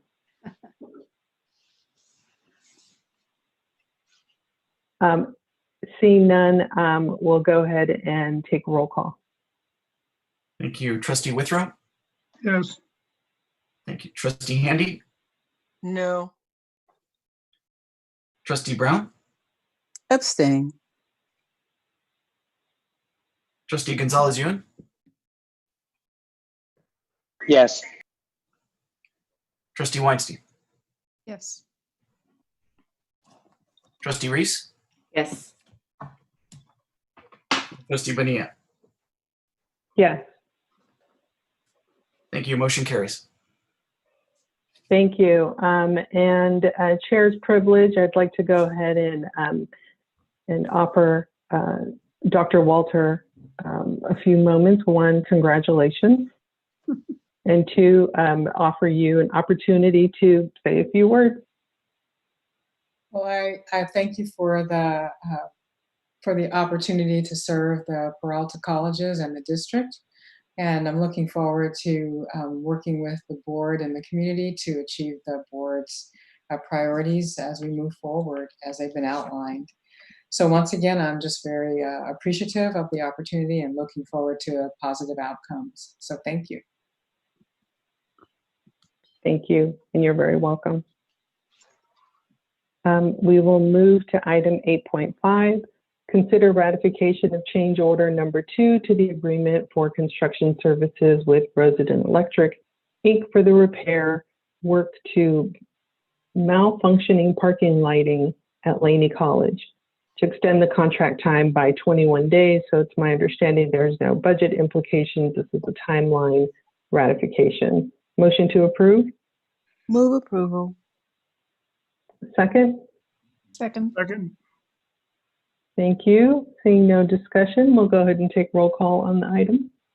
Trustee Withrow. Yes. Trustee Handy. Yes. Trustee Brown. Yes. Trustee Gonzalez-Ewan. Yes. Trustee Weinstein. Yes. Trustee Reese. Yes. Trustee Bonilla. Yes. Thank you. Motion carries.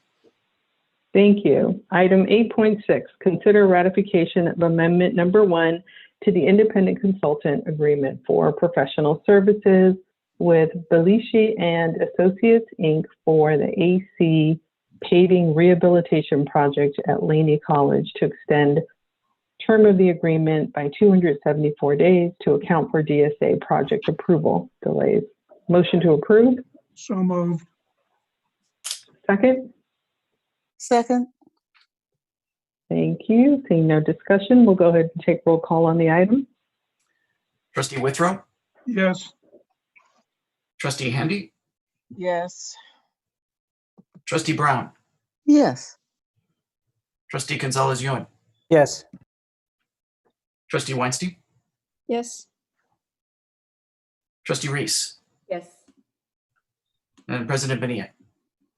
Yes. Thank you. Motion carries.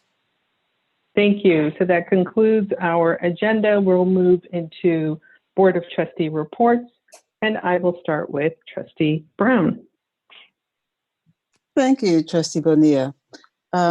We've been working very hard on the Diversity, Equity, and Inclusion Task Force, I'm working with the steering committee and also planning a trustee training for the Excellence in Trustee program on diversity, equity, and inclusion. And that's at the state level. At the national level, we have published a guideline, DEI guideline for ACCT, and I'll be ending my term as chair of that DEI committee for ACCT. And part of the reason that I was doing that in the first place is because Trustee Bonilla and Trustee Handy made sure that I was volunteered for that position. And so that's all done now. After I promised that I would make sure that we had published guidelines so that we could help with the national movement to have our colleges more responsive to our students' needs and have cultural competency be part of the training that part of the factors that are required and part of the training that trustees are able to get through their service for their communities. And so we are on the road to having that done. We have a guide, we have a equity guideline and other resource materials at the national level now. And those are California contributions, Peralta and California contributions. So we should feel good about the fact that we're able to make that impact at the state level and the national level.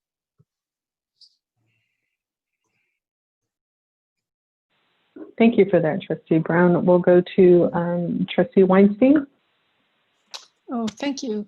I am still working with the American Association of University Women, which are in the process of actually changing to include college, community college and college women, not just, quote, university women and not just, quote, American women. So actually they're expanding in very positive ways. We have received a few applications for the scholarship for those women of color who are going to UC Berkeley from Berkeley City College. So I'm happy about that, excited about that. And also working with different groups for Get Out the Vote. And I'm hoping that our administration can do something that will make sure, and our students, I think, are doing it to make sure that they register to vote and that they do vote. And I will say that we've lost a hero with Ruth Bader Ginsburg. And I hope that motivates us all to do good things and step out of ourselves and do service. Thank you. Thank you for that. Trustee Handy?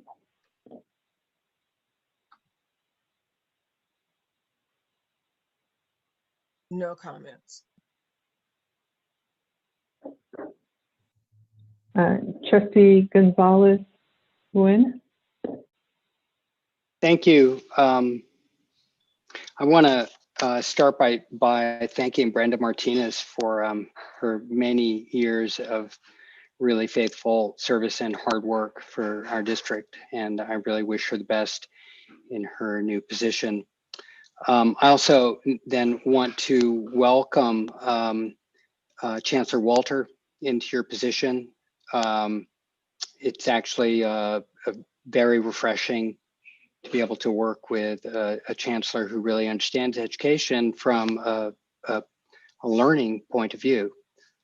So really welcome. It's been just a real pleasure watching you step into this role. I started classes last week, and so I've got 200 new students in my political science classes right now, and I've been thinking about material to assign to them in this incredible period in our history. And I came across the film All In, which is about voting rights movement and the suppression vote.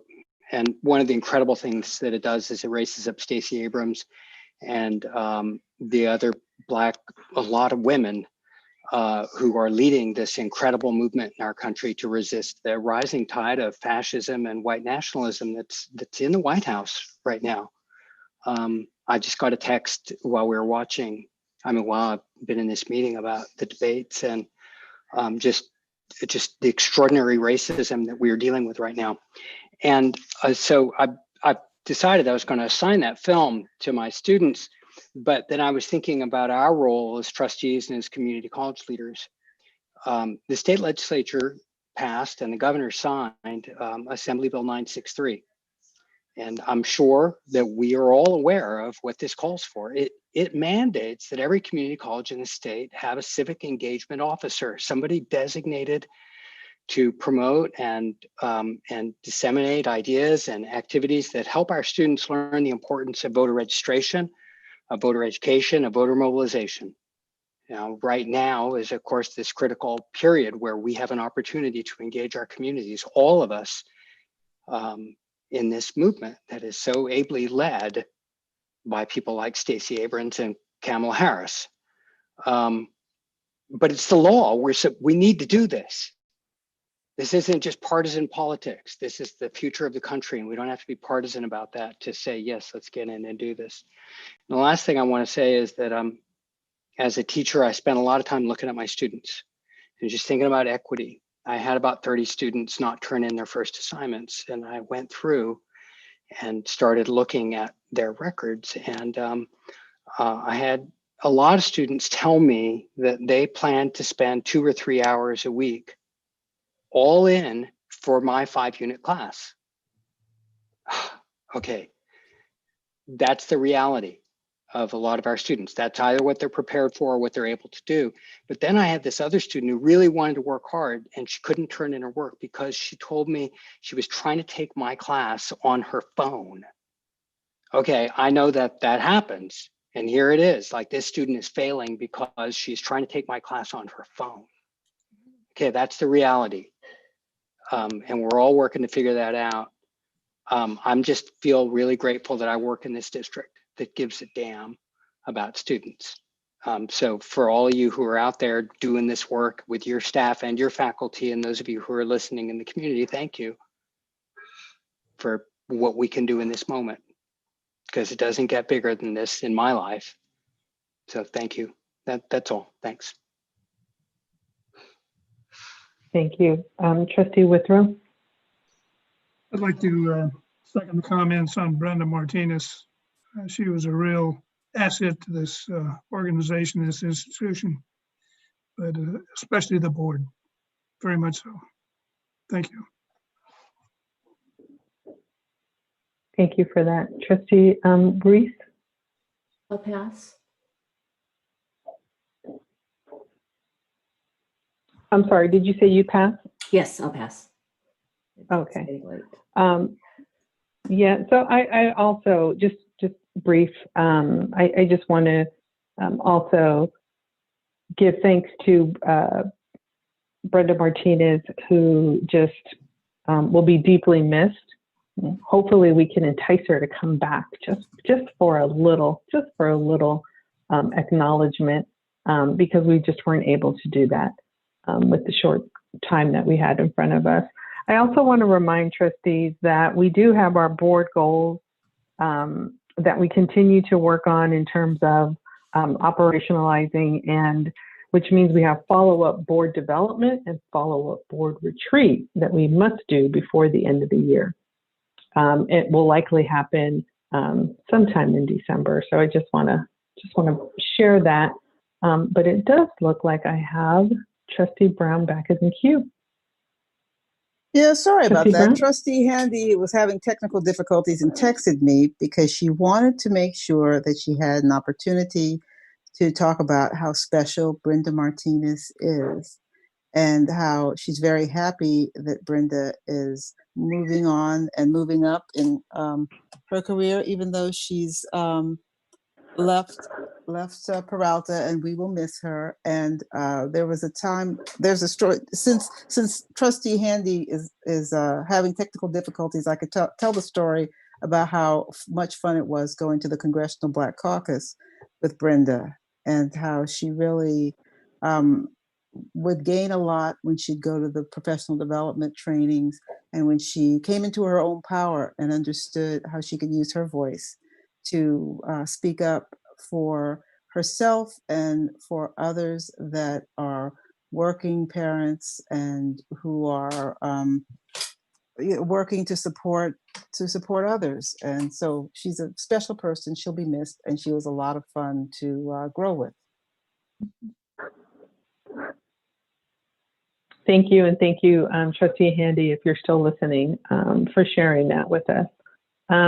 So I know we have announcements, but we also have a two-part announcement. So I will turn one portion over of announcements to Madam Vice President, who will then invite President Besikoff to give some parting thoughts.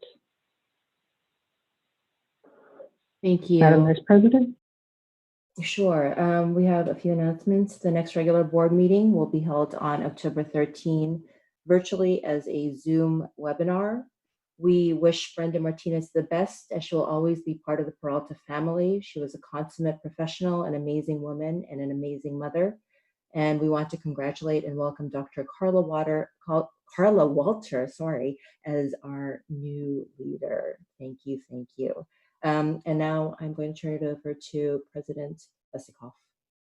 Yes, President Bonilla, I request that we adjourn tonight's meeting in the memory of Dr. Stephen Corlett, who left us over the weekend.